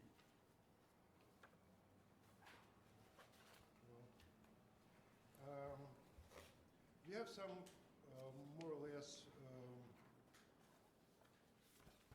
if you have any questions at this point. Okay. Are there any questions? Any questions? So it's basically restorative work, and then there's the bulkhead that you're adding, is that correct? Yeah, you're adding, the bulkhead itself is... And it's just in that corner where you... We are slanting it, so actually what you see is elevator bulkhead. It's elevator bulkhead, that's it. And yeah, that's it. And is there something above, is there anything else happening at the roof? No, that's it. Okay. All the equipment that will be on the roof will be moved back to the 57 Reed Street, that building next to it, the large one, the big one. Right. And so it won't be visible. It's about this 30 inches, I think.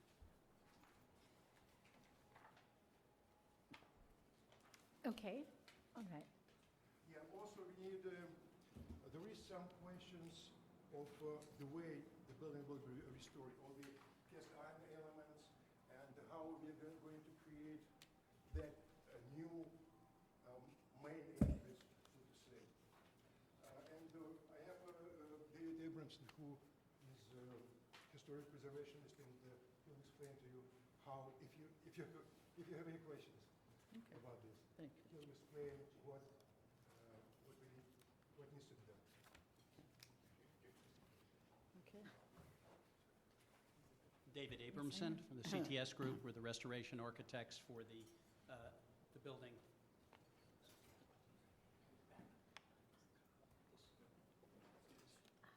Just want to get you back to the overall.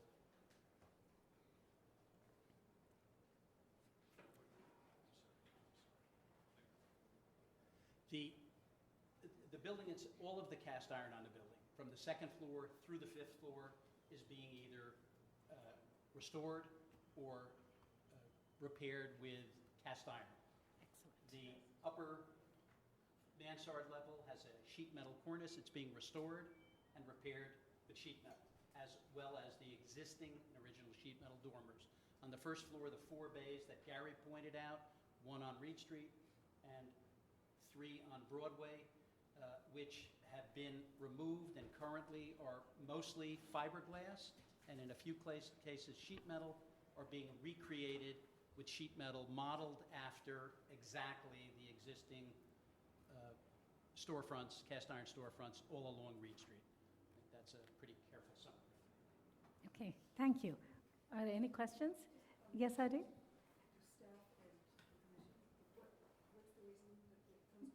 Okay, do you want to answer that, Jared or Corey? Go ahead, Corey.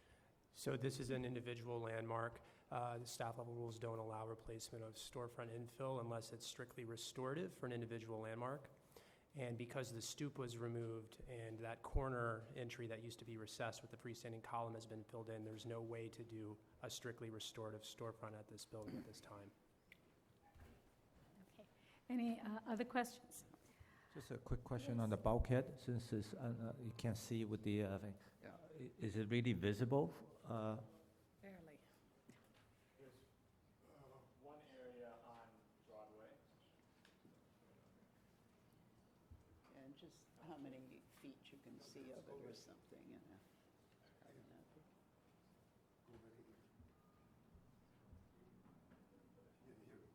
It's primarily these photos here, 1, 2, 3.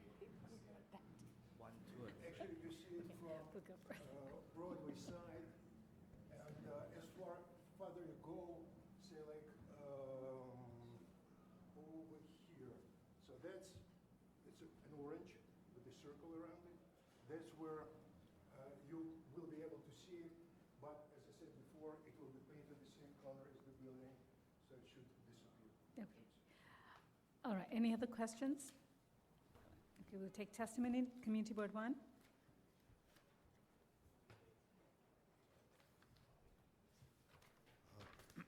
We have searched, I've been up to the community board office, which is now in this building, assiduously for the resolution that was written regarding this property, and we cannot find it. The last one we have is from 2007, which obviously must have expired.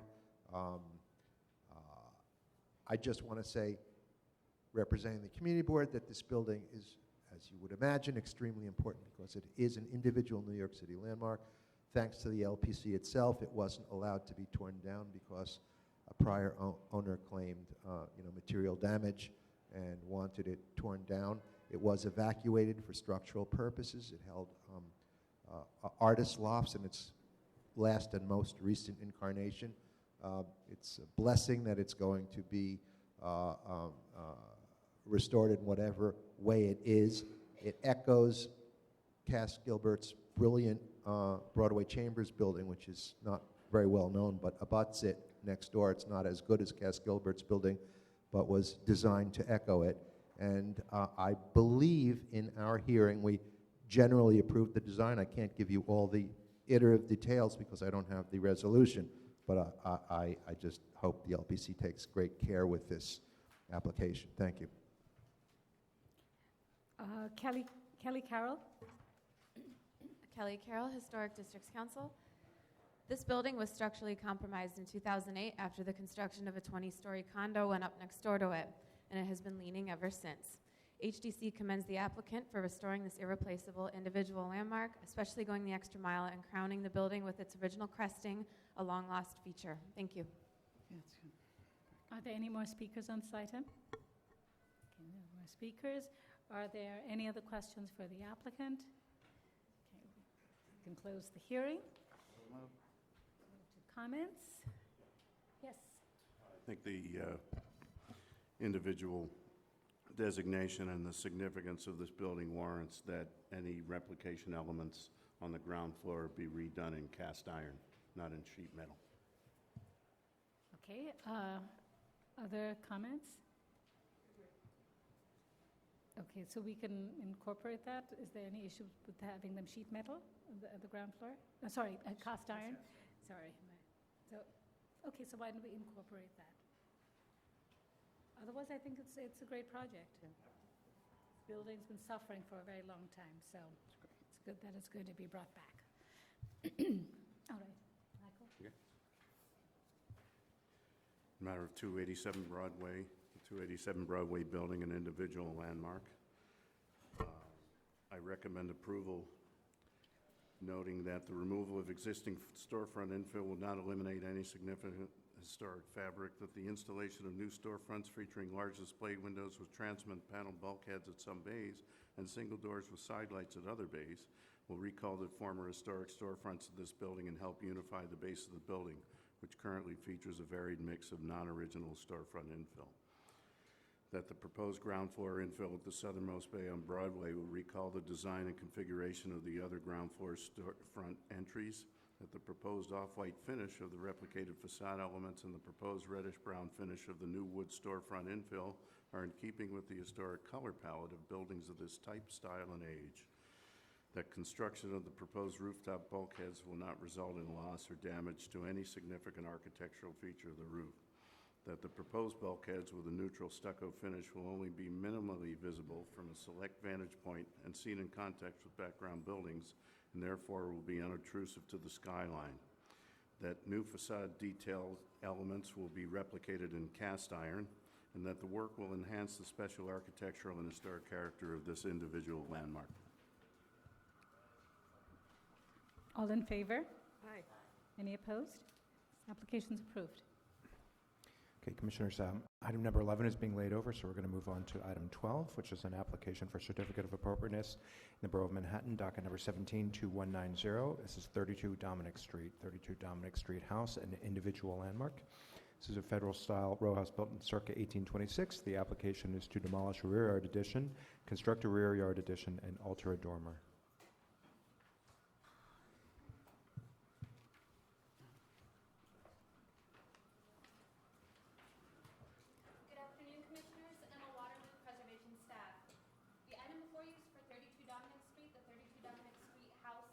Landmark.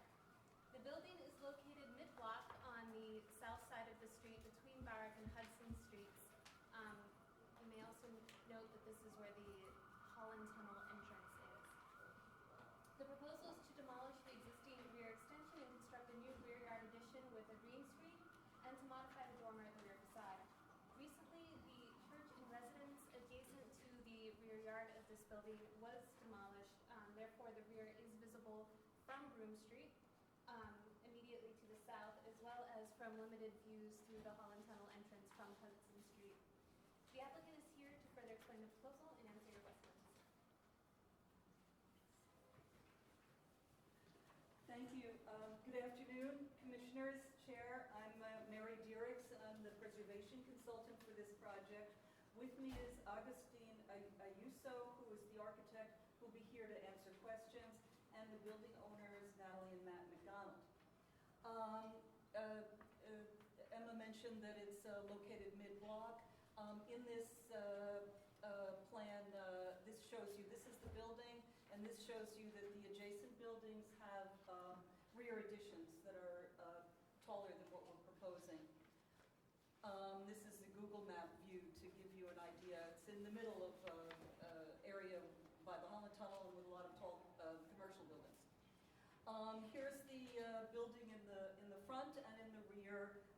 It was built in 1826 along with numbers 28 to 36. The front is basically intact, and the plan is to restore the front, restore the dormers, the masonry, a better door, better windows. The rear facade is brick. It's painted, and it has a existing rear addition. Here are some more views of the rear. As you can see, it's next to a tall commercial building on one side, and buildings of the same period on the other with full-height rear additions. That is the view to Broome, the Broome Street buildings. These are some views. The rear addition was built at least by the 1850s, possibly earlier. At the time, it was about that size. It was expanded up and expanded out, and it was resurfaced and generally changed a lot. Here are maps showing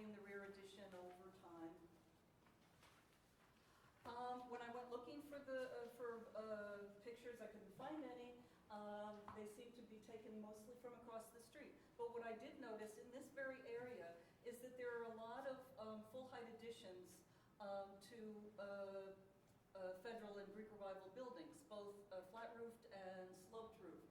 We don't usually see these, but this is unusual because it was a period of transition for this neighborhood, and buildings were torn down, so you saw the rears. Here's what the front is going to look like, and here is the rear. This is a two-story rear addition, projecting no further than the adjacent rear addition, actually less, and with a bump up on the third floor. The brick is being restored. The upper windows are getting their historic multi-pane sash. The glass is large because this, with the building we're going to talk about being built behind it, it's going to be not a really sunny yard, so the owners are looking for light. The third story here allows for access to the terrace and also allows for these masonry openings to remain in place and intact. It also allows for stairs, so the stairs are also in this, and that's that. It's also proposed to enlarge the dormer, which is, but to keep its basic shape. This is the front context. This is the rear context. Here's the rear elevation, existing and proposed. The original upper floor window configuration was not even. This reflected the stair, the little window reflected the stair, and the addition echoes this stair window and the non-regularity of the top floor. This 3D, which for some reason is not in color, gives you an idea of what the addition is going to look like. Here are sections. The addition is brick. There's going to be a green screen. There it is. Just separating the building from the giant office building next door. And here's a view of what the green screen is going to be like. These plans show you a combination of existing and proposed. And here are the plans which I'm going to run through. I do want to say that it's not a giant addition. It's still a modest building for a family of 4. And this addition will give the McDonald daughters each a bedroom. Okay. Are there... Just the views, and that's it. Okay. There's a very brief view from the Holland Tunnel. You have to look very hard to see it. And at this moment in time, there's a view of the rear from Broom Street, where building permits have already been pulled but not issued for this building. And the building adjacent is also being demolished, and a new building is being built there. Okay. Thank you, Marie. Questions? Yes. Is the rear slope dormer original? Yes, it's been altered, but it's in general original. But it was sloped preschool. Yes, it's just bigger. And everything else is similar, the peaked roof, the arched window, Okay. multi-pane windows. Any other questions? Yes, Roberta. Addition, so you saw those different examples. So when was it flat and when was it sloped? We don't know what the original rear addition was, whether it was sloped or not. It was probably like a shed roof. The current addition as it is now does have a sloped roof. I mean, the ones that you saw. The ones that I showed, they were mostly photos from the 1930s, so all I know is that they were before the 1930s. Some are sloped and some are flat roofed. They're both. And they were all full height. We're not actually proposing a full height, we're just proposing a one bump up full height, but the others show it to be full heights. Okay. Any other questions? All right, we'll take testimony. Are there any speakers on this item? Any speakers? Please come forward, yes.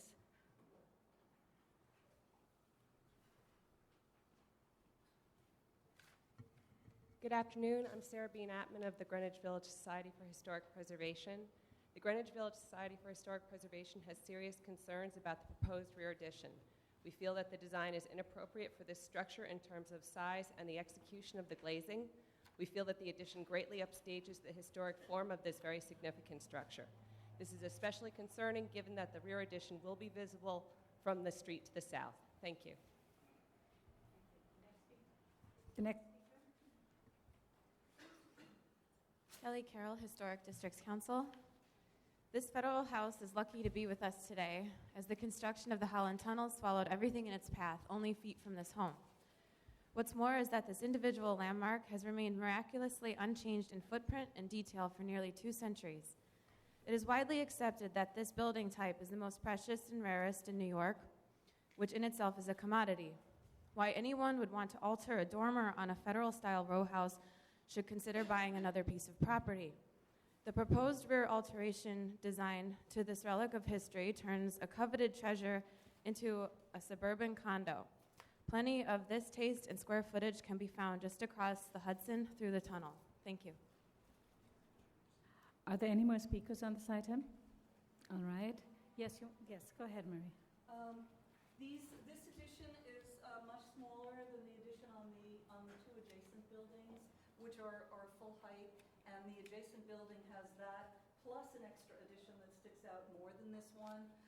We're using brick and glass, which is which follows the original materials, and it will not be visible when that building is built, which it's not going to be a park. There's going to be a building there, and then it will not be visible except for that little bit from the Holland Tunnel. Okay, yes, Roberta? But that dormer, what is it, what's the need to make it? The dormer is, which will also not be visible, it provides headroom in the attic. It just makes the attic more livable. It maintains the look and feel of the dormer. It just makes it bigger. The dormer is altered. There's a mix of original and other material on the dormer now. It's both, and we're just making it bigger, but keeping its shape to make the upper space more livable.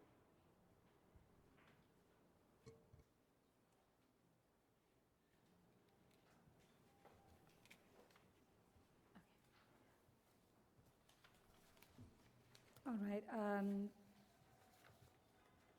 Any other questions for the, I'm sorry, there are some other speakers? Oh, they both spoke? Okay. Well, Community Board 2 recommends approval to restore the front facade as well as the rear facade, but questions the mansard-like shape of the rear dormer's roof and would like to see more uniformity in the rear fenestration. We had changed, has this? based on Community Board, we changed the dormer to a peaked roof based on their suggestions. Okay. All right, any other questions for the applicant? Okay, we can close the hearing and move to discussion. Comments? Well, Yeah. I guess the dormer really bothers me. Aside from the, taking removal of the original dormer, it's disproportionately sized, it's oddly located, and it just seems odd that it's the one thing that screams out at you in the entire rear facade. It doesn't blend in at all with its surroundings. All right, so your recommendation is that they just retain the existing dormer? That would be my recommendation. Okay. Thank you. Were you getting there? You were getting there. Okay. All right. And other comments? Yes. Yes. I think there are other things that scream out at you too, but it's not visible, it's the rear yard. I personally can't imagine doing that to a federal house built in 1826, but I guess there's a tradition here of allowing pretty free range in the rear. So there we go. But I would just suggest that maybe working with staff, they could improve the rear somehow. I mean, I understand the need for light and more contemporary expression, but somehow it's very ill-fitting with the 1826 house. You think it's the rendering partly, or? It's not only the rendering. Yeah. So I think it's about, But it's not very flat. I mean, it's a house that has some texture and. Sometimes those renderings make it look really, right, so the recommendation is that they retain the dormer and that they work with staff to, I think, make the rear facade, somehow break up the rear facade and put some more masonry or mullions or something to reflect more of sort of the historic features. Right, it looks very modern, and one wants to make it a little more sympathetic to its age. That seem okay? Okay. Is that your comment? Yeah, okay. Wellington?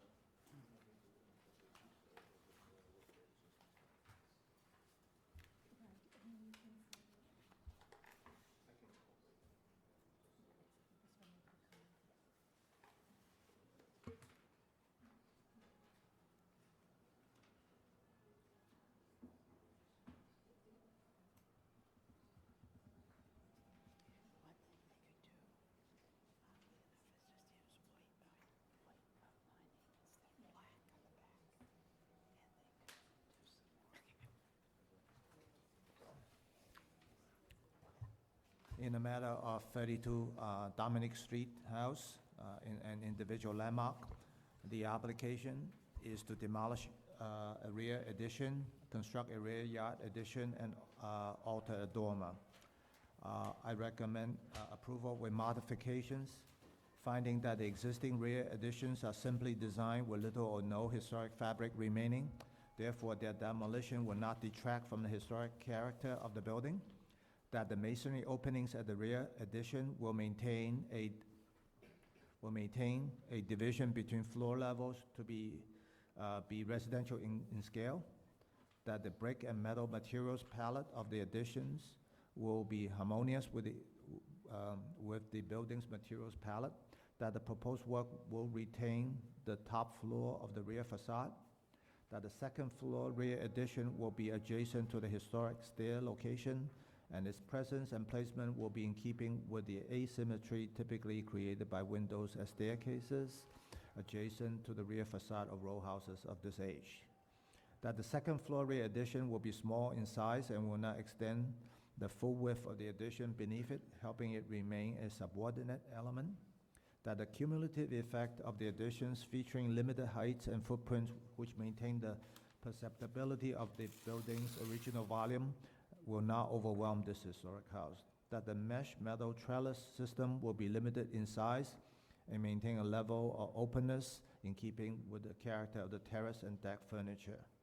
That the existing dormer is simply designed and its dimensions and details are not significant features of the dormers. That the enlarged dormer will be well scaled to the roof and harmonious in character with the rear of the building. I think we're striking those two we're findings. striking that one Keeping out. the dormers Right. as they are? That the work will only be visible from the incidental views. However, noting that the sloped roof of the second floor addition confuses this alteration with a historic alteration of the building. And this one is also being stricken. That's also strike. Okay, we're striking this one. So, therefore, I recommend that the applicant work with the staff to retain the existing dormer and to work with staff on the rear facade to better relate to the scale and character of this historic building. Okay, second, all in favor? Any opposed? This application's approved. Okay. Commissioners, the next item number 13, is an application for certificate of appropriateness in the Borough of Manhattan. Docket number 168362. This is 14 Christopher Street, aka 20 Gay Street, located within the Greenwich Village Historic District. This is a loft building designed by Frederick C. Zobel and built in 1896-97 and later converted to an apartment house. The application is to legalize the replacement of storefront infill, alterations to windows, and installation of awnings, signage, and menu box without Landmarks Preservation Commission permits. Good afternoon, Commissioners. Caroline Passion, Preservation staff. The subject property is located at the southwest corner of Christopher and Gay Streets. Here are photographs showing the conditions of the building circa 1940, 1980, and current designation photo here, and the current conditions. So there are several violations that the applicant is proposing to legalize as is, which include the replacement of storefront infill at the Gay Street elevation, the installation of box awnings over these two large display windows and the two smaller window openings to the south, the installation of the 1/1 window here, and then the applicant is also proposing to remove the existing masonry infill that's shown here, and to install a 1/1 window within that existing opening. And finally, at the Christopher Street elevation, there is a menu box that they're also proposing to legalize as is. And so the architect, S.W. Wade, is here to discuss this proposal in more detail.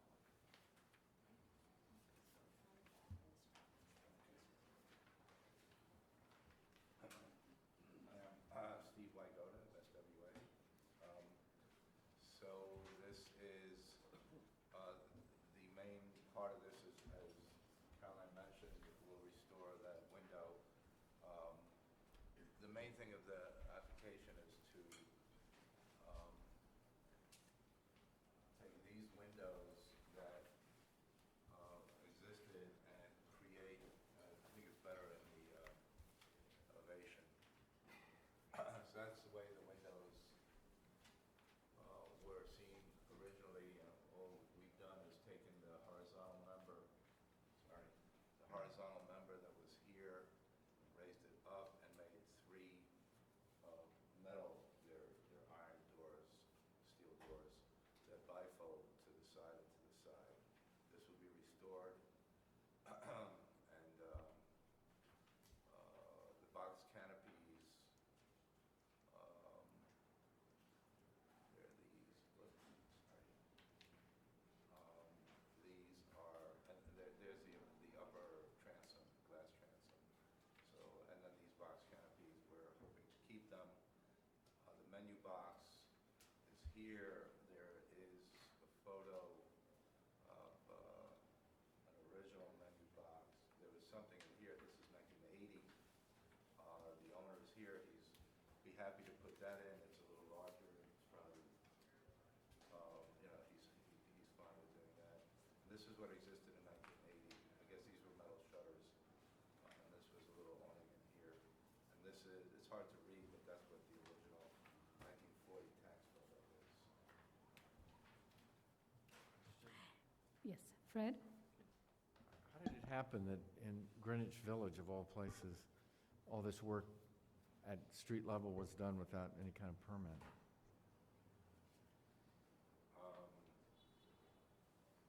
I guess, I don't know how to answer that question, to be honest. It was done. The owner did the work. The owner is here. He found, from what I'm told, he found the condition. He didn't find this condition there. He found this had already been changed when he took the space over. And all that he did was create the doors, the windows out of the fixed glass. So somebody potentially, and I don't know for sure who did the work prior to him. I don't know if he knows either. So, and just the canopies on Christopher Street, those two, Yeah, are you legalizing those as well? yeah, they're all. All of them are legal? Just, yeah, Caroline? Commissioners, I just want to clarify that I did bring up, can I just have this, please? So these box canopies that you see here on Christopher Street, Yeah. the enforcement department did not cite this as violation because back in the 80s, these were actually approved at a public hearing. I want to say the 70s or the 80s, and so we kind of. Okay, but they're, the commission approved them. That is correct. So that's why that's not part of this application. Mhm. We're only looking at the menu box on Christopher Street and on Gay Street. They're proposing to legalize the storefront infill here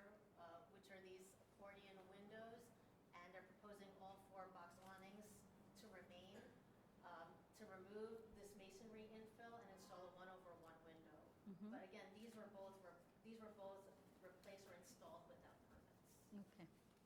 All right. Questions? Are there any questions? All right. We'll take testimony. Sarah Bean Apman.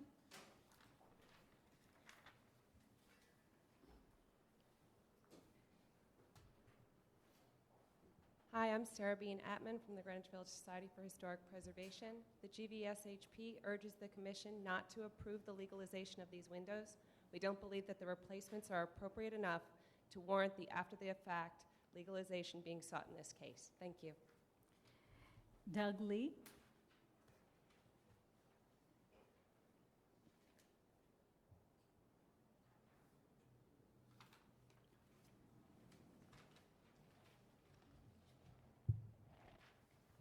I'm a 16-year resident of Gay Street, and about 2 years ago, that's when the store opened, that the fixed windows and no awning facade on Gay Street was changed to the canopy boxes and fully opening windows on the Gay Street facade.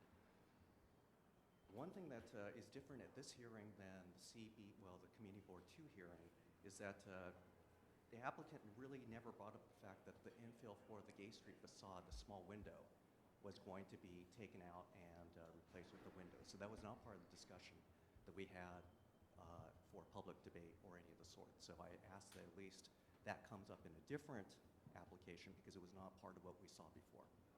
For the application that you can see on this particular plan right here, it's for existing windows and awnings.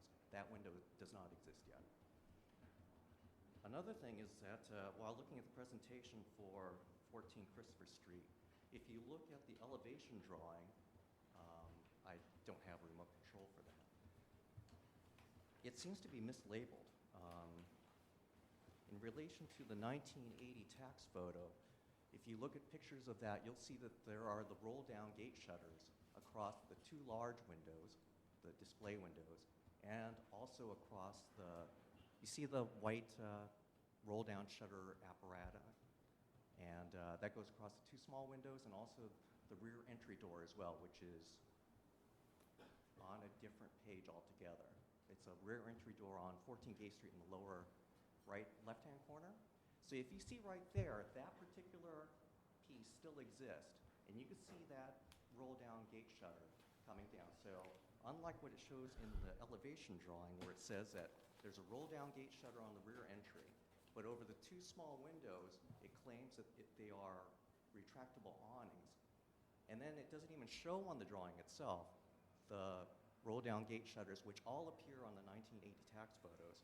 There's a little discrepancy, and I find it to be misleading in terms of what they're really proposing here or saying what exists. Lastly, I'd like to say that by having fully opening windows, you're pulling around on a small residential street like Gay Street, which has no storefronts on it.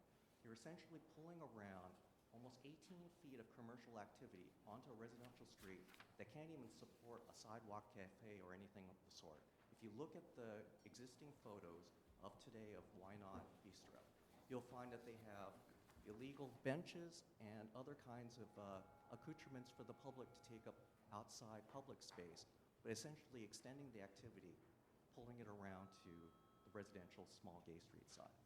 Thank you very much. Thank you. Are there any more speakers on this item?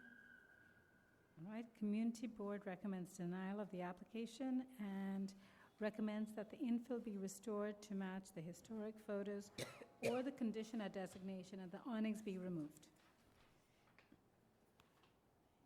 All right, do we have any other questions for the applicant? No, I'm sorry, you cannot. Okay, any other questions for the applicant? Yes. Question about the shutters.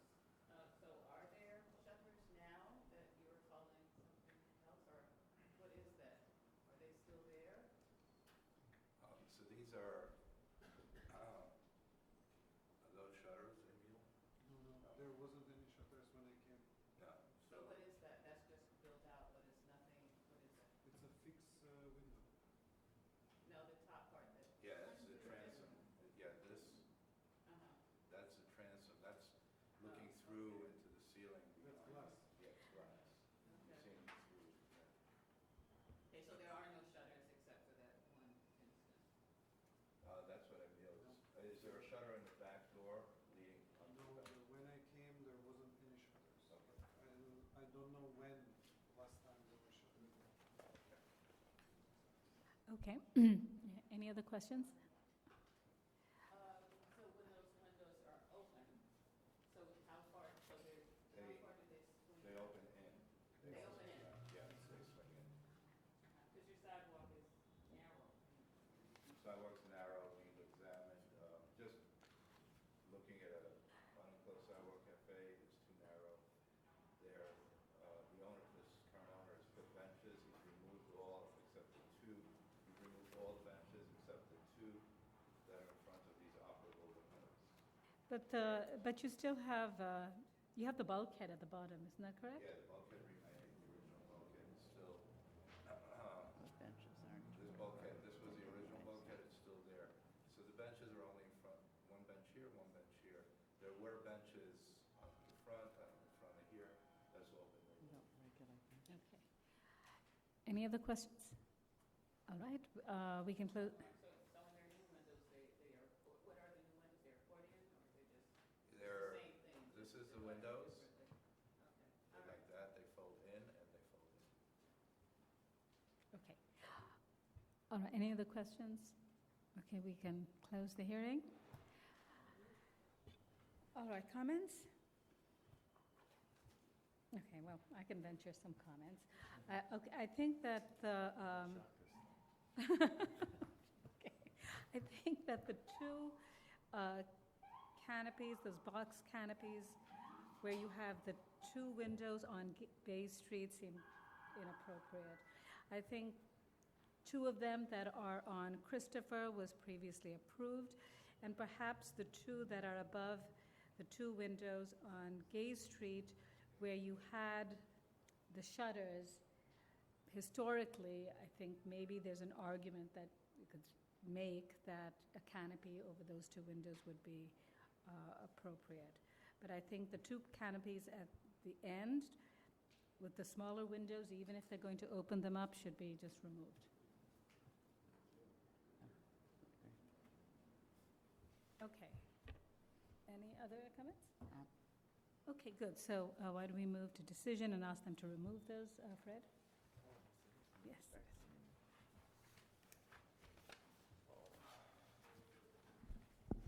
Okay, in the matter of 14 Christopher Street, also known as 20 Gay Street in Greenwich Village Historic District, the application is to legalize the replacement of storefront infill, alterations to windows, and installation of awnings, signage, and menu box without Landmark Preservation Commission permits.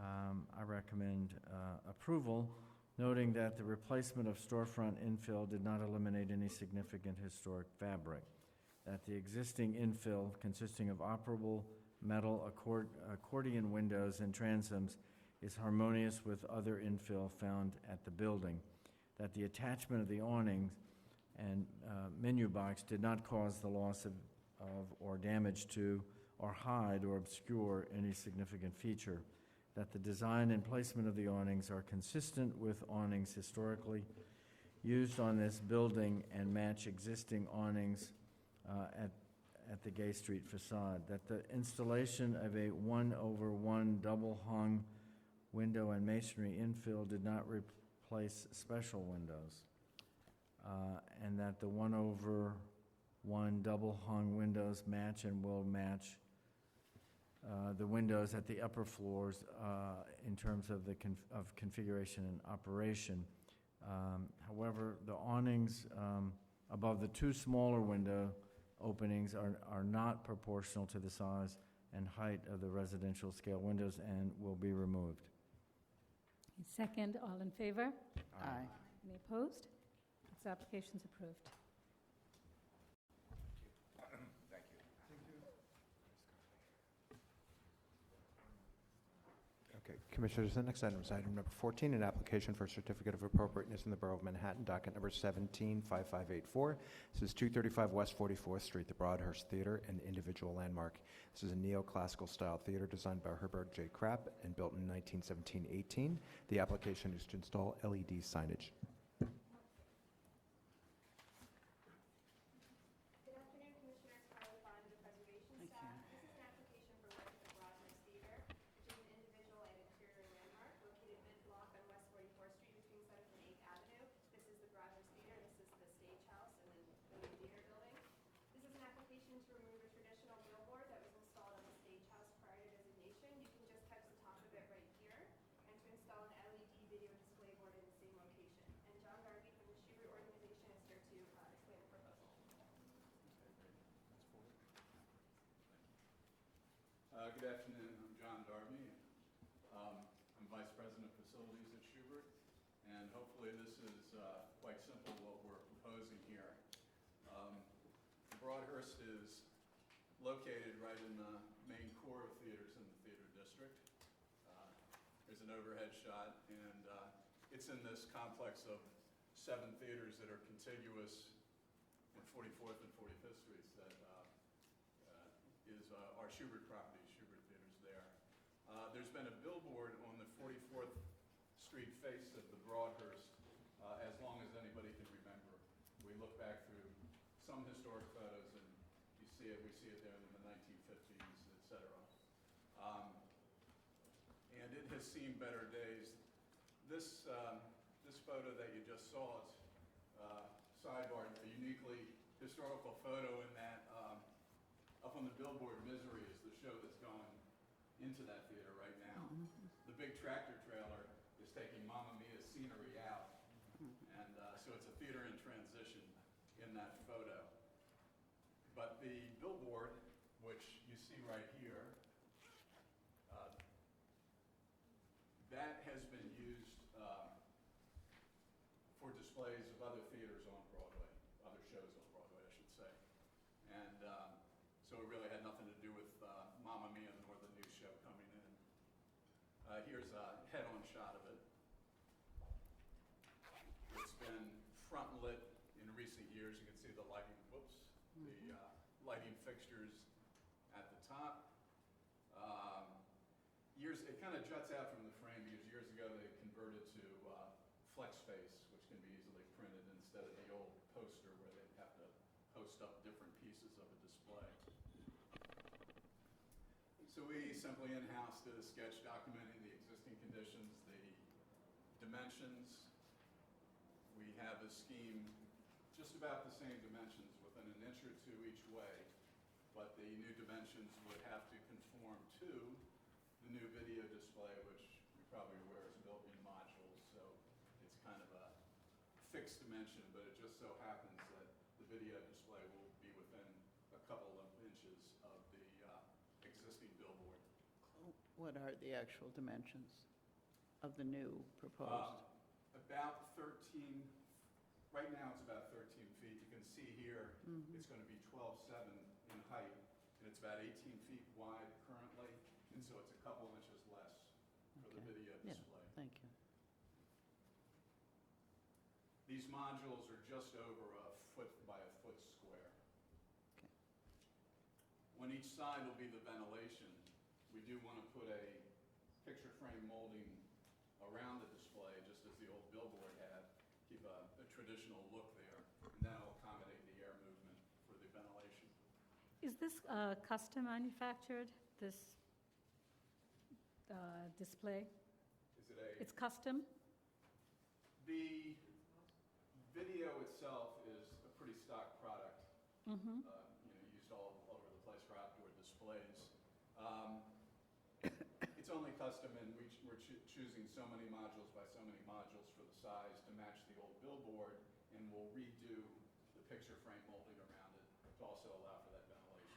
Okay, the reason I was mentioning this is that whether there are ways to just address the size of it, and if you look at the building, which is behind, the building has certain features, and I'm just wondering whether you've thought about putting the sign within the sort of brick outlines that they have already on the building? We had looked at that. We felt that the most simple thing to do was basically do what's been there since as long as anybody can remember. We can go back to the sort of straight-on shot of the display. Yeah, so, you know, it fit in fairly tightly under the fire escape. You know, it's right above the grills at the top. It looks like width-wise, they had tried to fit it between the brickwork where it looks like they have a stack bond type thing going there to change the pattern of the brickwork. It's already centered between that. I think they recognized they had to keep those grills for ventilation open. So that whole panel created by that stack bond brickwork, they lifted it up a little. So I think the original Was it was, took that into account. and then it was moved up to, No, I think those grills, everything was originally there. In fact, as far as we can tell, we could not find any record of when the billboard wasn't there. But do you know what's right above the grill and the door, Ed? I mean, Just well, you can Something see behind. is there a header course or something? you can see this diaper pattern in the brick. I don't know if you can see it or not, the diamond shape. yeah, we can. Yeah. You know, how that follows around, whether that fills that whole panel or is just another border, we're not sure. I think what we're getting at is if you could raise it a little, it looks like it's covering something. If you could raise it just a little bit, it might be a more... Yeah, it's leaning on the order of less than a foot, some inches Yeah, to... yeah. That's probably possible rigging-wise to get the sign initially in there is a challenge with the fire escape above, but we could certainly consider raising it a few inches. You could work with the staff, yeah, on the Or, positioning it. yeah, or just, right, or lowering the top to be within the brick band, so. It seems like it's cutting on both sides, but, It's more noticeable at the bottom. and that's what because, right, that's what people are looking at. Okay, they can work with stuff. Yes. Yeah, they have various functions, various ventilation functions, one for a dressing room, one for understations. Okay, are there any other, But those adjustments are certainly doable. okay, good, Nothing's been built yet or whatever, we're waiting this, so that's Great. certainly doable. Are there any other questions? Any speakers on this item? There are no speakers, and Community Board recommends approval of this application. Approval of the application. Yes. All right. The Commission's fine with that? Okay, we can close the hearing and we'll move to decision. Adi? Yes. In the matter of 235 West 44th Street, the Broadhurst Theater individual landmark, the application is to install LED signage.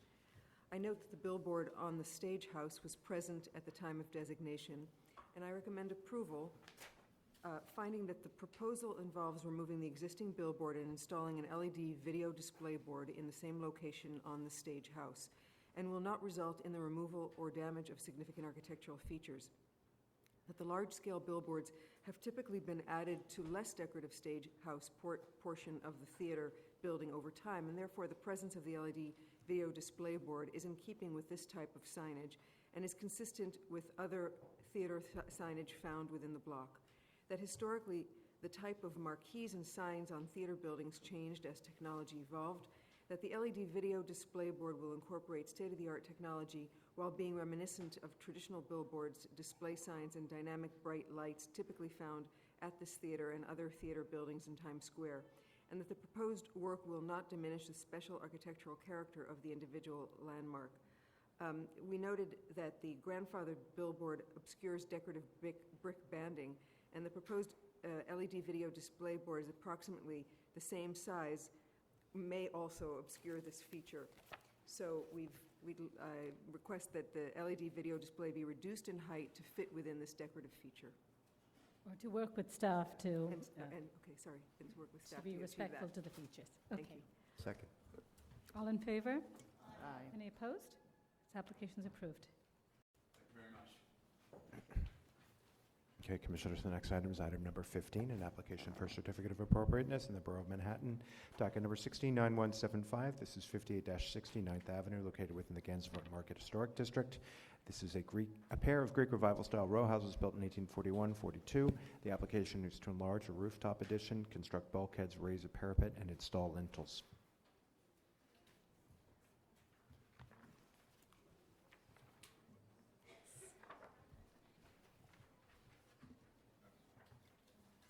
That's okay. Good afternoon, Commissioners. Emma Waterloo, Preservation Staff.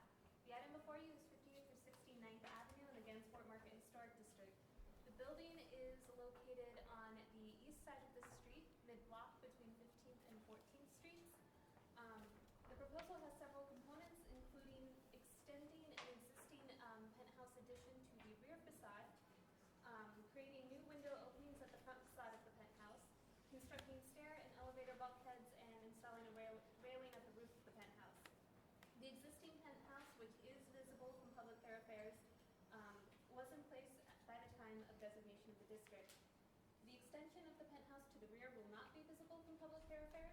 However, the tops of the window openings will be visible over the front facade, and the bulkheads will be visible over the front facade from across the street, as well as from the north side of 15th Street and down 9th Avenue. The applicant is here to further explain the proposal and to answer your questions.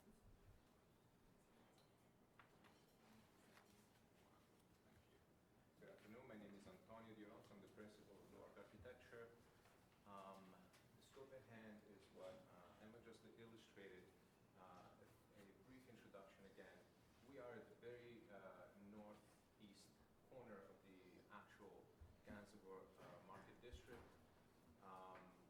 There is a series of three such buildings. The property in question is two of these three. I will show you better in a few seconds. Here you have an overview of certain shots from the corner of 9th Avenue, 14th Street on the farthest side of 9th Avenue. You can see that at the moment, these are the three buildings I just mentioned. The property in question is encompassing only these two buildings. The property is nestled between a series of developments. As mentioned, this is the very north edge of the district, and on the north side of the property is what is called as the Porterhouse condominium with an overhang right above the property in question.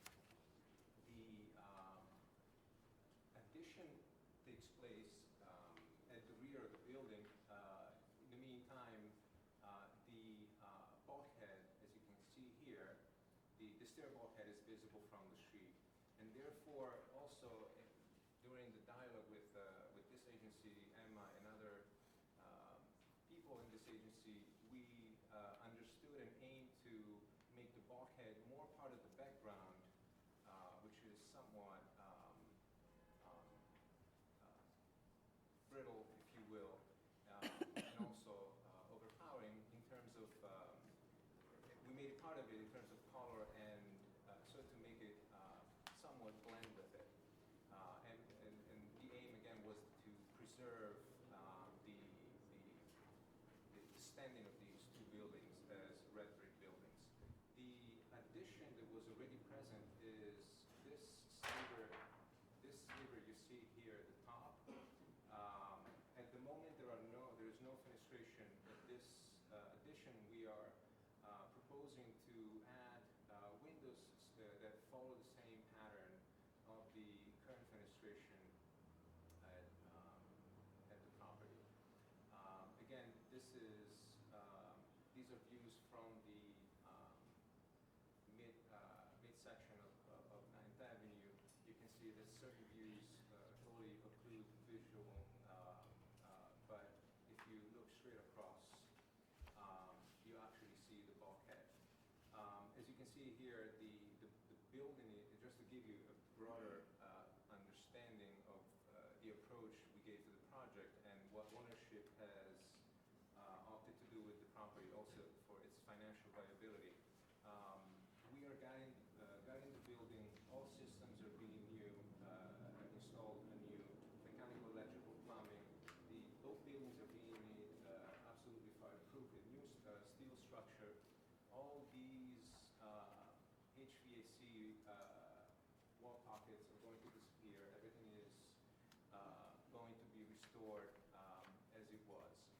So in that sense, there has been a substantial amount of effort put into this project to bring it to last several more centuries. These are views from from 15th Street on the west side of 9th Avenue. Again, there's a certain visibility here, but then the background, the buildings in the background sort of make the bulkhead somewhat invisible. What you see here is the proposed addition of fenestration. They are aligned with the current pattern in the existing building. This is a photograph of the existing conditions. Is simply a stucco addition with no existing parapet at the top. Hence, we also, to comply with rules and regulations, instead of proposing to install a brick parapet, we are proposing to install a gate with a fire department accessible, operable portion to it. This gate is actually about 20 feet from the street wall, and therefore it is mostly invisible. What you see here is the stair bulkhead. This portion is the elevator bulkhead, which is even farther back. This is a closer view. You'll see the transparency of the gate, and the items are just illustrated. This section view shows the existing roof line of the addition. This is 9th Avenue side. We're simply replacing the existing structure with a fireproof assembly. The rear would be demolished to have this outline, this addition, which you can better see here. These are sight lines. Again, this is 9th Avenue. It's a very, very wide thoroughfare. There are sight lines from the farthest point of 9th Avenue, but they are limited to this portion of the stair bulkhead. From the traffic island, there are no sight lines, if not limited. This is a section simply on the other side. It shows also the extended chimney south. The floor plans show clearly the existing conditions. These have always been residential units, and we are proposing to keep them as such. We're simply eliminating the demising wall and making them into modern full-service apartments with the addition of an elevator, as one would expect. This floor plan shows the addition at the rear. The schemes instead show you exactly the new bulk of the stair and the elevator. These are views of the rear. You will see in this slide and also the next few ones that the building in the rear is absolutely enclosed between two very deep additions. So the State House is actually built to the full extent of the block, which is on this side, on the south side. On the north side, we have the Porterhouse condominium. This in itself, we believe, the rear itself, we believe was an addition. We are going to clean all of this up, eliminate all these exposed drain lines. You see here the bulkhead, you see the overhang of the Porterhouse, and the addition to the rear. Okay. All right, so those are the photographs from the rear? Yes. Okay. Are there any questions? Yes, Adi? You may have said it, but does the addition actually touch the underside of the? No. So how much off? I believe we are in the realm of 4 to 5 feet because there are certain parameters we need to follow according to the ZELDA. The zoning agreement, Yeah. right? Absolutely. Okay. So there's some restriction. Yes. Yes. Any other questions? Okay, are there speakers on this item? Any speakers? All right, Community Board 4 recommends approval of this application. And if there are no other questions for the applicant, we can close the hearing. Right, comments?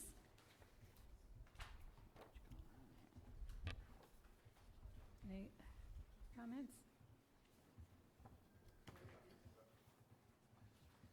I just wanted I know that there was changes about the rooftop and the extension.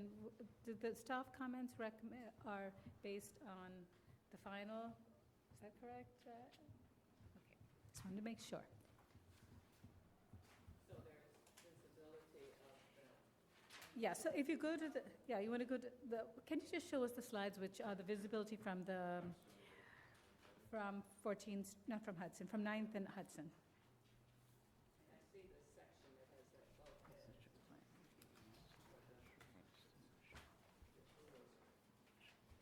This is from 9th and Hudson.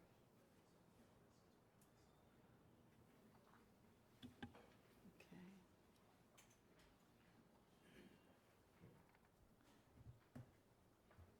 Where is it on here?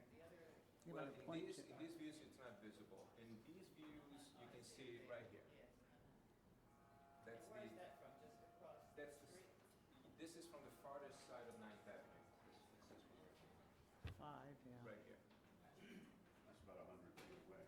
Indeed, indeed. It's very, very wide. Exactly 100 feet. And are you looking at the door or the bulkhead itself? You're looking at a volume. There wasn't any before, Which maybe would they be got not to some match more. the building, but to somewhat blend with the surrounding buildings that are much taller. So it's not the bulkhead, what you're saying, you're just looking at the bulk, what you're calling the bulk. This here is the stair bulkhead mock-up, so you have the building stops at this white line, Yeah. and then set back behind that is the existing penthouse, and then you have the stair bulkhead and its views taken from directly across the street. Thank you. Yeah. Great. Okay. All right. Thank you. Comments? I think it does move it back. We're good. Show it back, I don't know if we can. I don't have any issues with the size of the bulkhead. I think it is visible, but Unless, adjacent to a very large building behind it. yeah, unless they can move it back, it's probably as low as it could be, so, it's furniture. Okay. Rooftop And furniture. do we have any concerns with the color? It's like a brown, I think, right? Isn't it? Yes. Any concerns with that? Whatever is less.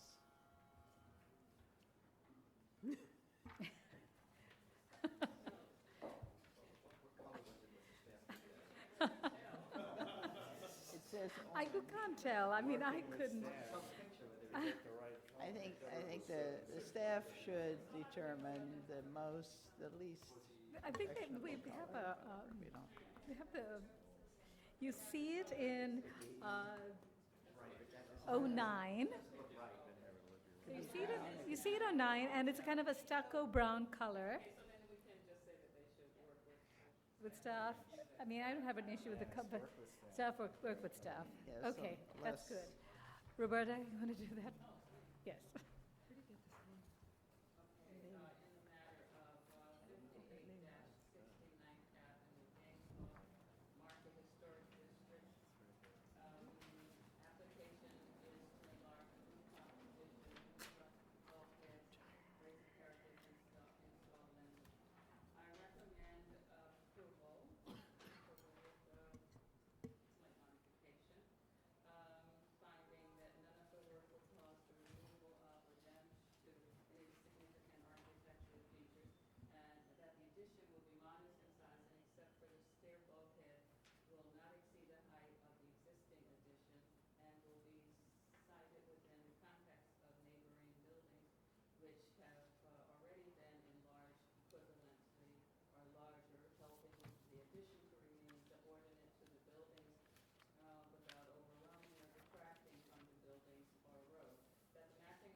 All in favor? Aye. Any opposed? This application's approved.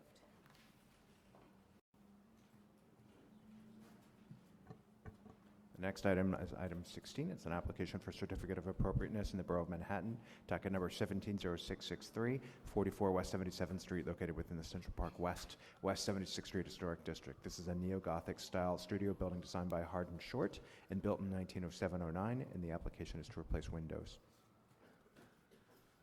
Good afternoon, Commissioners. I'm Marcus Watson from the Preservation staff. This property is located on the south side of 77th Street between Central Park West and Columbus Avenue. The proposal is for the replacement of non-visible windows in the courtyard and minimally visible windows on the south side of the building on the 13th floor. Alexander Naratov is the architect, and he is here. Good afternoon, Commissioners. Alexander Naratov, architect for the unit owner, apartment 13E. This building is a very well-known one on the Upper West Side. It was a sort of Gothic cathedral with enormous amount of detail. Most of this detail was lost, and it looks like this now. However, we're not touching any of the front facade. We're only dealing with two subject matters, which are the windows on the south facade, and which are visible from one spot on Columbus Avenue and 76th Street, and we're dealing with windows in the courtyard that are not visible anywhere.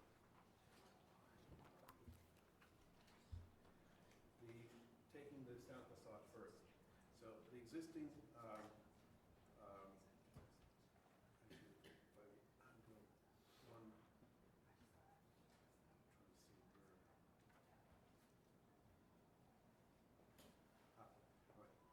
This is the portion of the facade that's visible from 76th to Columbus Avenue, and you only see the top 4 floors of the eastern portion of the building.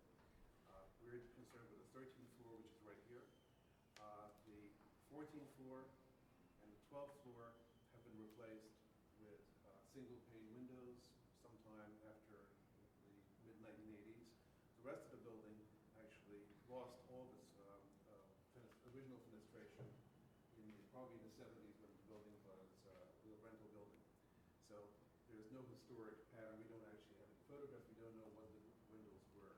We're assuming they were 1/1 originally.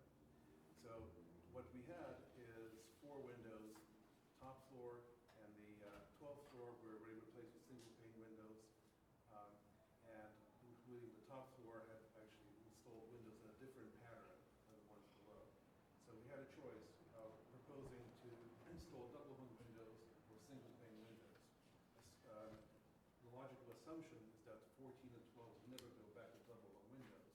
So if we were to perpetuate the double-hung windows on the 13th floor, we'd continue to have this layered, inconsistent layering of windows. So instead, we propose to do single-pane windows, shown here, continuing, however, the vertical pattern that appears below for all the windows, whether they're single-pane or double-hung windows, at least at these visible levels. Actually, down below, even that pattern gets broken. So we propose some casement windows, in-swinging, with only an out-swing casement at the bathroom. So that's, and the air conditioning, sleeved air conditioners will be filled with metal panels, matching the color of the adjacent brick. Going to the courtyard windows. These are the views of the courtyards taken from either the same apartment or from other apartments. This is the 13th floor in question. We examined the windows in detail. And they're always special interest windows. What turns out is that the sash of the windows have been replaced, probably in the post-war period. So detailing of the window, the way the joinery, the way you can see the router lines at the corners, they're done with routing instead of actual correct joinery that you see on other windows in the same building. So these are not original windows. The soldering on the glass is also not original. So that being said, these windows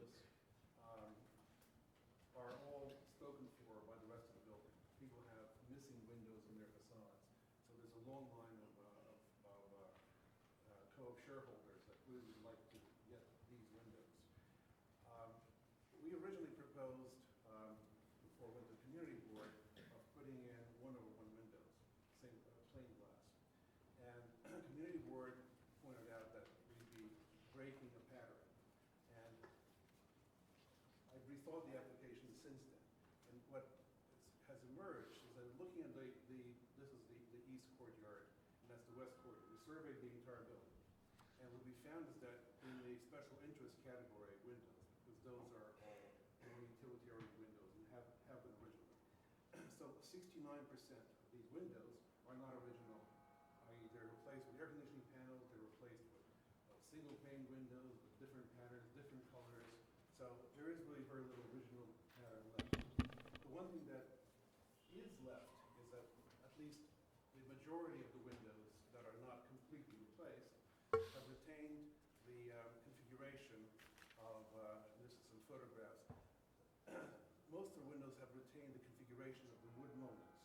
They've lost the glass, and some of them have single panes, but most of what you see in these photographs is the pattern of either 4/4 or 9/1 or 6/1 windows with clear glass. Yeah, could you explain, I don't know to what degree it's possible, but anyway, we're looking at, in your case, the existing den window and dining room windows that have, is that glass pattern on the glass, is there some, you just showed one which was colored glass or something, which I assume was a replacement at some point, but. You mean this one here? Yeah, right there, yeah. Yes, people replace things with all sorts of.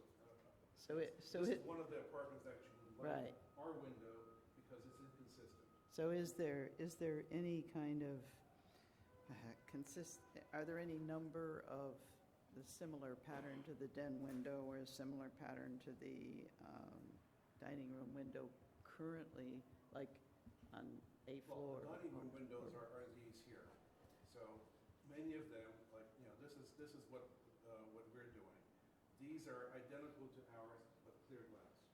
So what we'd be doing is taking the original pattern of wood mullions, but doing clear glass. But so those are all clear glass. I'm trying to determine if there's anything, if there are any left that have the look like the original windows as far as the glass is concerned. Yes, there are. And they're very similar to the way ours look. I can't guarantee, we actually tried to ascertain whether our glass is actually original or not. We don't think so. It's very clean on the outside. But it's a very good replica of what used to be there, at least as far as pattern and general color. So, and there are many windows. For instance, in green, I've outlined the windows that have made specific requests for our windows. Oh, it's not the explanation. Everything that's in red is not original. Everything that's white, at least from the outside at a distance that could not visit all these apartments, looking up from the photograph or down from the roof, in red is what's not original. So you see the large percentage that are not. Okay. Other questions? Are there other questions? Right, we'll take testimony. Sean Corsandi.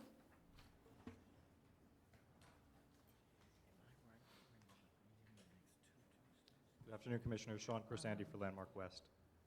The building in question has suffered several indignities, namely the savage removal of central bay mullions and ornamental detail, which once dressed the building in a bespoke terracotta veil until its unfortunate removal in 1944. This undressing must not continue. The studio building is arguably the last collaborative effort between Hart and Short, combining Herbert Spencer Stein Hart's ornamental sensibilities with Richard Thomas Short's award-winning, influential programmatic organization.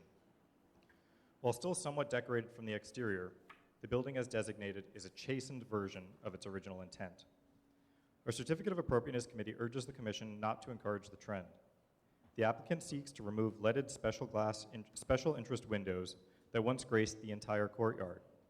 There is still life in these windows, as is evidenced by the applicant's claim that the glass is all spoken for, ready to be reset by willing lower floor neighbors within the building. Fortunately, the LPC is not a swap meet, and its intent is not to facilitate nor referee trades that would be logistically prohibitive to oversee. The firm of Thornton Tomasetti has offered to provide window master planning services for this building, and this application is a case in point of why this plan should be necessary. There is an array of irregular windows within a consistent series of masonry openings, all on the same facades that an applicant can look to as precedent.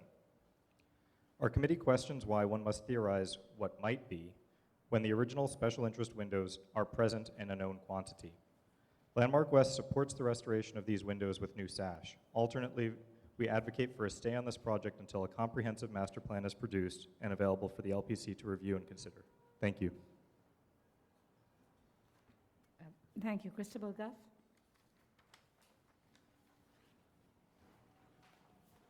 Christabel Goff for the Society for the Architecture of the City. It seems a shame that this fantastically ornamented studio building, which has already lost so much of its original decoration, should lose still more decoration now that it is designated.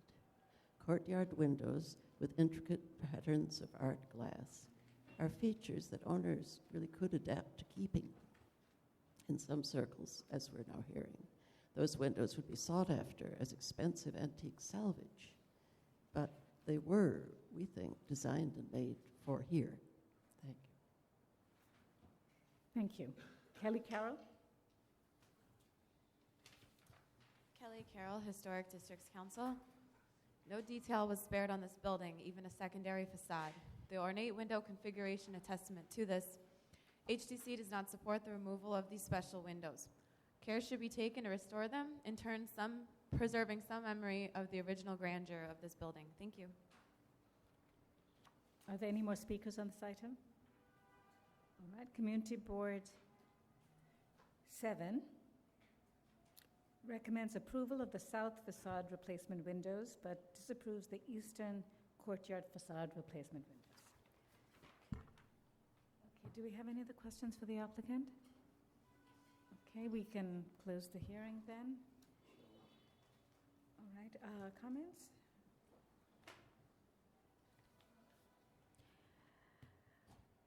All right, so why don't we just do it by facades? The southern facade, are there any concerns? So that's where they're changing the 1/1 to single pane. Below the floor, there's single pane, and above that floor is single pane. Okay, so then the second issue is the courtyard, which is the replacement. I just want to make clear, so they're replacing the configuration. It's the configuration, but not the. It's not the fritted glass. Is that correct? Yeah. I just want to clarify. They're removing the windows in its entirety. Do you want to elaborate what those windows look like now, please? The sash configuration will be replicated. It will just be clear glass and not leaded. Removing the leaded glass. Okay, they're removing the leaded glass, but that's the only change. Otherwise, everything is. It will be new wood windows, but replicating the original. Okay, it will be new windows, but will not have the leaded glass. And that's because the leaded glass, you can't see it. It's a color glass, right? It's clear. I think it's clear. Yes, yes. So what was the problem with the color, the leaded glass? It wasn't color? These are clear, are they not? I mean, relatively clear, yeah. Leaded. What's wrong with the leaded glass that you have there? Can't see through it as easily. Well, you're replacing it with something that's clear but has the same configuration. Right. So is it just that this isn't clear? Is that what it is? Not, it's translucent yes. but not transparent? Precisely. I mean, on upper floors, there's a lot of light that could come into those windows, which we're losing to the leaded glass. And on the lower floors, on the contrary, people that have those units have lost the leaded glass at some point, but actually like the leaded glass because it gives them a sense of privacy. So it's much more desirable on the lower floors. So all of these are being put on a lower floor? Yes. All of them? And we have a waiting list of people that want. But that's not what was there before. That's Correct. what was there before was something with this configuration or just? Yes, it's the same it's the original configuration, but it's not the original windows. Oh, okay. They think. And if this. On lower floors, there are often air conditioners or single pane windows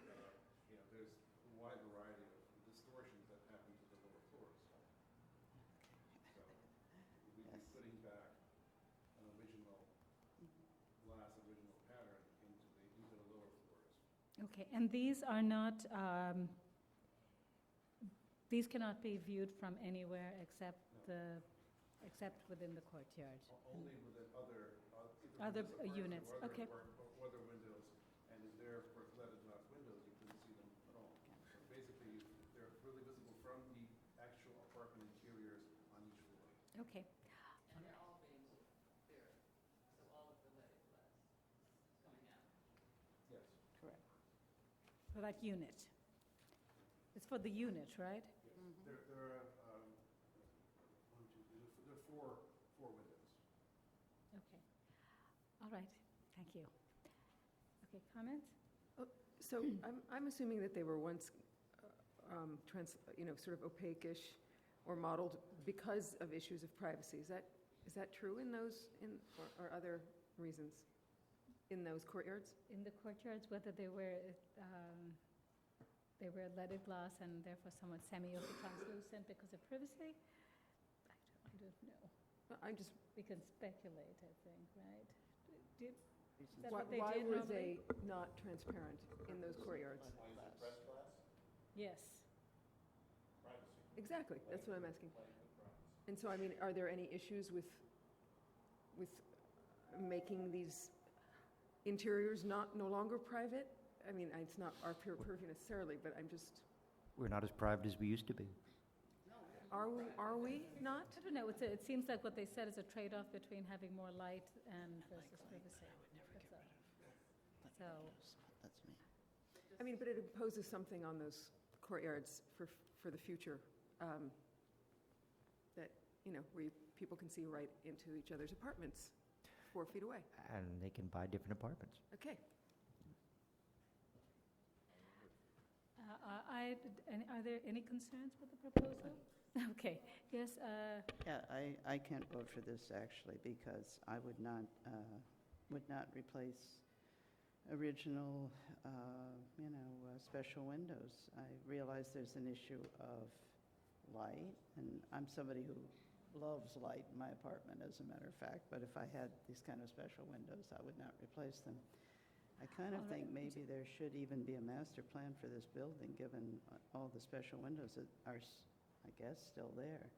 And the fact that other tenants want them may actually be that they like the windows, not just that they want the privacy, that they think they are special. But anyway, I can't vote for it, but, it's okay, but Marcus, do you want to say anything? These are I'm saying that we've noted this very deteriorated condition. I was just going to speak to the condition. I did do a site visit. One of the set of windows, a double pair set, was of good construction, but it's questionable whether original or not. The others were not even, they were of very poor construction, maybe like late 20th century poor construction. So, and the leading was a completely different pattern than the others. So are you saying that those were not original? I would question it. It was not clear. Okay. And anyway, aren't these windows being, Marcus, the windows are being relocated from these openings to openings on the lower floor, is that? Okay, so they're going to be... They're not going into the garbage. Okay, can we vote on this then? So there is no master plan as such, but There's no master plan. This is... Right, it's, right, so that the windows that are leaded, that there are some that are remaining because those tenants haven't asked to change them. Yes. So now that we're doing this is a precedent, so they're expecting that they will be able to throw them out. But we're saying that they aren't original? Yeah, They will have to, Jared, I mean, until a master plan, if they come forward with a master plan, they will have to come forward one at a time. All right, can we vote on this? Okay, John? In the matter of docket number 17-0663, 44 West 77th Street, Central Park West, West 76th Street Historic District. Application is to replace windows. I note that the style, scale, materials, and details of the building are among the features that contribute to the special architectural and historic character of the Central Park West, West 76th Street Historic District. I recommend approval, finding that the leaded glass special windows to be replaced will be on secondary courtyard facades and are not visible from any public thoroughfare, that these windows are in a deteriorated condition and appear to have been extensively rebuilt, that many other similar windows throughout this non-visible secondary facade have already been replaced, that the configuration and materials of the special window replacements will match the existing windows only without leaded glass, that the window replacement will not diminish the special architectural character of the building, that the replacement of windows on the south facade will be minimally visible from a public thoroughfare, and that single-light fixed windows on the undeveloped south secondary facade are consistent with the majority of previous replacement windows on that facade. Right, second, all in favor? Aye. Any opposed? Yes. Application's approved. Okay, Commissioners, item 17 is an application for a certificate of appropriateness in the Borough of Manhattan, docket number 16-4279. It's 41 West 76th Street, located within the Central Park West 76th Street Historic District, a Romanesque revival-style row house designed by G.A. Schillinger and built in 1891 to 93. The application is to construct a rooftop addition and modify the rear facade and rear L, alter the areaway, and paint the facade.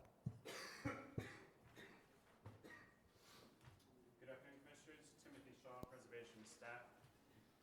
41 West 76th Street is located on the north side of West 76th Street, between Central Park West and Columbus Avenue, within both the Central Park West 76th Street and Upper West Side Central Park West historic districts. The application is for the following work: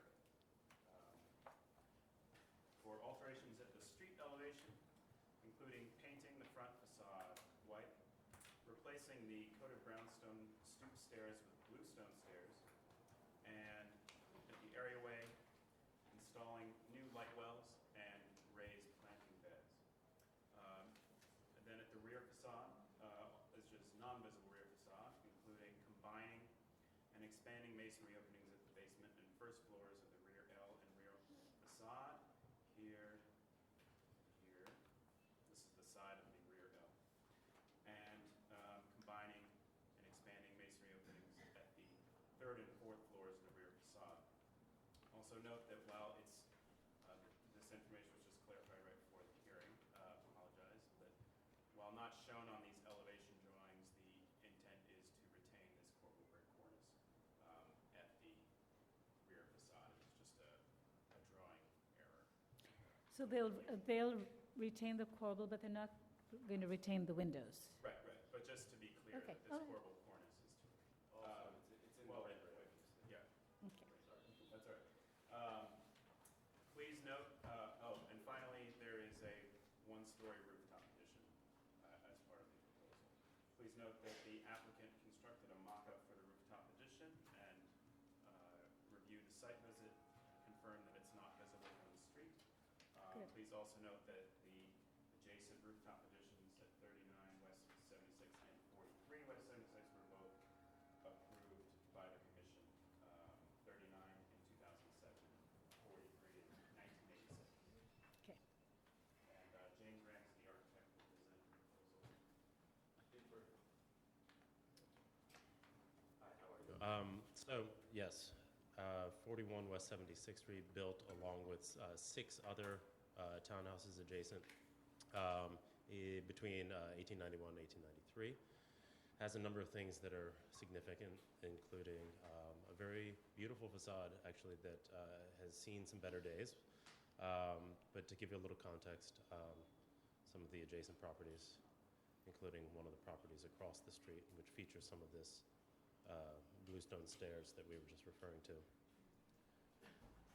Our intention here is to make some modifications extensively on the inside, but with 3 main categories on the outside.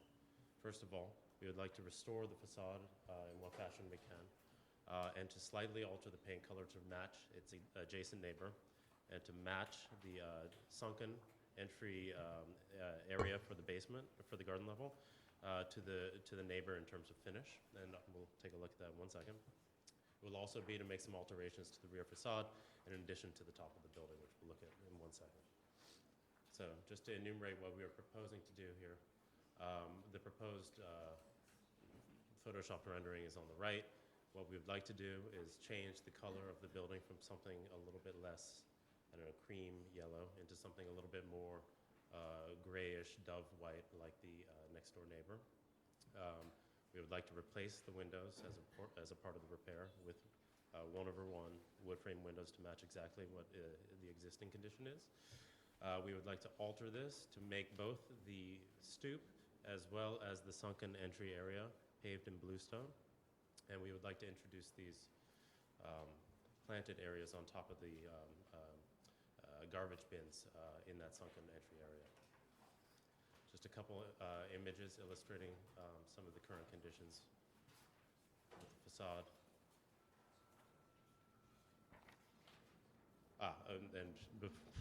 Lest I forget, we're also proposing to introduce some light wells for the cellar level. These are some reference images from the neighbors, including the bluestone paving that I was referring to, as well as the light wells. No? Yep. Okay. Now moving on to the rear of the building. This was the other thing that we found to be very, different about this building. A lot of townhouses, as you know, have large L's or dog legs or whatever you want to call them. This one is particularly huge. To either side of it is only a space of 6 feet, 6.5 feet on one side and 8 feet on the back side before you hit the lot line. And so this was kind of its own challenge that we looked into by modifying some of the interior spaces and cross-section, as well as opening things up at the garden level in particular, as well as on top of this dog leg as skylights in order to get a little bit more light down into what would otherwise be something of a, a canyon-ish condition. This image that you see as an elevation might be a little bit misleading because this is actually a 30-foot long dog leg. So this is very much not in the same plane as any of this. I'd like to show you some existing pictures. This is the existing condition as it exists right now. And I thought this was important to point out because this is taken from the rear yard. And because of the sheer size of these dogleg areas, the upper floors, in particular the fenestration with regards to the neighboring buildings, is not actually visible in the rear from the garden level, but only actually to the buildings on upper floors adjacent to this building. So what we are proposing, this is a rendered image obviously, is something in which we actually are opening up large light wells as skylights, having extensive planted areas and a terrace on top of the dogleg accessible to the building itself. The upper addition will be made of bricks claimed from the building, as well as steel and aluminum frame windows. And because of various zoning regulations, we actually have to step that back by 2 feet from the facade. But that's something that gives us a bit of an opportunity to retain that existing cornice at this level while continuing our fenestration system up like so. And if you Okay. look, yes. All right. Any? Should I hurry up? Yes. Yes? Okay. Here's a pretty rendering. And some of these sections illustrate what we're trying to actually achieve in order to provide a little bit of clarity here. The addition on top of the building is as short as its shortest neighbor and as set back from the street as its most setback neighbor. It's significant. Can't really see it in this image, but there is a dotted line on all of your booklets that shows that this is not visible from the street. We built a mock-up, we took sight lines, et cetera. It's not visible from anywhere. Okay, I'm done. Thank you. All right, questions? Are there any questions? Yes, Roberta. The windows on the top floor, it would be possible if you wanted to do something where you kept the original, since there's no deck and you're not going out. Are we referring to this elevation here on the rear? Yeah. Right. And that is because that does line up with your neighbors. We realize that. So it would be some kind of a reference to the fact that you used to all be the same. This is a topic that has come up quite a lot, actually. And in our minds, because of the size of the L, making it not visible to most locations, that continuity is something, especially with regards to the neighbors' additions, it's not actually particularly visible from very many locations. Yeah, I'm not sure that it's always visible. I'm not sure that that's something that is always visible. I think that, it's something that happens, and maybe it's about, as I said before, referencing what was once similarity. But you're right, it's not about visibility. But is that an addition on the neighbor's house? This is a rather large addition right here. This is also a neighbor's addition.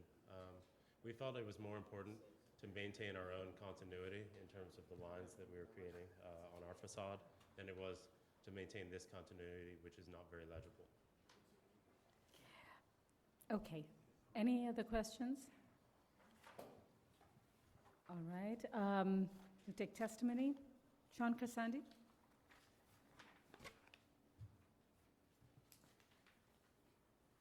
Good afternoon, Commissioner. Sean Corsandi for Landmark West. Our Certificate of Appropriateness Committee finds the proposal before you to be thoroughly designed and thoughtful as a project, but unnecessarily harsh on its surrounding neighbors. While the glazing to facade ratio could feel appropriate, the way it is apportioned is literally all, one full side of a room, wall to wall, floor to ceiling, or nothing, blank warehouse walls of masonry. The committee questions this, if this is necessary or even desired, particularly on the third floor where this self-imposed storefront condition advertises the wares of the master bathroom beyond. We can understand and appreciate the architect's intent in creating a unique sequence of spaces and orchestrating light by means of volumetric play. But the proposal declares that the inside design is paramount to the exterior effect, and all of this is immaterial to the landmark which veils it from the street. The landmark has its own three-dimensional character, and that should be respected. Our committee understands that the Commission is more lenient with rear facades, yet there are still minimum standards to uphold. For example, a minimum 5-foot planted yard would maintain a notion of open green space in a densely covered lot comprised of building and hardscape.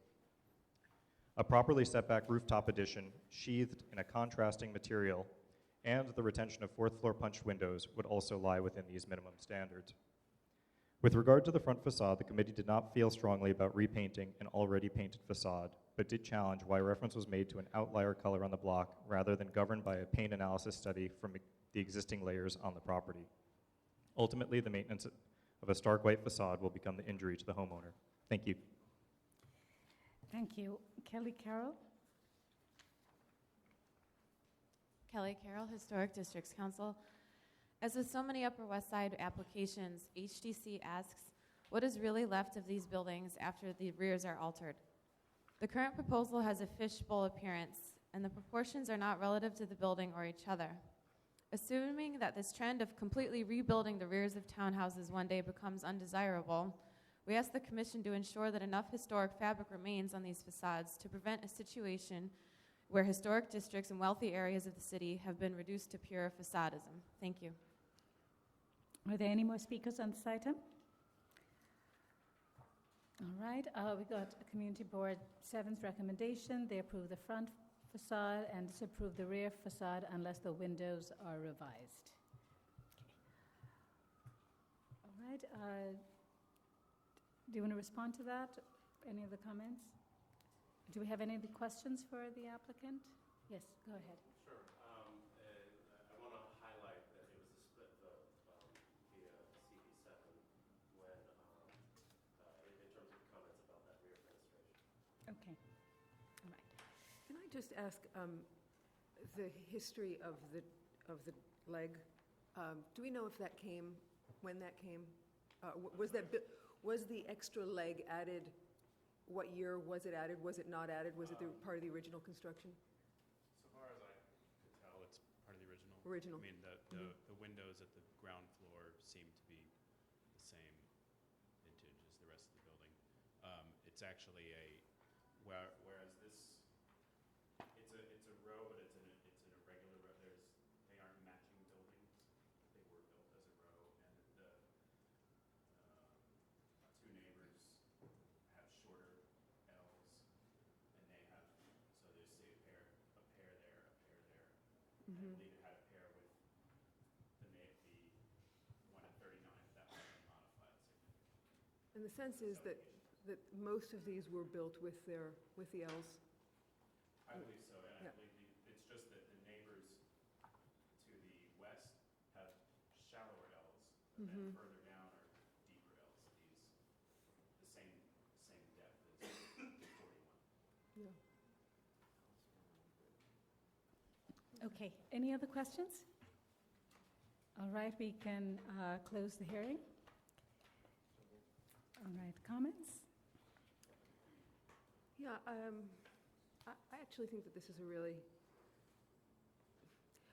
successful approach to this project. I mean, it's not, in this case, the rear yard is already built in, and this L is huge. There's no way of getting around that. And I don't think that this is a case of facadism. I think actually the rear is treated very much as this kind of a consideration for the whole building, and the glazing allows you to kind of understand the volumes that are contained and designed, and I think that that's interesting. In other words, it suits. It's not just a big window to see to get more light in. It's actually a big window to express the volumetric sort of sculptural work on this very deep L and on the existing facade. So I think it's very successful and appropriate. Okay. Other comments? Yes, Brett?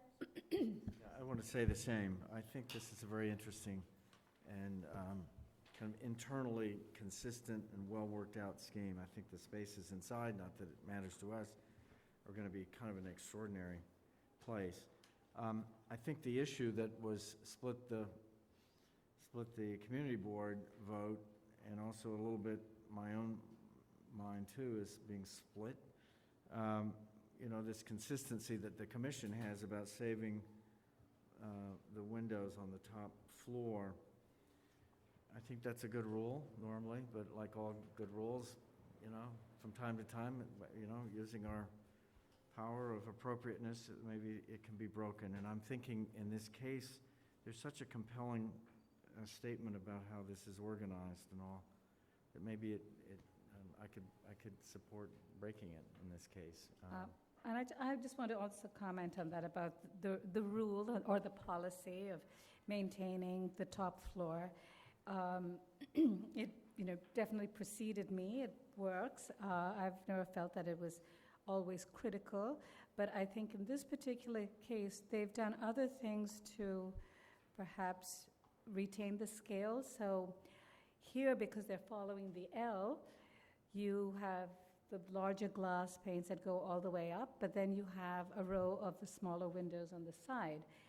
In other cases, you have the areas which is, except for the top floor, all the windows are, or there's much more glazing, and then the top row is maintained. So I think it's sort of an interesting way to address just, I guess, sort of the historic fabric, if that's a consideration by the commission, because they're retaining one side of those windows and then having the larger, more flexible glazing on the other side following the L.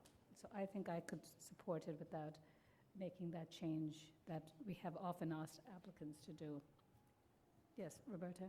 So I don't think that is something that we have to always do, because we do it or have done it mostly in the past.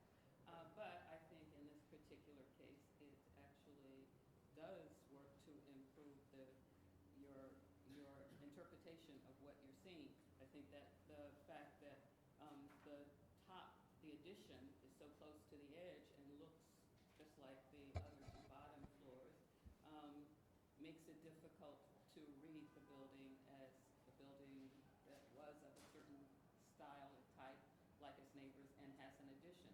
So for me, in this particular case, that having those three windows actually adds to the reading of the building. And I think it is more interesting, especially since the top, since the addition is not pushed back and is in the same plane as the other windows. So I think that in this particular case, it actually is a good idea to do All that. right. Other commissioners? Yes, Michael? I agree with Roberta on that. There's a certain aspect of the rear facades here, and they're all contiguous buildings, contemporaneous, that instead of being somewhat eviscerated like the rest of it is, if we retain those three smaller openings, I think it keeps that connection, that historical connection, that to me is important. Okay. Diana? Yeah, I'm usually very much for keeping the upper row, especially in a long continuous row like we have here. So I was kind of, at the same time, I had the same reaction that Commissioner Bland and Commissioner Shamir had about that the design is very well conceived. I think it really speaks very well and it works. And so we've seen this sort of situation before. And we have in a few situations not kind of insisted on the upper windows, usually because they're not really visible. So the issue of, is it a case where you don't really have the perception? And of course, it's also about preserving historic fabric and without being able to see it, obviously. But if you're standing in the courtyard and you see this whole row and you really understand, yes, this is a whole row of consistent windows, that this is how they were all, that there's a family of buildings going on as there is on the front, you really feel like you want to preserve that. If in this case it really is a situation where you're not going to have that perception, I feel this is a case I could approve this, what I think is a very successful design. As far as the issue of separating it out, you could move the top floor back just a little bit more, maybe to create more separation. They already expressed that the addition is a little back because that's why they're preserving the corbelled All right. cornice. Yeah, thank you. Any other comments? Okay, let me just find out. How many commissioners will approve as is? Okay. All right, and Dana, you too will approve as is? Okay, so why don't we move to decision? Is it, Diana? You want me Yes. to read it? Yeah. And we can change the comments at the end slightly. Yes, we're on the, I lost the page. It's the 41.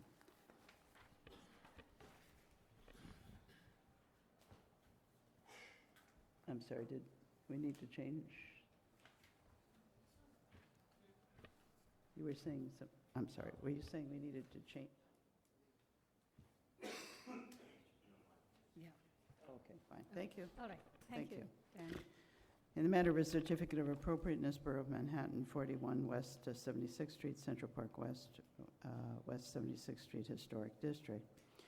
I recommend approval, finding that the alterations at the areaway, including the installation of grates over new light wells beneath the existing basement windows, raised planting beds, and new bluestone pavers, will not result in any damage to or destruction of any significant architectural features of the building or site, that the presence of the planting beds with trash enclosures beneath will not detract from any significant architectural features of the building or streetscape, and will be in keeping with planting beds found at area waves of other buildings within the row.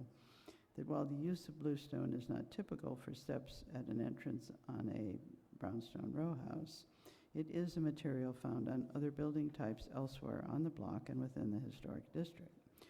That the building was painted at the time of designation, therefore repainting it following selective facade repair will maintain the building's facade condition, and the proposed white finish will match the finish found at its adjacent neighbor and at other white-printed brownstone row houses found on the block and elsewhere within the historic district. That the combined and expanded window openings at the basement, first and third floors of the rear facade and at the basement and first floor of the rear facade, rear L, will not result in the loss of any significant architectural features of the building, will not be visible from a public thoroughfare, and will not detract from any significant architectural features of the building or the central green space. That the construction of the proposed rooftop addition will not cause damage to or demolition of any significant architectural features. That the proposed addition will not be visible from any public thoroughfare, and that the proposed rear facade of the addition set back 2 feet from the rear facade will align with the commission-approved rooftop addition to the east and will not overwhelm the rear facade of the building due to its proximity. Second, all in favor? Any opposed? Opposed. Thank you. So application's approved.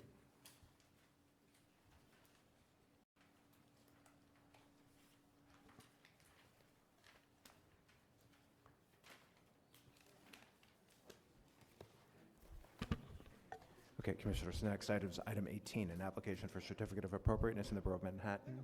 docket number 17, 1185, 324-326 West 108th Street, Riverside West End Historic District Extension 2. These are two Renaissance Revival style row houses designed by Janes and Leo and built in 1898-99. The application is to construct rooftop and rear yard additions and bulkheads, replace windows, doors, and ironwork, and alter openings. Good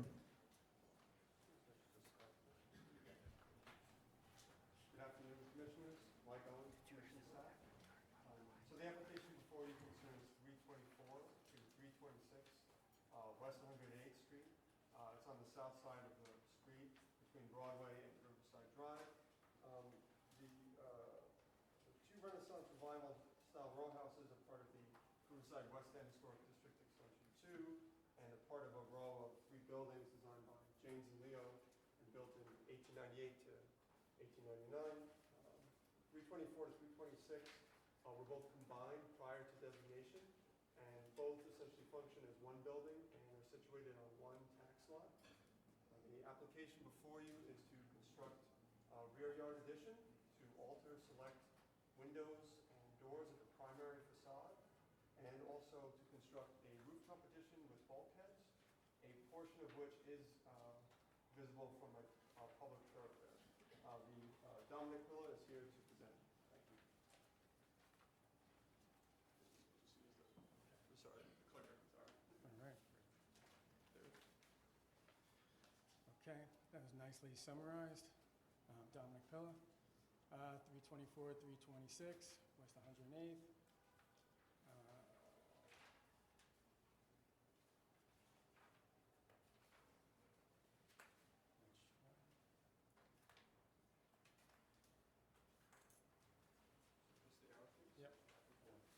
Okay. In plan, north is actually facing down. You can see 324, 326 in the middle of the street. And this is a circa 1898 elevation of the building, 324, 326, and 328. 1930, modified grills, and this is it today. So we are proposing to restore all grills and doors with the exception of the eastmost door. We'll get to that. This is the facade with the 28th rooftop addition and our new penthouse level 6th floor addition, restored windows. We have a restored doors and a raised sill on the second floor, French doors, and then we have two modified doors at street level. Door all the way to the east is modified. Our building is going to be a multifamily, 14 units, not single-family residence any longer. The building was an alcoholism treatment center in 1981, so we converted from multifamily, from single-family to multifamily, and then to a treatment center. And the distinctive changes on the front facade are the second floor French doors being raised 7 inches, and the modifications to the two doors at street level. These are the existing entry doors to be restored, existing balcony doors. This is the easternmost door where the grill work, the door is actually being modified to 3 foot 2 inches, and the grill is going to be attached to the door itself. All this is being dealt with at staff level as far as the jam and head heights. This is the westernmost door, which is now becoming a casement. The transom is being respected, and we are putting a panel at the bottom and making a casement window. And the grill is staying, the ironwork is staying, being restored. This is the second floor French doors being modified. We are raising it by approximately 7 inches. This has to do with the scissor stair that we're locating in the building, and the height of the steps where they land is causing us to raise that floor by 7 inches. And this is a study of what that does to the elevation of the French doors. You can see the balustrade in front and the relationship of existing versus proposed. It's virtually not detectable from the street. Our section and our sight line showing our rooftop addition, what's existing and what's being modified. A massing of our rooftop addition next to significant features of adjacent buildings, the existing neighbor's shed to the east, and the proposed rooftop addition at 328. These are the sight lines, or where the rooftop is visible from Riverside Drive all the way on the westernmost side. You can see there's a location where you can get a glimpse of it. But from 108, it's not visible at all, from in the middle of the street at all. Now here we're looking from the other side of Broadway, and you can see the mock-up. And in this picture from Riverside, the railing shown in this picture is as proposed to the community board. Comment of the community board was if they would like us to lower it as much as possible, so we're showing the rooftop addition lowered 18 inches. So the massing that's in this view overlays the mock-up, and the mock-up is shown as 18 inches above where we're proposing now. And that's a close-up with a telephoto lens. Some views of the existing rooftops. 324, 326 is our building, and you can see the building to the east and the building to the west. From our rooftop, looking north, 329 West 108th Street. This building has been modified. I presume it was a mansard roof with an added level. So they're at 4. The mansard is at 5th floor. There's a 6th level, and then there's a 7th level. This is what's directly north of our building. And then looking east, the rooftop shed, which is towards the front of the cornice, and then looking east, but to the back of the building. The existing rear elevation, these are all the sections of the building that have been modified over time. Added on chimney, extended parapet, modified windows. The masonry is in pretty bad condition. Typically,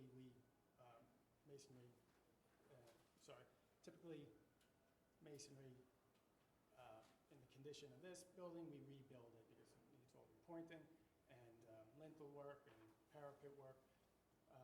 But this is the proposed elevation in the rear.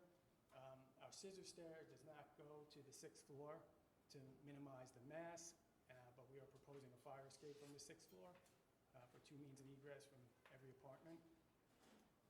And I'll get to a massing model. I'll show you how this relates to the adjacent buildings. This is standing on top of the roof of the 3 stories in the back of our building, kind of a montage of what the condition of the adjacent building and our building. You can see the extension of the rooftop parapet above the corbelling, and the chimney stack, all is in pretty poor condition. Typically, again, we rebuild this. We are proposing to rebuild that whole facade and remove the dog legs and respect the 30-foot setback of the rear yard. These are the 2 dog legs. Again, photo montage together.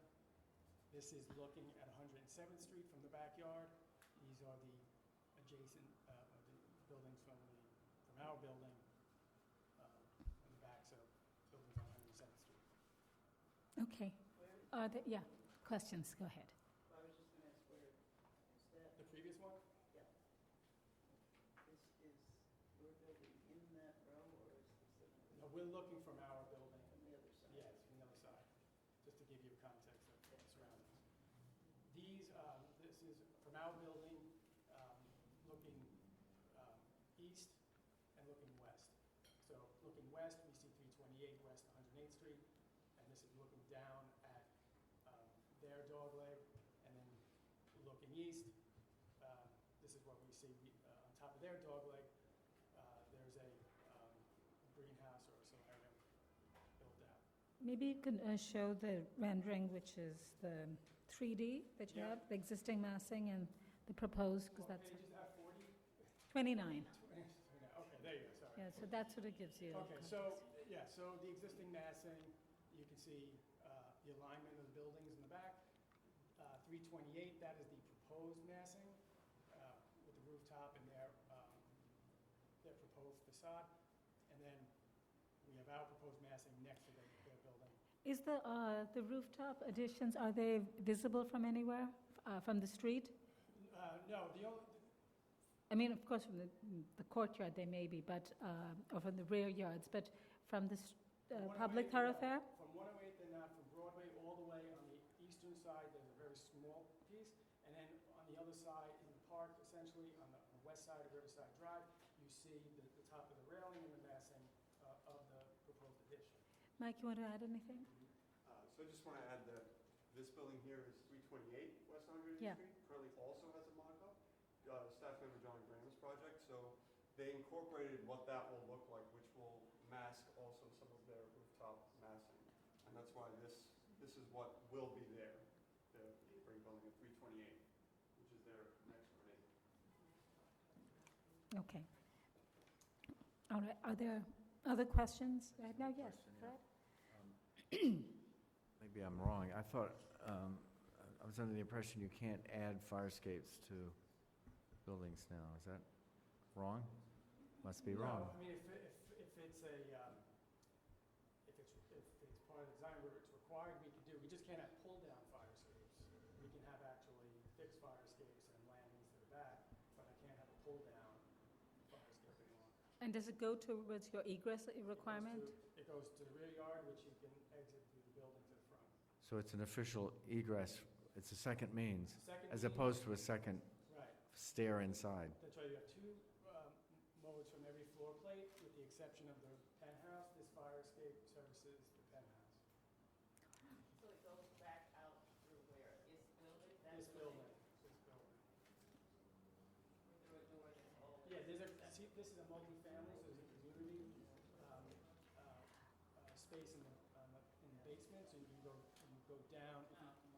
This is the backyard, and then you have a set of stairs that go down to a common area, which you can get out back to the front of the building. Okay, why don't we take testimony, because there are quite a few people here to speak on this item, and then we can have follow-up questions. Mark Deuler? Mark Deuler.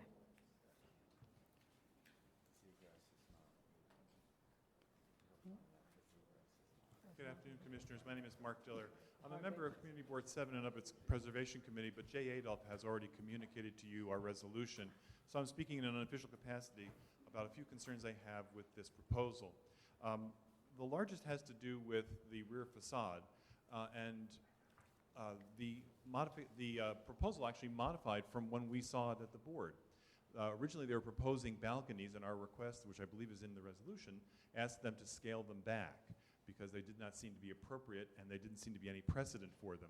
Rather than scaling them back, they've actually grown and they've turned into a fire escape.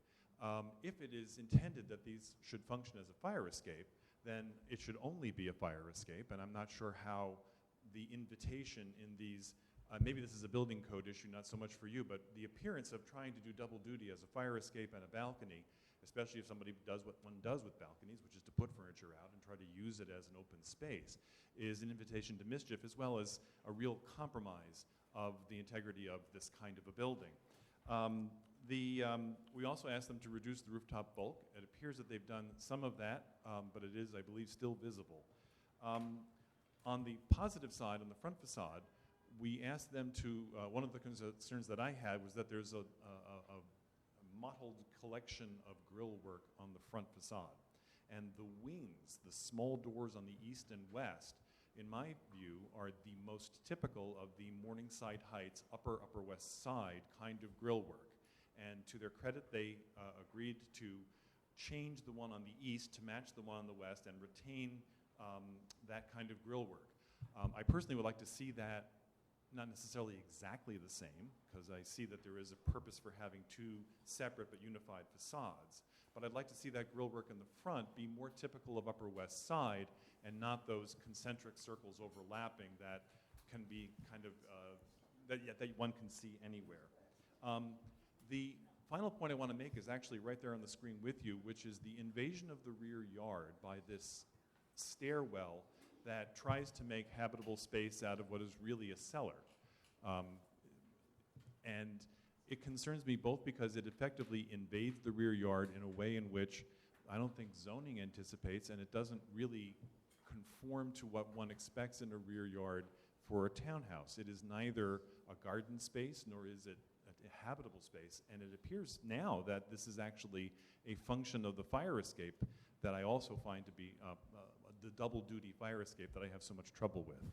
So those are my concerns. These are my concerns, and I would urge you therefore to ask them to significantly modify especially that rear yard facade. Thank you so much. Thank you. Kelly Carroll?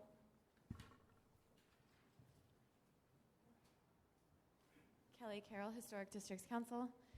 We asked the commissioners today to review this application with a fresh pair of eyes and determine appropriateness by a historic district standard, not by what the neighbor did next door. The neighbor is an example of the type of work that transpired while this block was heard, but not designated from 2011 until this past summer. This is too much, and like the previous application and the one after this one, is essentially building a brand new building. It should be noted, too, that the rooftop bulk is indeed visible as documented by neighbors. Thank you. Christabel Guff?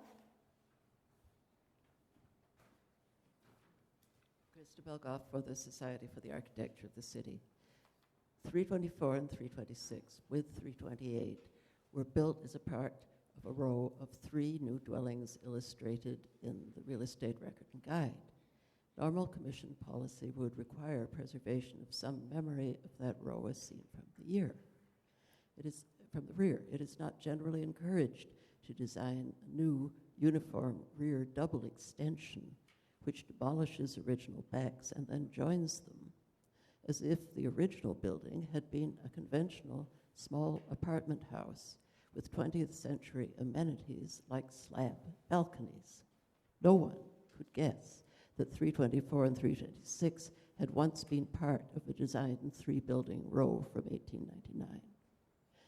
The 5th story is not treated as an architectural feature deserving protection. According to the section on page 15, it is partially demolished along with the 4th story, and elevations of the new design show radically altered window patterns along with a seemingly lost corbelled termination disrupted by the new height of the new construction. The setback of the rooftop addition is not consistently illustrated. On page 32 massing study, it is hardly set back at all, but on page 16, where it is described as discreetly tucked away, it is set back 15 feet. Which is it? The entire plan, which seems to involve massive interior and exterior demolition and excavation, needs to be clarified. It may be argued that there are already alterations at 328 and throughout the block interior. That is not a reason to lose all indication of the original fenestration pattern at the 5th floor of the 3 dwellings. Thank you. Thank you. Sean Corsandi?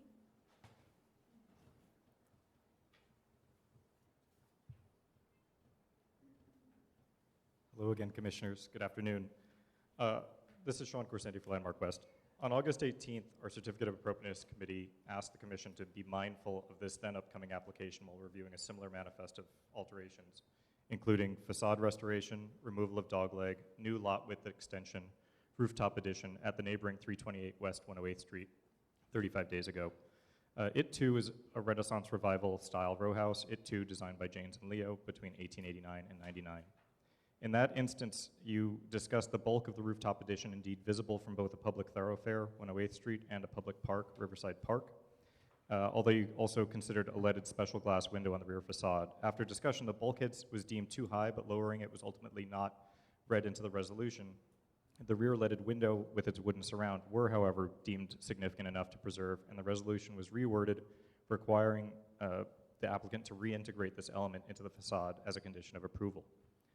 Numbers 324 and 326 before you today present two more of the same leaded glass windows. Both are proposed for removal.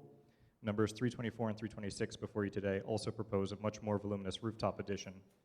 From the neighbors' photos, this too is visible and from more vantage points. There's much to support in this project. The rich limestone base, the brick facade will be cleaned and restored, as will be the balconettes, the terracotta enfranements, the cornices, the cartouches, the arrays, the pediment. Further, in a refreshing twist, these buildings will become multifamily, encouraging a variety of residents on this beautiful street. Our committee still has concerns in the proposal before you, however. First, although minor is the new entry grille work, there is a variety of ironwork exhibiting skill in the craft at different gates, doors, and windows. While the buildings are sistered, the specific treatment of the grillework and terracotta details allows them to read separately. Our committee would prefer that the ironwork continue to exhibit this intent and reflect the existing differences rather than become homogenized on the ground level as the proposal suggests with the circles that Mr. Dillard discussed. Second are the special interest windows which are at stake, whose values were cited by yourselves 35 days ago at the neighboring address. And lastly, while we appreciate the original efforts on the rear facade to contrast original fabric, which it arguably does, the balcony masquerading as a fire escape appears at odds with its own purpose. Not only is this hybrid unprecedented in the district, but providing a means of egress of such commodious proportions would only encourage furniture and plantings, impeding egress and likely revealing the thinly veiled design intent. Our C of A committee believes that the exterior fire escapes were developed historically as an adaptive necessity, and that with a full gut renovation, proper egress stairs could be properly designed into the project. If a balcony is to be proposed, it should be that alone, but not hybrid. Thank you. Paula Dinolo.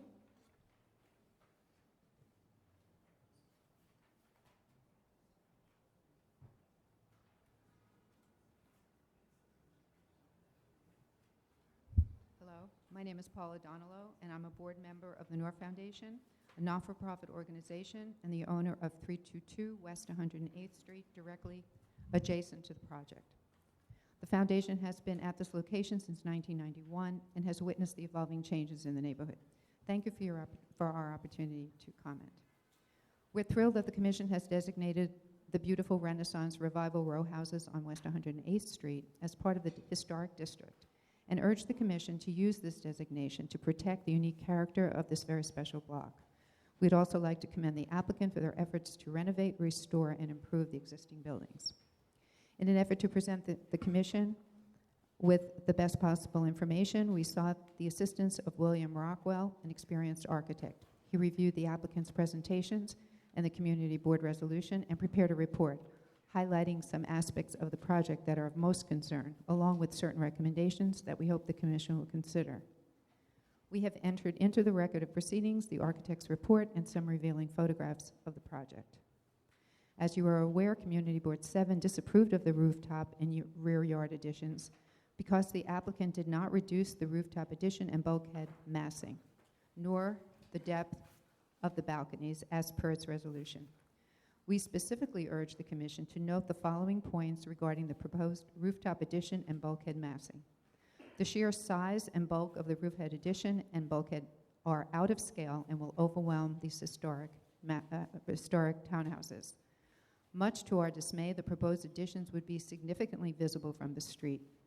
The applicant's photographs of the on-site mock-up, as well as other photographs entered into the record, indicate the clear visibility of this massive structure from the street. At a minimum, the proposed structures appear to be 23.5 feet above the existing roofline, which is simply out of scale on a 5-story structure.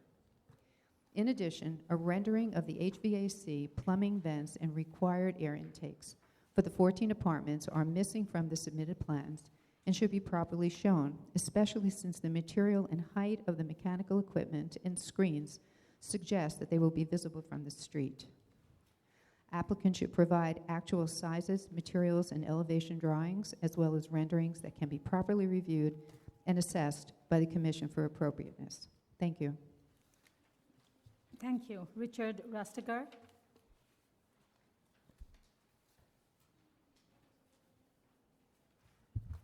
Good afternoon, Commissioners. My name is Richard Rastigar, and I'm the Program Director at the Noor Foundation.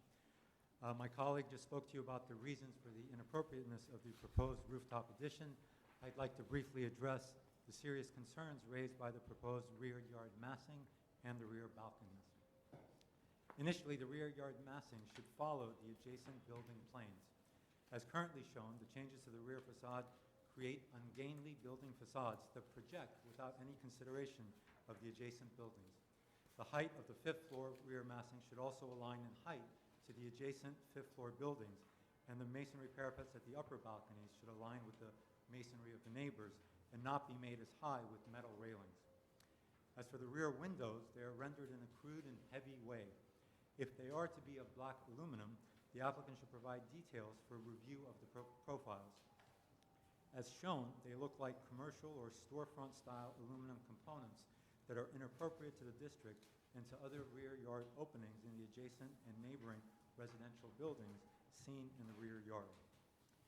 With respect to the rear balconies, the applicant's proposed alterations would create single balconies diagonally across the entire rear of both buildings at each floor, turning what are clearly two distinct historic townhouses into what looks like one large modern apartment building at the rear.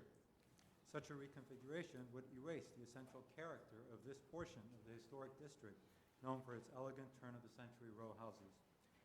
Ironically, perhaps, the previous board presentation showed a smaller number of balconies, whereas the current plans show a balcony strategy that is probably, as you've already heard, a fire escape, as indicated by the exterior stairs. As per the resolution, the deep projecting balconies, even without the addition of the fire escapes, are cumbersome and inappropriate to the district's rear yard buildings.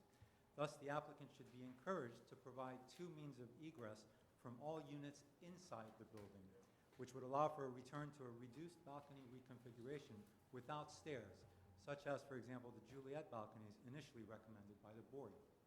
In terms of materials, applicants should consider a less exposed projecting concrete slab type of balcony and instead propose a more appropriate expression with simple ironwork and steel components in lieu of glass and concrete, without stairs and or the use of a fire escape that would form a platform shared by the units at each floor.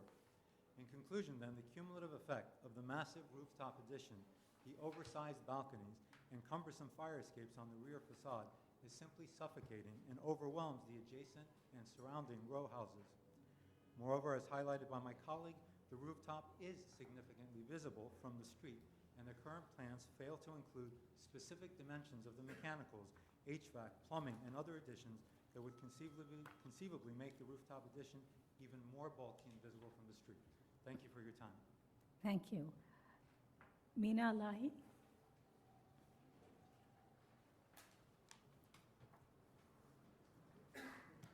Hello, my name is Dr. Mina Elahi. I've been living on 108th Street since 1992 and moved into the building 329 in year 2000, which is right across from the construction area. I'm on the 5th floor, and if they do actually build another floor with bulkheads, we won't be able to see the trees on 107th Street, and also it will affect the light and the sun that we get daily. Also, from our view on the 5th floor, the entire block, none of the buildings have any horizontal structures built going all the way across. There is a shed. Another building has a little construction on the top, but nothing to this dimension. And also, it will affect our privacy because clearly they're building another floor and people will be living there and using the terrace or balcony or the recess that they've created. So it will infringe on our privacy as well. And also, again, none of the other buildings have such a structure on the top. And now that we are designated as a historic district, I hope, and on behalf of our neighbors that are affected, that the commission will help to preserve the original character of the block and the buildings. Thank you. Thank you. Rustam Afshin. Good afternoon. I'm Rastam Afshin. I live on 307 West 107th Street. I'm a board member. I also live in the backyard facing our new neighbors. I'm living there for 12 years, and 5 years ago, the northwest building, then again, another neighbor on 108, they extended their rooftop. And that window for us just became non-existent. We lost privacy, we lost sunlight. The living room has a big window, and we are facing our new neighbors. I welcome them. Although when they say that building was for alcoholic, they should remember it was 9 to 5, and after 5 p.m., nobody was there. It was very quiet for the last 12 years. Weekends, it was silent. So they have come here. As I open the window, I see gigantic orange mock-up. It saddens me. It really saddens me because soon I can see my future every weekend. I'm going to sit there, drink coffee. I move the curtain. All I see is neighbors in front of me. We are losing light. I'm losing privacy. I do not understand why their extension cannot be as short as adjacent buildings. I don't think the builder or the architect cares about the well-designed structure of our buildings. It seems they want to use or abuse every possible inch, to build high, to build far, and invade our backyard, create a canyon of noise and coldness. I thank you for listening. I hope your vote take into consideration all parties involved and reject and or reduce substantially the new owner's aggressive expansion plan. Thank you. Thank you. Seema Karazin.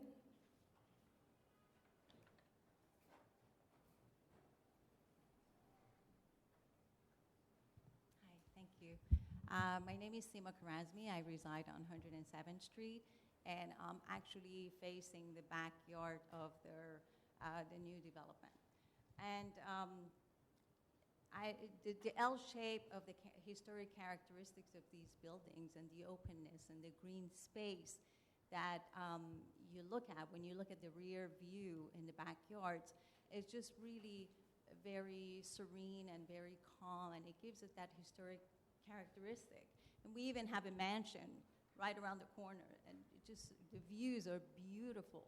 Now, looking at these plans that the developers have actually proposed, it's going to look like such a big, bulky, modern cement with big, bulky staircases and fire escapes and all these iron and concrete and the big balconies and, you know, so much noise and so much traffic. And I'm just figuring when I open my windows, I'm not going to have that.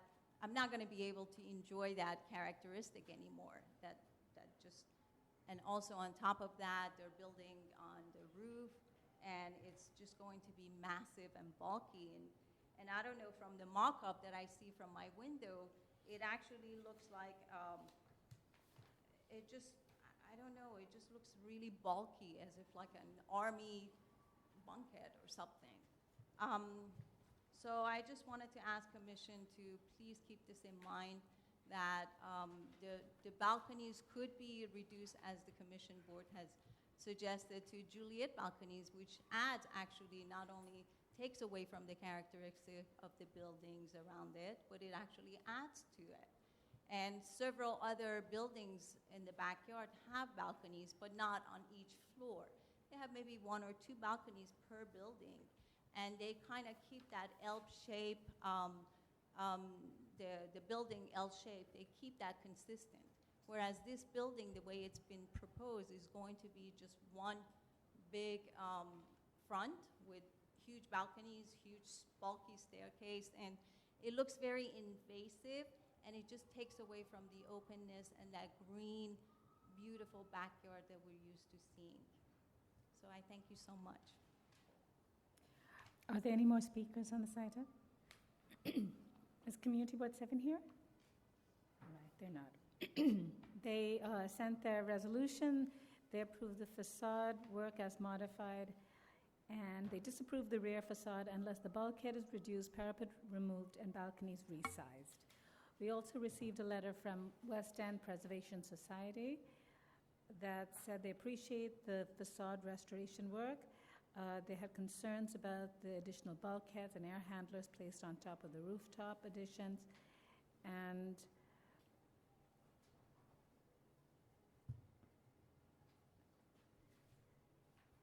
let me see what else they say. And they say that the proposed balconies extend well beyond the existing footprint and adds busyness to an already busy design. All right, do we have any questions? Yes, you want to respond? Yes, okay. Just want to make a couple of comments. This project has been filed with the DOB prior to being designated. And the owner, we've gone back many times to rework this and bring the scale down. The FAR is 4, we're at 3.8. The building is currently 13,600 square feet, and we're at 16,200. The height of the building, the existing parapet's at 63 feet, and the top of the sixth-story addition is at 70 feet. So it's a 7-foot addition in height as far as the finished story, but then there is the bulkhead above that and the mechanical work above that. This project is a multifamily project. It's a condo, so it's not rentals. It's a different proposal than a single family being restored back to its original use and function. So some things do have to change in order for it to be a viable multifamily condo project. The developer is putting in exquisite materials and is restoring all the ironwork in the front facade. We're not modifying, we're restoring everything that's there, and we're not replacing it. It's being restored. So, this project has been massaged over and over. After meeting with the community board, we took their comments and tried to incorporate them as much as possible. In regard to the balconies and area and bringing lighting in, as a multifamily building, the balconies are highly desirable for a variety of reasons, but that sixth story, the scissor stair does not reach the sixth story in order to give enough floor plate, which is why the fire escape is added to the back. If I bring this scissor stair all the way up, I'm killing the sixth floor to a certain degree. And those are my key points I wanted to make. Okay. One Yes, more question okay. I have. So you have a full DOB approval, zoning and egress approval? To get here, you're supposed to. Waiting for LPC approval, yes. I mean, all right, so the egress has been approved by DOB. The project has gone back and forth with DOB, and it was in, then it had to be halted because of the designation. So if I get approval, I go back to DOB, I get my permit. Right, so But I mean, Commissioners, Is this the DOB, one that yeah, got if DOB issued the permit after designation without them first coming to us, so that's why they've come back here since. Right, so they got their approvals before we designated, it's the one that we did in June, and they subsequently went to DOB. They actually got their permit erroneously because the buildings department shouldn't have issued the permit because we had already designated But it. regarding LPC issues, not regarding what I think No, is not a regarding, egress so, issue. not Maybe egress, I'm zoning, wrong. building code. It's, the only reason why they've been stopped is because they have to get our approval. So that's why they're here today. All right, they're the interpreter, so I guess they're right, but I don't think this egress works. And I think it changes the whole back facade of the building. Right, and, So you'll be back, I guess. well, I mean, I understand it's an egress requirement, but it's not the only No. way you could address it.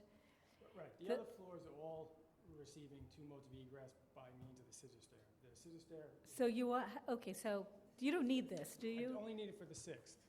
So isn't there a way internally you can do that? So, What and happens? the only reason the reason I raise it is that we have seen so many rear yard changes. This fire escape / corridor, it has a very, very, I don't know, almost like a motel feel to it. It's very odd.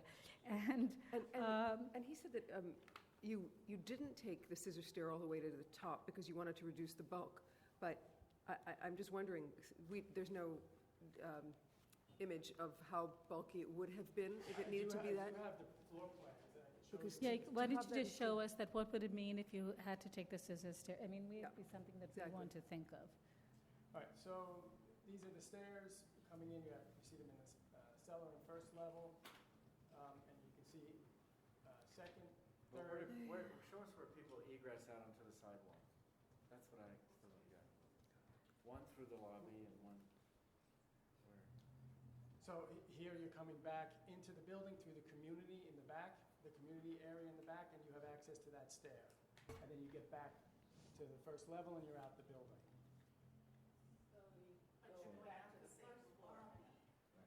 Yes, but I'm getting access back to that location. And by definition, the two scissor stairs do go through the same lobby. They Can't do that. they can access in the common area. Look, that's not our purview, but, so I think you're gonna be back here would be my guess, but anyway, it's not our, we shouldn't let. Right, but it seems to reinforce the notion that they may need those balconies behind there to meet the, if this is not. This is the sixth floor, right? And so this is Okay. this is the floor below, the fifth, Mhm. and then it goes to the sixth floor. So the sixth floor doesn't have the scissor stair, just one switchback stair, so it's much smaller, right? If I bring the scissor stair up through it, you can see the dimension of it, and then I decrease all But the bigger, the two different. so it, yeah. Oh, it's for the sixth floor, it's for the sixth floor. But just to clarify, if you had to do it, the bulk is at the rear, not in the front, is that That's right. correct? And I think that, just on the issue of visibility, the visibility is really the sixth floor from the front of the building, right? That's where you see it. And you've set back the building about, But you only see it from Riverside and from Broadway and from the opposite sides of the street. You do not see it from 108th Street at all. all right, we just saw, there were some photographs that we received in our package, and I don't know if you had a chance to look at it, but it looked like it was not the rooftop ones, but some of the others. Yeah. Oh, is it? Okay. So, isn't that from 108th Street, that? So, if you see these two pictures, right, this is from 108th Street, looking at the building with the mock-up up there. And there are two mock-ups. There's our mock-up, and then there's 328. From 108th Street, where those photos are taken, you cannot see at all. And the only location you do see it is when I'm on the other side of Broadway, and what you're looking at is the railing. Oh, right? it's the railing? That's Okay, it's not the actual building. It's the railing, but you see where the arrow is, all the way on the other side of Broadway? That's where that picture is taken, and then Okay. you can see on the other side of Riverside Drive, that's where that picture is taken. And you're looking at, you do get a shot at it, but it's from that distance. This is with a telephoto lens. And I'm just showing you the difference between the wood you see there is what was presented at CB7, and the massing is what we're presenting now. So you're only seeing it from that far distance. From 108th Street, you're not seeing it. And commissioners, to be clear, that image, can you put that image back up, please? That is showing a montage rendering of the addition that was approved next door in the foreground of the applicant's mock-up. That is not built. That is a montage on top of a mock-up that is currently on the roof. So that should to explain a little bit more about what you're seeing here. It's only a mock-up right now. This is what was just approved a few weeks ago. So in the foreground of the frame mock-up, you're seeing a railing. That existing railing is the railing on the building closer to us out of this group of three, not on the applicant's two buildings.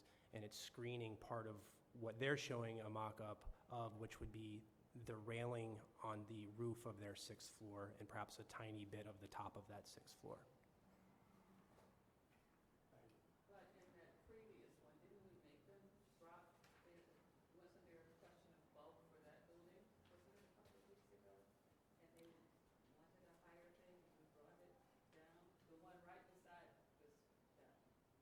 Yes, I'm looking at Jared to find out.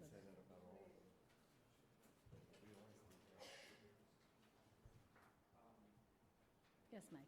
Hi, I spoke to John Graham about it. Yeah. My understanding is that there was an issue of a 1-foot additional on the bulkhead, and there was some discussion about it, but in the end, I think it was sort of approved. That's my understanding from John Graham's emails.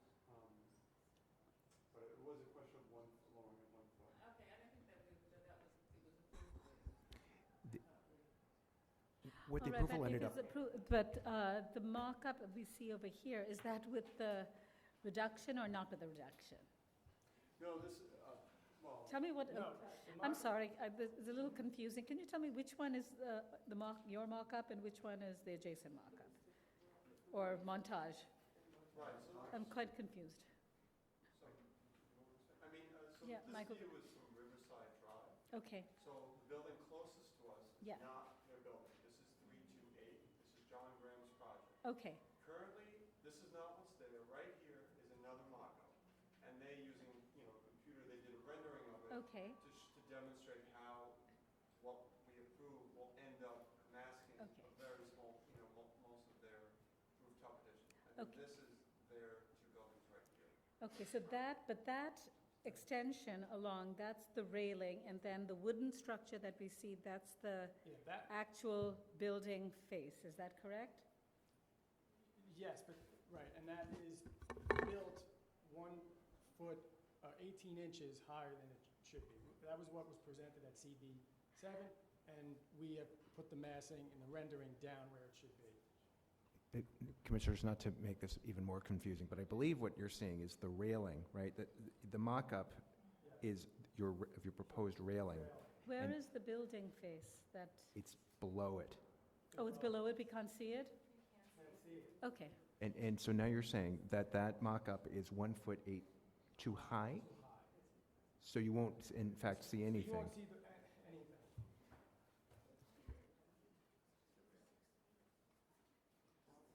okay, so all this is just the railing, is that correct? The wooden frame that we see? Right, but now the applicant is stating that it's actually built too high, and perhaps you won't even see it at all. Okay. All right, any other questions? Yeah, Yes, which I think you just answered, ahead, but Brad. how far back is the building set from the, beyond, 15 feet, the back from the railing, back from the... or the front of corners the from building? front, Okay, 15 feet. thank you. Okay. Yes, Roberta? Just in terms of the rear facade and what you see from the rear, you still have a thing where it is built or designed as one big mass instead of letting the two buildings continue to express. Well, the two buildings are, And maybe it's more on the roof than on the buildings, but still. yeah, the buildings, there is a division. They're the same building, the same design. There is a division in the facade to promote that they're, it's not supposed to look like one giant mass. Granted, they're mirror each other, but that is the building. The building is a single building, and it's functioning as a single building. From the rear, it looks more like a single building than the front, obviously, but it's... So, and we didn't get the answer, at least I didn't hear it yet. If there was no fire stair and you could increase the bulk, you would need to increase the bulk to do the scissor stair all the way to the roof, how much taller would that be from this? Well, so then, if you look Wait, at the... Just stay on that drawing for a second, just tell us. So, I don't believe you'd see, I don't think it'd be taller from here.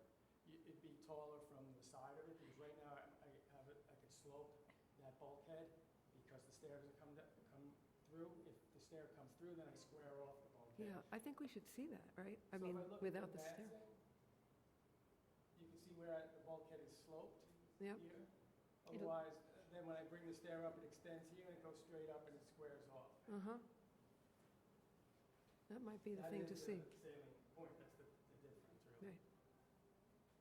And then then the square footage here, getting a 3-bedroom in here makes it difficult.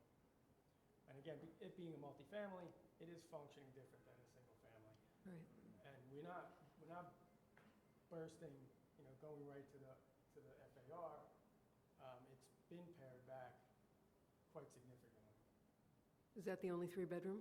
That is. How many altogether? There's 14 14. units. But we should see that. Well, let's see what other No commissioners say. fire escape. Okay. Any other questions? All right, we're going to close the hearing. Okay, let's move to discussions. Okay, just on the issue of the fire escape, the question is, it seems that if we ask them to remove the fire escape, then in that case, they will have to increase their bulkhead on top. Are the commissioners okay with that? Okay. What are we saying? That if they have more visibility, that's... Well, the visibility is only going to be from the rear. It's not going to be from the front.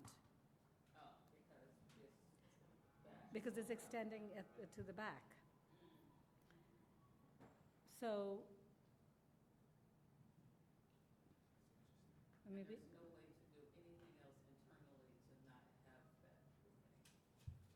I think if you have the two staircases internally and that they go up to the 6th floor, the bulkhead is going to go up to the 6th floor, and the footprint of the bulkhead, above the 6th floor will just increase.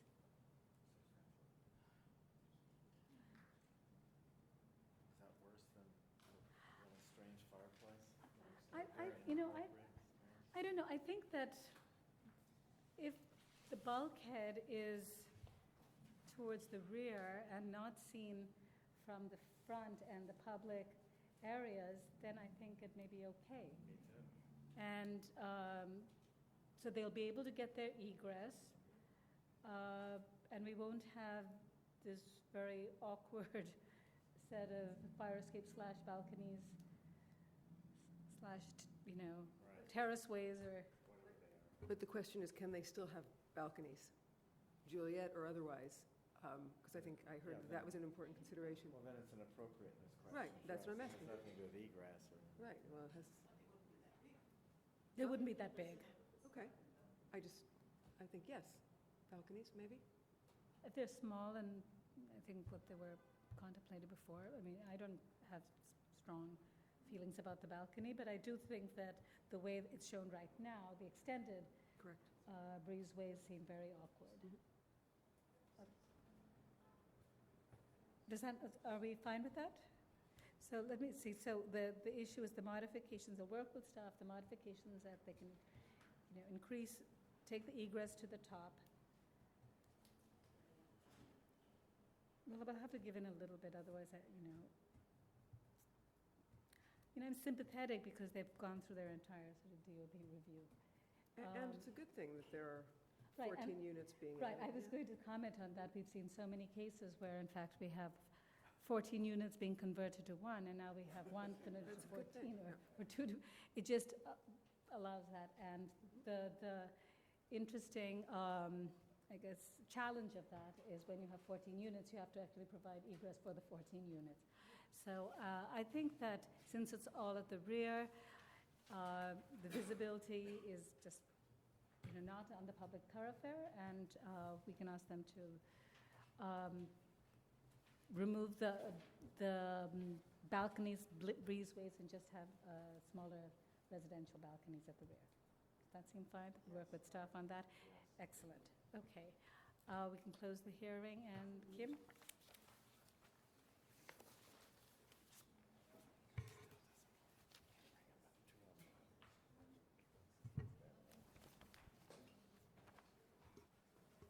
In the matter of 324 to 326 West 108th Street, West End, Riverside West End Historic District Extension 2. The application is to construct a rooftop and rear yard additions and bulkheads, replace windows, doors, and ironwork, and alter openings. I recommend approval with modifications, finding that the removal of sections of stone at the eastern doorway of number 324 to create a larger opening to accommodate an ADA accessible door will result in limited removal of historic fabric and will maintain the adjacent historic window opening and most of the outermost stone pier. that the proposed modifications to convert the western service door to a window and base panel and to raise the base of the parlor floor windows will be screened by historic ironwork that is to remain and will be otherwise compatible with the historic fenestration at the primary facades, that the demolition of the existing three-story rear extensions from both buildings will not eliminate or damage any significant architectural features, that the proposed rear yard addition will not be visible from any public thoroughfare, that the proposed rear yard addition will project less deeply into the rear yard than the existing rear yard extensions and therefore will increase the central green space, that the design of the rear addition featuring masonry cladding with large window and door assemblies and projecting balconies, which will be reduced or the applicant will work with staff to reduce, will be in keeping with Just the size and scale of the balconies. Will be in keeping with the modern additions found at buildings of this type in this historic district, that the design of the addition will include a vertical pier which recalls the location of the historic party wall and maintains the scale of the building as two separate row houses, that the open stairway at the base of the rear facade will have a modest footprint and will not significantly extend past the footprint of the former rear yard extension, maintaining the majority of the rear yard at the existing grade, that the construction of the proposed rooftop addition will not cause damage to or demolition of any significant architectural features, that the proposed rooftop addition will not be visible from any thoroughfare, and that the proposed rear facade of the addition to the east will not overwhelm the rear facade of the building due to proximity. Should I do however? I don't think we're doing that's it. however. Okay. So we second that. All in favor? Aye. Any opposed? This application's approved. Okay, two left. The next one is an application for a certificate of appropriateness. In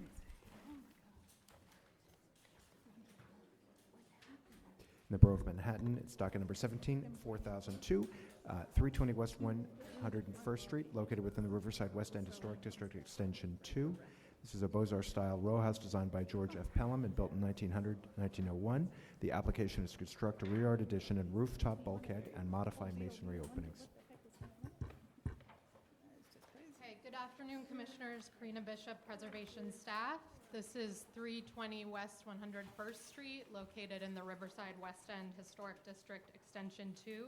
The application is to construct a rear yard addition and modify masonry openings at the primary facade. The application also includes a rooftop bulkhead and rooftop solar panels, which were determined non-visible and are being done at staff level. Please note that the Department of Buildings also issued permits in error for these proposed alterations shortly after the district was designated, and the permits are being put on hold. Here is Perla Delson, the architect, to present the project. Thank you. Thank you, Commissioners. I'm Perla Delson. I'm the architect. The house is a 5-story Beaux-Arts row house with a limestone facade built in 1901 by George F. Pelham. Thank you. And we're presenting today under these unusual circumstances. The project is the renovations to and the replacement of the rear extension, and it was designed and approved at the Department of Buildings before the designation of the Historic District Extension. And in fact, we received one of our permits prior to the district being changed and the subsequent permit a couple of days after. And when we learned of the change of designation, we brought this to Landmarks for their input, and it's because of that that we're here presenting to you today for your consideration. This is the location of the property within the Historic District. And the house on its block on the south side of 101st Street. The houses in the row were originally built with 4-story rear extensions.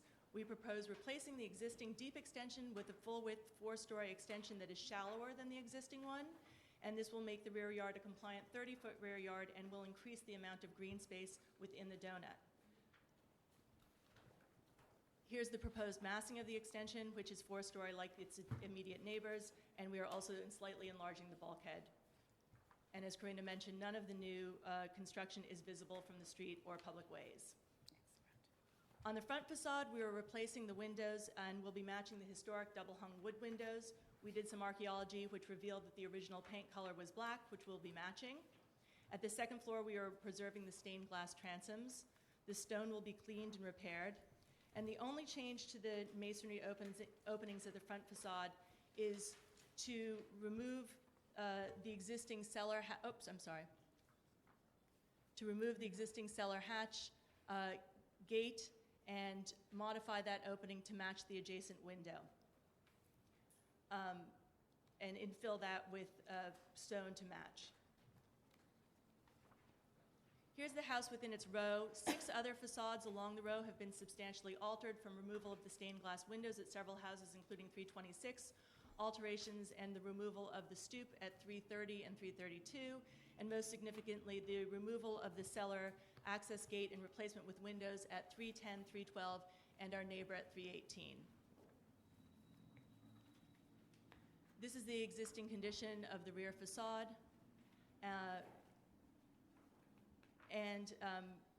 Here's the proposed extension, which is shallower than its neighbors, and like its neighbors, will be brick to match the historic brick facade. On the 5th floor, we're proposing punched openings to mimic the rhythm of the neighbors and are matching the lintel height of the next door neighbor. The windows at the rear facade are also proposed as black.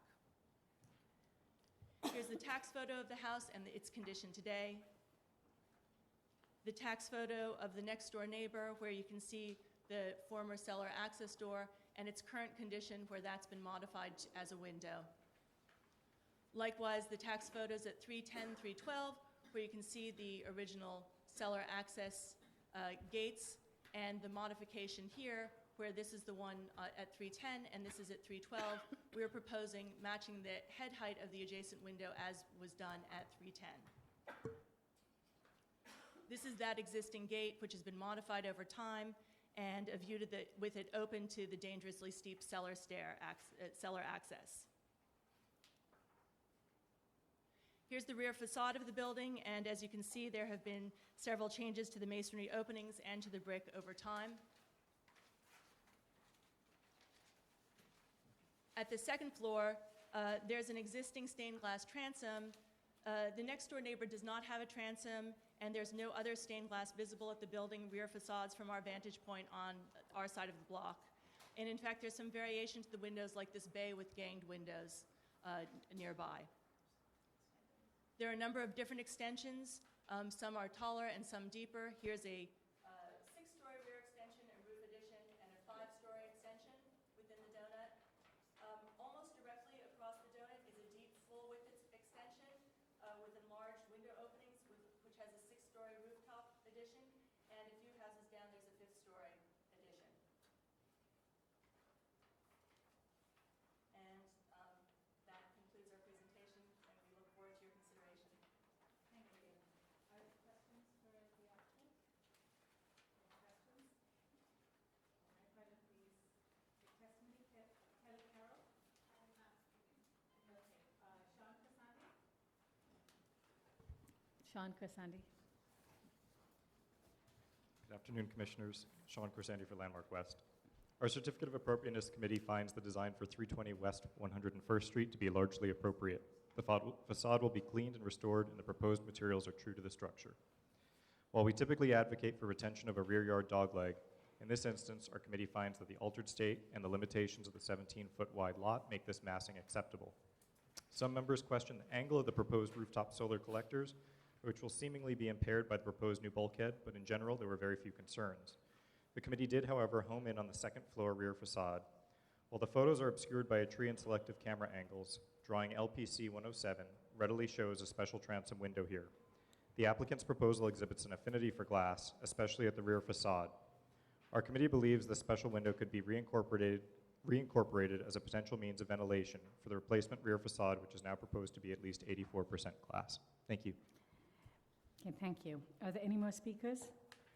All right, Community Board 7 recommends disapproval of the front facade window replacement work and the rear yard alteration unless the stained glass transoms are retained at the parlor floor of the front facade and the fenestration at the top floor of the rear facade is treated as punched openings.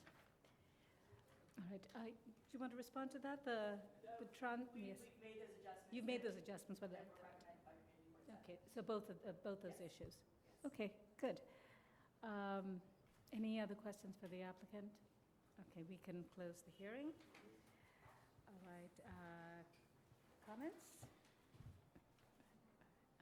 Any comments? It seems that the changes that they're making are appropriate, and the fact that they've now addressed what would be some of our concerns, including the transom and the window openings at the rear, that's also been addressed.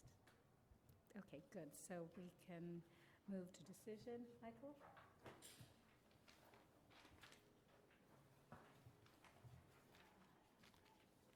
In the matter of 320 West 101st Street, the Riverside West End Historic District Extension 2, I recommend approval, finding that the majority of the ground floor basement entrance doors on this block were converted to windows prior to designation, and the alterations to the masonry openings at the ground floor will be more harmonious with the rhythm of the other altered facades on this block.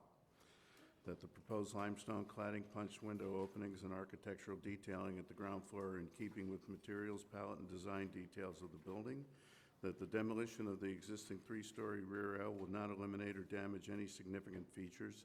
That the rear yard addition will not be visible from any public thoroughfare.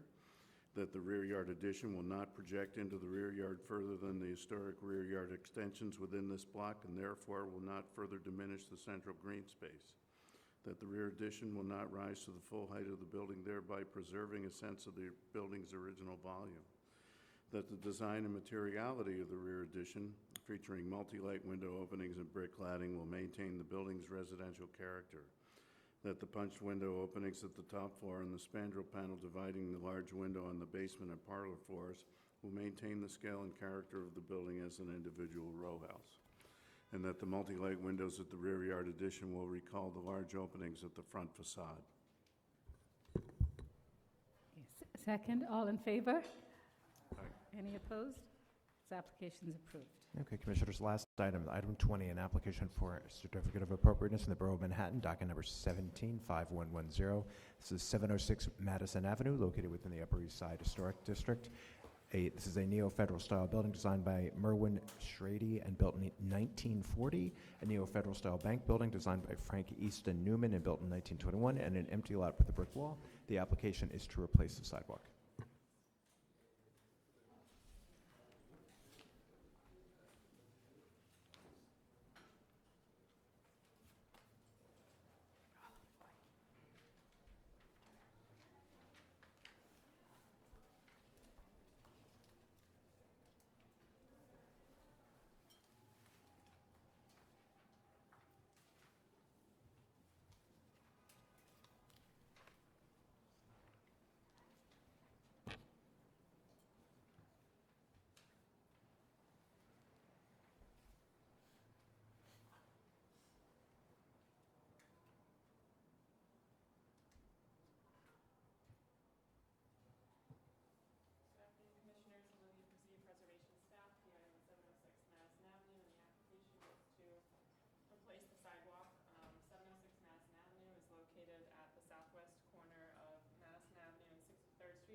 Okay. Are there questions? Yes, Fred? I just want to verify that, so there are no joints except as shown? I mean, these are huge slabs? On 63rd Street, the depth of the sidewalk is approximately 14 feet. On Madison, it's just over 12. So they would be 10 feet wide, that they would expand from the curb to the building. The curb is approximately a foot long. And you know you can get these slabs in the thickness that you need to... Okay, this is kind of extraordinary. I mean, I'm sort of a bluestone sidewalk junkie, and I have my favorite one in the whole city, which is in front of St. Thomas Church, which is about this size, which is, what, over 100 years old, showing almost no wear. It's gorgeous. But all over the city, they're failing if they're small and thin. And, of course, the Brooklyn Borough Hall is just now finally replacing it. The construction is happening now of a scheme that we approved, but only part of it, highlighting the incredible destruction of Bluestone Sidewalk, which was only, 12, 15 years old. Anyway, if this is really true and you're really doing it like this is amazing, I think. And back to your joint thing. Answer the question. I was just going to respond. No, sorry. These flags, in order to get a flag this large, they have to be about 5 inches thick. So we're going to make it. Is this Helderberg stone? Sorry? Helderberg bluestone? It has to follow the DOT standard Yeah. stone, so it has to be New York State stone. Yeah. And it's going to have to be sourced from a couple of different quarries to get this done. My house upstate's about 3 miles from the quarry where they get this stuff, and they can get 20 by 20 foot pieces of it. And where exactly is it? Where? In the Helderberg Plateau. It drops down out of the Catskills down into the Albany Valley. And so at that thickness, you really don't need a joint, right? It can actually be, there's no stuff in the middle, no caulk or, yeah. I mean, there'll be, joints every 10 feet, but not in the perpendicular. No, I am talking about at the every 10 feet. What is that seam? What's the dimension of the joint between the panels and what's in them? What's in the joint? There's going to be set and stand, and at the building will be a tinted sealant for waterproofing purposes, and then a colored mortar in between on the curb. Is that necessary? I mean, does there need to be material between? Yeah. It does? Yeah, and the problem is if you don't have something in that joint, it'll erode under the stone, it'll start to move, and then you get lippage. Sometimes they actually will dry pack it with a cement and pulverized bluestone packing, but you do need something because it does expand and contract a little bit. But I mean, the old bluestone, did that have material between the joints? The old pavers? Yeah. They had material, yes? Part of the problem now All is right, that okay. we live in a city where there is constant vibration, and so it's not so much the stone that's an issue, it's the substrate. Got it. Okay, are there any other questions? All right, we take testimony. Rachel Levy?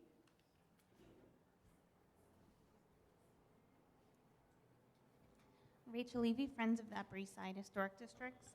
The Preservation Committee at Friends believes the proposed use of bluestone is historically inappropriate for this 20th century bank building, and we cannot support its application.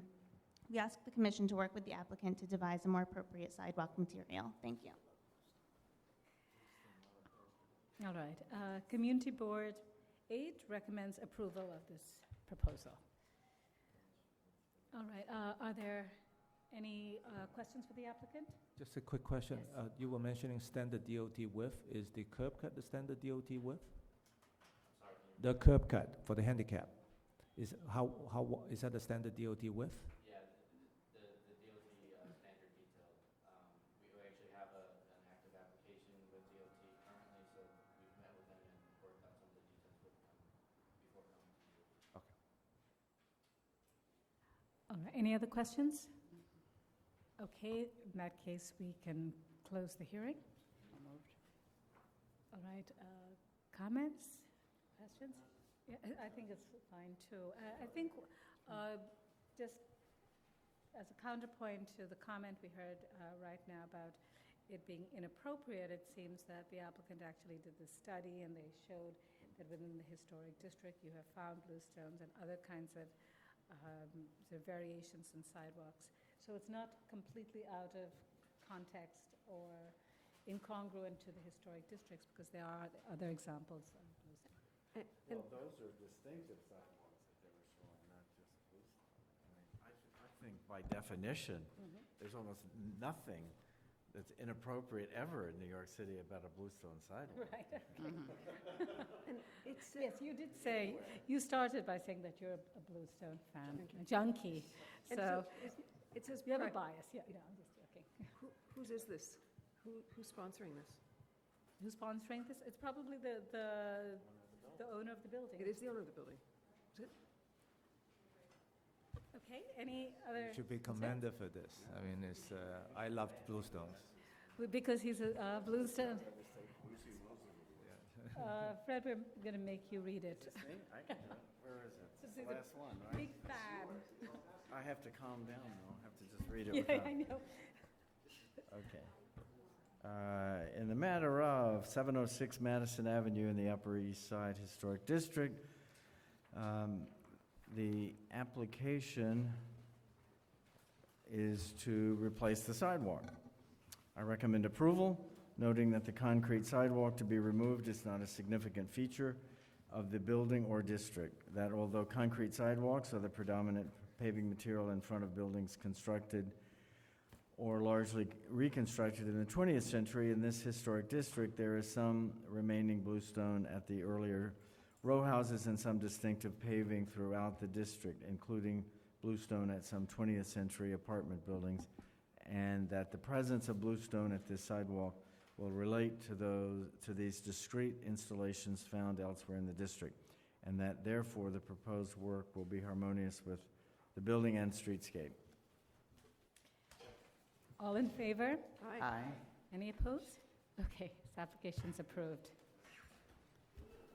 Since Fred has said on record